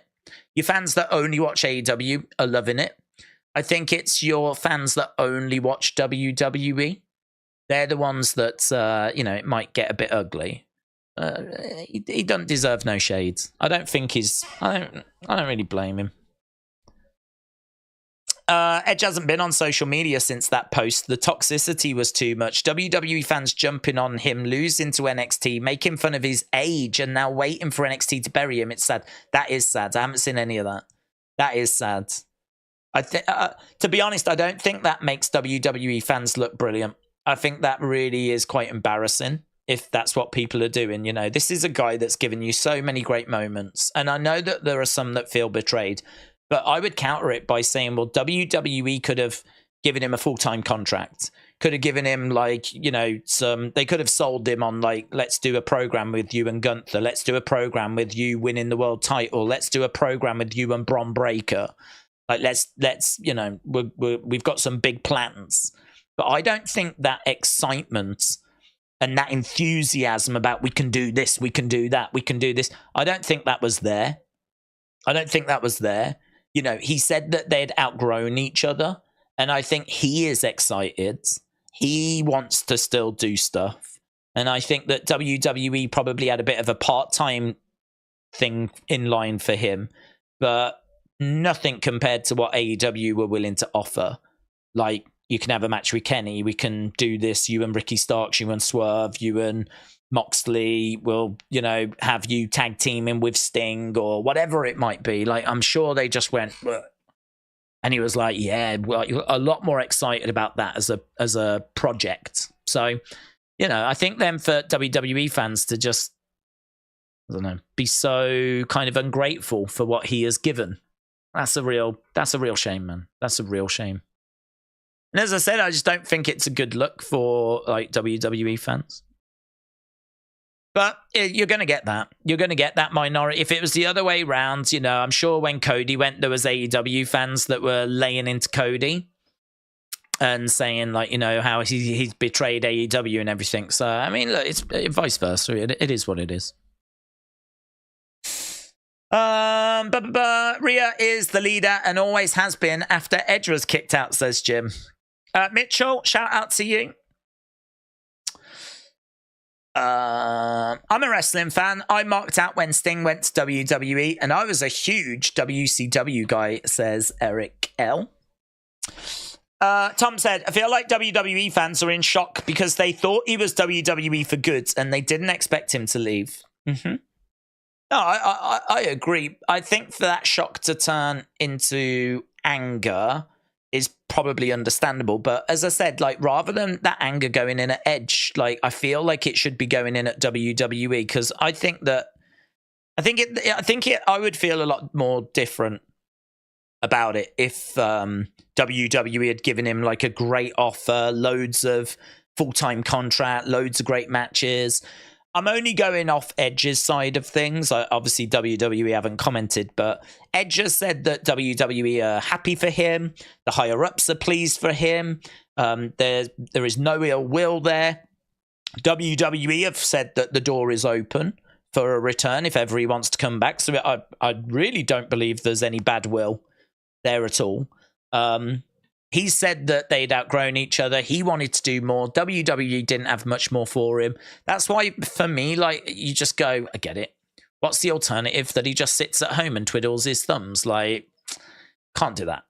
Can't do that. We only get one life. You get one shot, one career. He's already had it took away from him once. Like, why now? Because WWE have decided this is the end of the road. Should he have to sit at home and, just waste his career away? Yeah. So this is why, people having a pop, I think that's a bit harsh. But as you say, you are right. I can understand why that people are disappointed. And I think they probably just don't quite know where to, have put the anger. Is it WWE fans acting like that, or is it mindless Meltzer sheep pretending to be WWE fans? Don't know. I mean, we're getting into dark arts there, aren't we? Are we getting people pretending to be WWE fans having a pop at Edge? I don't know. That's a bit too Inception-y for me. I could believe it being WWE fans that are disappointed. AEW fans are waiting, not jump on CM Punk. They're already digging past stuff from 2014, like MMA failure, wedding day, WWE giving him pills, etc. Yeah, I mean, they're doing that. They're doing that because obviously they are trying to make out that, well, he's a problem. He was a problem for us. If anything, they should be. You would imagine, looking at how much of a problem he was for them, you should be thinking they'd be willing him into WWE. Get in there, cause some problems, cause some disruption, start some backstage fights. Let's go. So you would think that they'd be like, yeah, go on. Doesn't matter about the wedding day thing. Don't matter about the pills. Oh, yeah, you'll do really well. Give it a go. Just to see, because I'm sure it will provide a boost for WWE, but it is definitely a risk. Definitely a risk. And it's a risk that WWE have still got to work out if they want to take. As we said, Vince ain't a big fan. He is not a big fan. CM Punk had some words with Vince when he walked out. And the difference is that, Vince and Warrior had a great physique, and Vince knew that he could make money there, and Warrior, I think, was more in line with the kind of person Vince likes, whereas CM Punk's a little bit on the smaller side. I don't know that Vince looks at CM Punk and really sees something that gets him excited. Don't know that Vince looks at Punk and sees someone that he really cares for. I think he could look at Punk and see definitely potential to make money, but even when CM Punk was in WWE, he always found other people to push instead. There was, one of the big criticisms was that when CM Punk did get the belt, there was many shows where he wasn't even closing the show. He was still playing second fiddle to CM Punk, to John Cena. So I think Warrior is different to CM Punk because I think Vince saw Warrior as someone that he could potentially have as the face of the company if needed. CM Punk, I don't know that he's ever really been that excited about CM Punk. And then for CM Punk to be so disrespectful and throw it all back in his face, there's definitely bridges that need to be mended. And as we just read there, apparently Roman Reigns is one as well. You've got to say Roman has probably got a say, If Roman's got a problem with Punk and really doesn't want him to come back, that's going to be a nightmare for CM Punk to get back in WWE. Because if Vince ain't sold on it anyway, and then Roman ain't sold on it, I don't know, man. I feel like there's a long way to go with this one. We could get there. I'm not saying we won't get there. We could absolutely get there. But I'm not. There's nothing telling me at the moment WWE are trying to move mountains to make this happen. This feels very tentative to me. It feels very like feeling it out. Let's see how it goes, Maybe Endeavor want Punk back, says Jim. Yeah, maybe you're right. Yeah, maybe. Endeavor, definitely a few new faces in there. And actually, do you know what? It might not only be Endeavor. It could be someone like Amazon, couldn't it? It could be someone like that, because we don't know where they are with the Raw negotiations. So it's a good point. It could be Endeavor. It could be if Amazon have got Raw, but it's just not been announced. And Amazon have paid a lot of money and they're, we want this, we want that, we want this, we want that. Maybe CM Punk's name has been mentioned as a part of that, and that's made things a bit more interesting, a bit sweeter, It is true. There is a lot going on at the moment. The company's just been sold to Endeavor. You've got TV deals that are going through. There are definitely green shoots when it comes to a CM Punk return there now. But the point remains, I don't think this is a done deal. I don't think this is over the line and all that stuff. That's why I don't buy into these teases, because I think that today is probably more of an example of Corey. Just look, because I think Corey's quite switched on with what happens on social media. I think Corey has had a look at social media and gone, I can have some fun with this. Because I'd be the same. If I was on commentary and I was commentating and I know that people are looking for any little CM Punk reference because, people are getting very excited about the idea of him coming back in, would you not be tempted to drop something in of your own accord? Would you not be tempted to say something and just rile up the internet and work the internet like I would? Not only would I be tempted, I'd definitely do it. Definitely do it. Did you hear what Dave said on commentary? It's happening. It's definitely happening. He's definitely coming back in. I wasn't sure before, but I'm certain now because of what got said on commentary. Puppeteering, innit? Pulling the strings. Working the IWC. Here is the thing said, with CM Punk, they can have a cut clause in the contract. I think that might be standard already. Eric said, Vince is no longer the main decision maker. Well, that's tricky because he is still in charge of WWE. He's the top guy when it comes to the WWE side of things. The only person that is above him, and it's even arguable as to what that relationship looks like. They were trying to establish this, and we never really got a straight answer. But the only person is Ari Emanuel, who seemingly loves Vince and said he wanted him to be a part of the project and all that kind of stuff. There is a thought going round that he is a part of the project, not because Ariel Emanuel wanted him or Ari Emanuel wanted him, but more because Vince wouldn't have sold unless he was going to be a part of Endeavor. So they've made him a part of Endeavor because he's got to be a part of Endeavor. And now there's a little bit of a thought that, that relationship, now the deal's gone through, might start to sour. And, there's a few questions as to how long Vince might stick around. But as of right now, Vince is as high as it gets when it comes to the WWE side of things, apart from Ari Emanuel.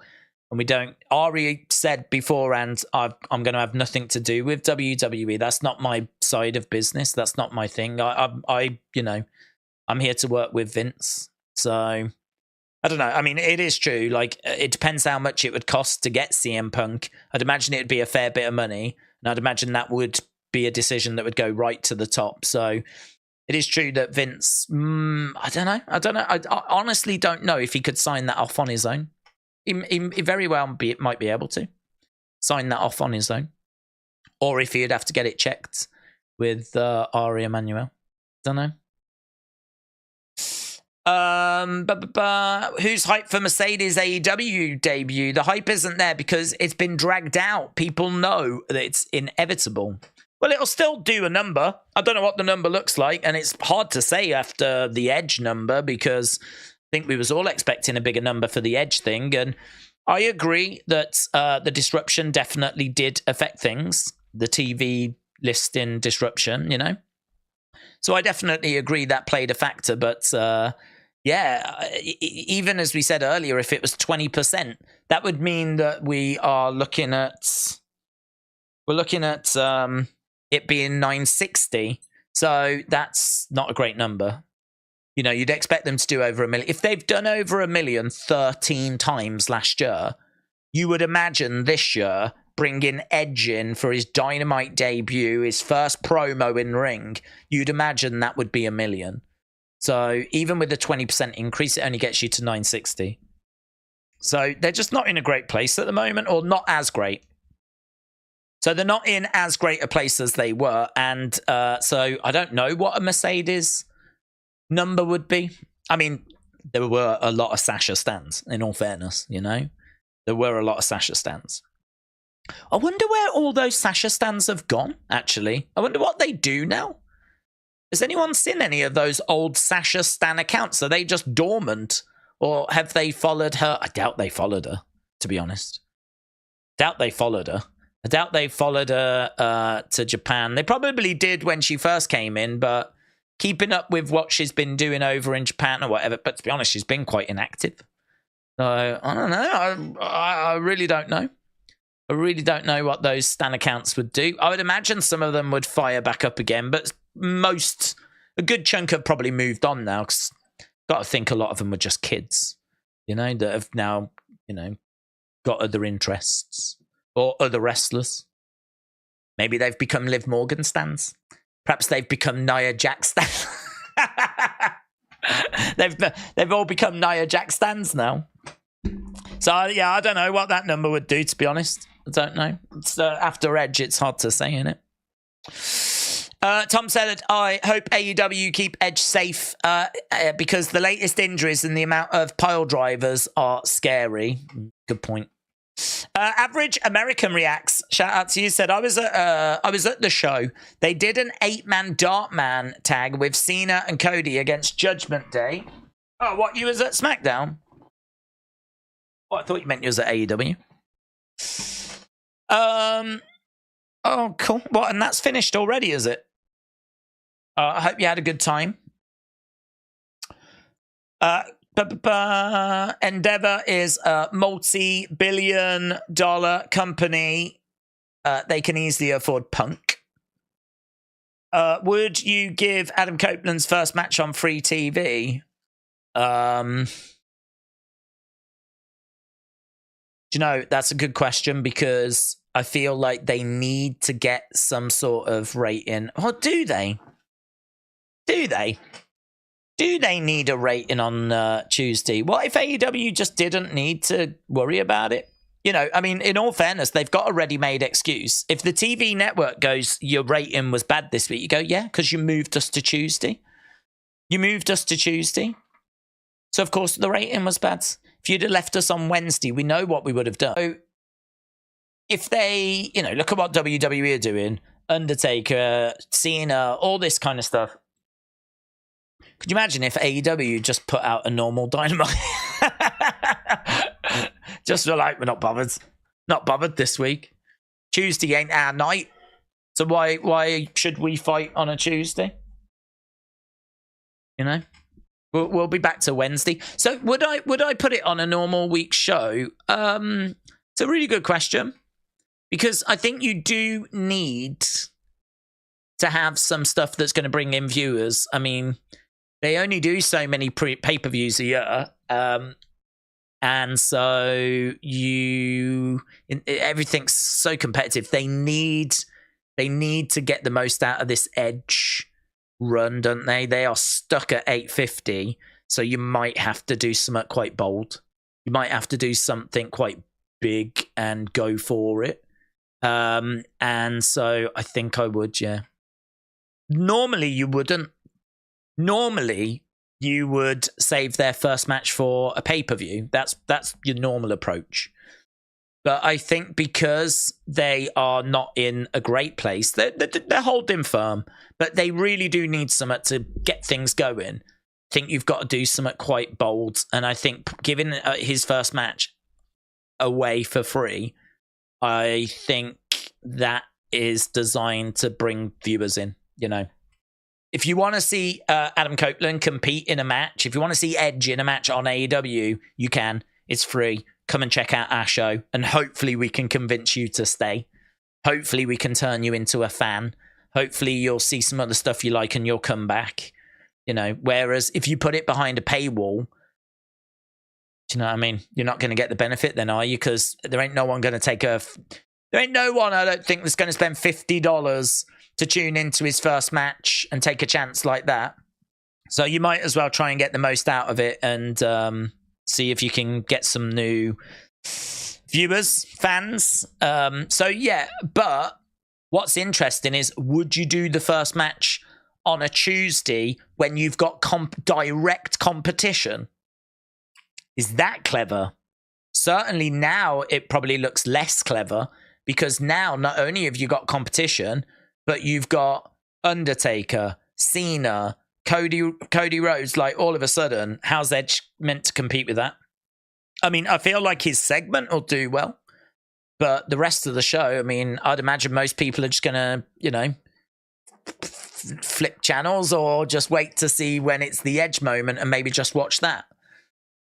All you're doing is you're exposing him to less people. Rather than waiting for a Wednesday where you're unopposed by wrestling, you're doing it on a Tuesday when you're opposed by NXT. And so, yeah, that's a problem, man. I think putting it on free TV is fine, but I do wonder about whether putting it on that Tuesday was the right move. You can understand why they did it, but now I would really wonder if they are questioning as to whether it was the wrong move. Now I wonder if they're there going, shouldn't have done that. Shouldn't have done that. Because now all of a sudden, how many people are going to see it? And as soon as it's done, it's out there. It'll be on the internet and everything. And so that's it. You've given it away then. You know?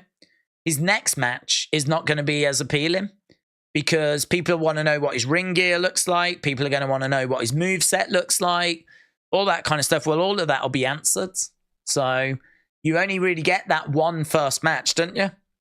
So I sort of feel like that needed to be built up and done on a Wednesday when they were unopposed, rather than a Tuesday where plenty of people are going to want to watch NXT instead, you know? So it's an interesting one. Tom said, I know it's sad, but AEW should have a mass release to trim the roster and give more superstars a chance and change the morale in the locker room. Michael said, Undertaker should host Halloween Havoc this year. John said, I think now that WWE has upped the stakes for Tuesday, AEW is going to have to go for broke because it's pivotal. It's not for free, but it's on cable with commercials. Oh, no, it is for free. The match is for free, because the alternative is that you put it behind the paywall of a premium live event where you have to pay. And so that's, you know, if it was on a pay-per-view, it would be $50 extra. Whereas this, you just change your channel over and it's there and you get it. So yeah, it is for free. There's no extra charge. So they are probably going to have to go for broke now, but I don't know how you're going to match it. I don't know. I don't know what they've got or who they can get that's going to counter Undertaker. You know, or because we don't see Undertaker that often. I think the last time he was in the ring was with Bray. Is that right? The Bray thing. Oh my God! What if he says something about Bray? I think it might have been Bray the last time we saw him. So and that was in January for like Raw 30. So, you know, Undertaker is huge. I don't know what they do now. This is why I'm saying all of a sudden, like, I think they had the Edge match in mind as a way of getting them to win. Okay, so they've got Becky as champ. They'll probably bring down like maybe Cody or someone, but we'll go Edge first match. I don't know that they expected Cena as well as Cody, as well as Asuka, as well as, I don't think they expected Undertaker. I didn't expect Undertaker. I don't think they expected Undertaker. That really is an ace up the sleeve, isn't it? That really is in madness. So all of a sudden now, I don't know how AEW can respond. I don't think they can. I'll be fascinated to see if there's anything they can do.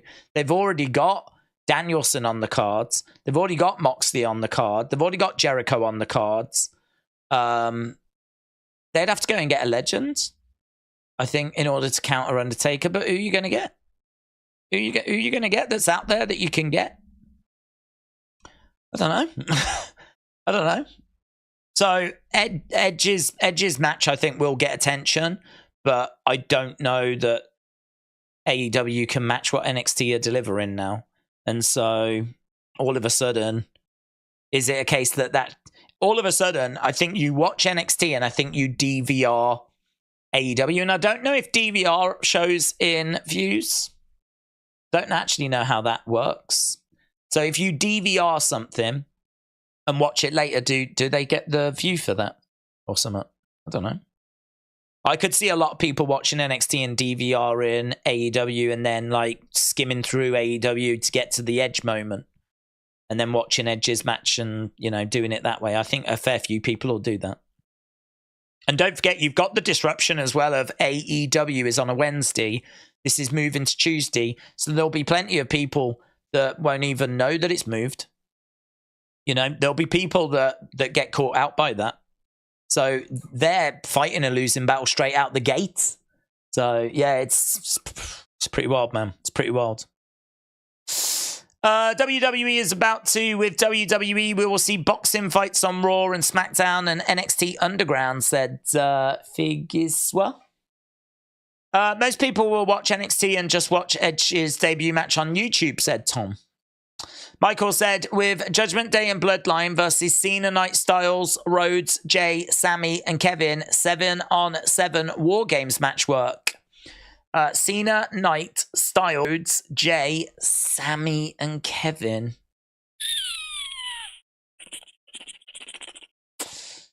Yeah, I mean, you could do it. Is it, how many are normally in War Games, though? Can't remember how many are normally in. Is it just 6? So this is just one extra. I don't think it's normally 7.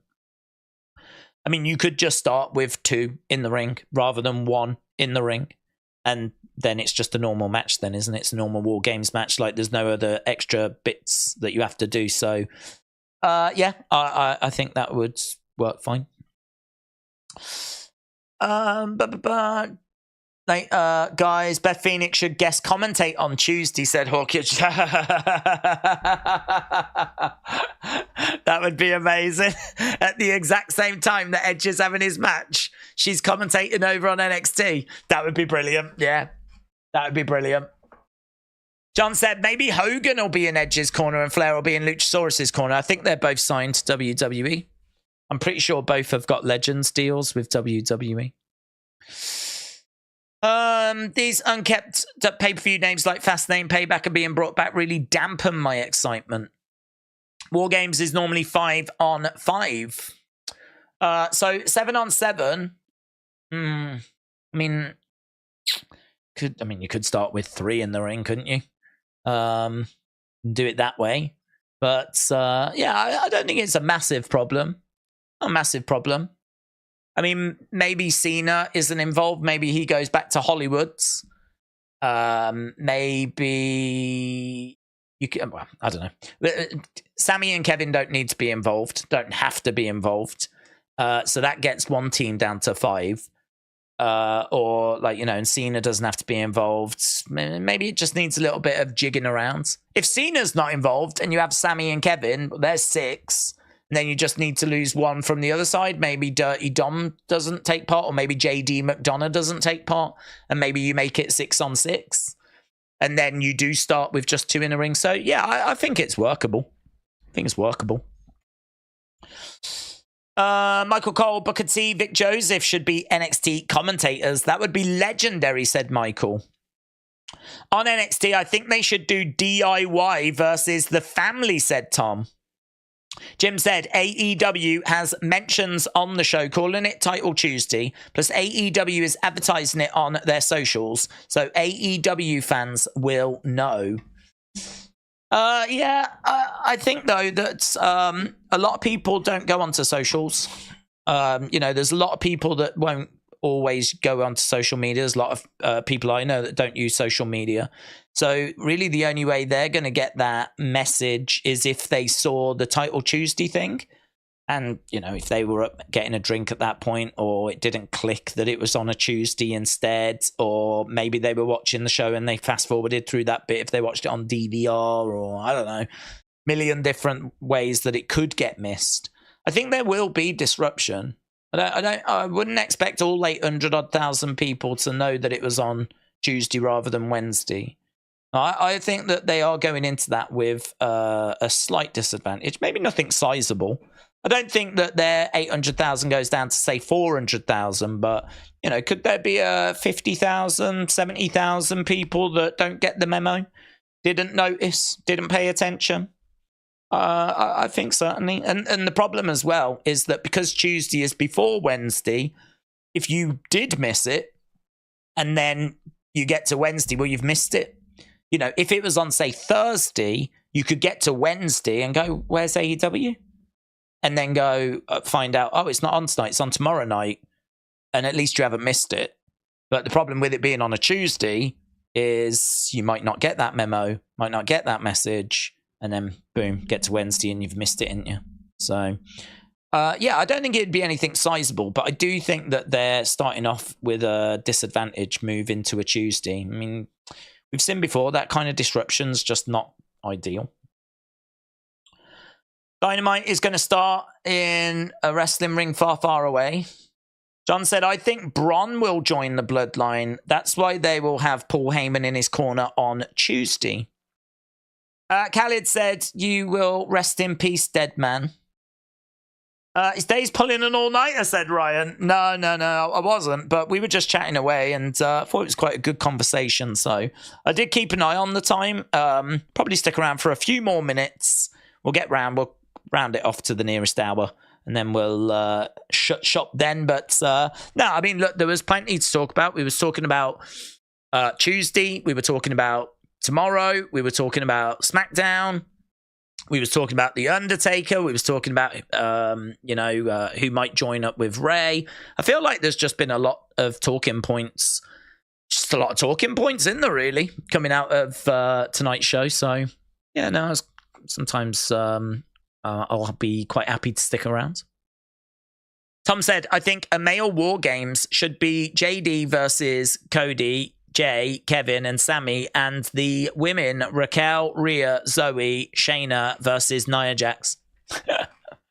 Raquel, Rhea, Zoe, and Shayna versus Nia Jax on her own War Games. Let's go. I'll be down for that. Still waiting for Rock and Stone Cold, said Michael. They're going to announce them tomorrow. Rock, Stone Cold. Shawn Michaels is going to make his presence felt. In fact, Shawn's going to have a match with Bret Hart. And we're going to do Montreal Screwjob one more time. Do you like Halloween Havoc on pay-per-view or TV special? Have you got any favourite NXT highlights of the event in the past 3 years? Oh, I don't know. Doesn't feel like the right time for that. I'm literally here for 3 more minutes. So I will say, do I like Halloween Havoc as a TV special? Yeah, I don't mind that. I don't mind Halloween Havoc as a TV special because I think that to have a themed Halloween show, it makes a lot of sense. So Halloween Havoc being that theme show is fine. I would just question, do we need to do it for 2 weeks? Like, although saying that, doing it like the week before Halloween and then on Halloween, like, you know, you've got it on the 24th and then the 31st, so you've got it in the build-up and then around Halloween. I suppose in a way it's like doing a special Christmas episode and doing it a week before Christmas and then around Christmas Day itself. I don't know if Halloween is that big over here to warrant it. I think in America it's much bigger though, so maybe it does warrant it 2 weeks, but I'd prefer it to just be a week, to be honest, rather than 2 weeks. I think that's a bit milking it, but no, I don't mind. I think Halloween themed episodes makes perfect sense. So yeah, no, I'm all right with it being a TV special. I wouldn't mind it being a pay-per-view as well, but there's not really a pay-per-view around. I suppose you could have had Fastlane as Halloween Havoc, couldn't you? That would probably make it more exciting if you had it all Halloween themed. But the only problem is that's tomorrow, and it's still a good 20-odd days before Halloween, isn't it? So unless you're going to move it and just get it a little closer towards Halloween, you probably can't get away with it. So instead, we've got Fastlane. So, yeah, no, I think it's all right. Do you think Undertaker will be dead man? Says Khaled. I don't think so, because he retired dead man. So I think he's just going to be himself. So, yeah, I think it's going to be Mark Calloway, which is going to disappoint people. But I think he'll come out to the gongs. I think the gongs all sound, and I think he could come out to those. I mean, we had the gong as a way of teasing it being the Undertaker, of course. But then you could say, well, what else would you tease it with? If it's going to be Mark Calloway, what else can you do to tease Mark Calloway? And plus also, Mark Calloway doesn't really mean anything, does it? So if Mark Calloway is going to be on the show, then you've kind of got to do a gong. But no, no, I wouldn't expect it to be the Undertaker as the Undertaker. I think that character has been retired. Did you hear Hulk Hogan say he turned down a match with Cena at WrestleMania 25? It sounds like another Hogan lie. I'd have took it, actually. I'd have took that. If he could have done it. I don't know what shape he was in around that time. WrestleMania 25, I mean, you're probably looking at, what's that, 2009-ish? 2008? Something like that. I have no idea what shape he's in. I would imagine he would have been in all right shape. I mean, he didn't seem brilliant at 30. He seemed pretty old when we got to 30, and that was 5 years later. So, I don't know, yeah, it probably was a load of nonsense. But hey, listen, Hogan, Cena would have done well, wouldn't it? Would have done well. Plenty of love for Hogan. That's before people soured on him. And it would have been, 7 years after his match with The Rock. Would have been hard. Physically, I honestly can't remember what shape he was in. So, yeah. Probably another lie. But I think him and Cena, had it have been a bit earlier than 25, you know, had you have done him and Cena at, say, 21? 22, something like that, I think that could have been interesting. And then hopefully just moved Cena's matches down, because, you know, some of them Cena matches around 21, 22, they were great. So I wouldn't want to have lost those. But him and Hogan around that time could have been pretty cool. Because that would only have been a few years after he faced the Rock at that point. And actually at 19 he faces Mr. McMahon, doesn't he? So he faces Mr. McMahon at 19. Although, doesn't he leave and end up going to TNA? I think that might have been around that time, so maybe just not possible. He may have been in TNA. My timeline as to when he went to TNA and how long he was there for is not very good, because I didn't watch TNA. I'm guessing probably not possible. But yeah, if it turns out he was meant to face Cena and we're only just finding out about it now, that would be pretty wild. So probably a lie. Logan Paul against Dominic Mysterio, North American champion. When? I don't know that they would do that. I don't know that they would do that because someone would have to be the face, surely. And I don't think Logan's going to be a face. I don't think the crowd are going to cheer Logan, and it doesn't seem like they're going to be cheering Dominic Mysterio anytime soon. So he spoke about being in a tag team with Dominic. I don't know that they would go up against each other. Rock Roman surely happens in that 60,000 stadium in the Chamber for Australia. Rock Roman in Australia. Do you think so? Do you think so? Not at WrestleMania. I think it's going to be Biker Taker. They had better bring back match stipulations for Deadline, says Big Time. If Logan and Gable fought, who would get booed louder? Good question. I feel like it would be Gable in NXT, but on the main roster, I'm not sure. In NXT, I think it would be Gable. The reason being because we saw the reactions he got in NXT, and they were not good. They were not kind. And I think that with a crowd of that size, you could probably get a lot of Logan fans that would want to see Logan in such a small setting. So I think you would get a fair few Logan fans in there. And I think if it wasn't the biggest of crowds, their voices would be a little louder, wouldn't be drowned out as much. So I think Gable in NXT. Main roster, don't know. Right, we're going to call it quits there. We stuck around for a little bit longer. Hope people enjoyed just some of the chats we were having. Plenty of topics for us to get our teeth into. Lots going on in the world of wrestling at the moment. But don't forget, we are back tomorrow. We are starting a couple of hours early. We'll start well before the kickoff show. Obviously, the fallout of tonight is going to be really, really interesting. Really interesting because there'll be lots of speculation as to who's coming in to help Ray. I would feel pretty good about Carlito. There's going to be lots of fallout about this new relationship between Judgment Day and Bloodline. There's going to be, obviously, a lot of talk about Undertaker, which is pretty wild. That is wild, which I still can't believe. And then, of course, you know, there's going to be some new bits of news and whatever that will drop before tomorrow. We should see the arrival of Jade Cargill in WWE tomorrow, if nothing else. If nothing else goes on tomorrow, we should get the arrival of Jade Cargill. So tomorrow is going to be an interesting day. Almost guaranteed to be an interesting day. And who knows, there may even be a cash-in. We might even get Damian Priest cash-in. There's plenty of people that are predicting that.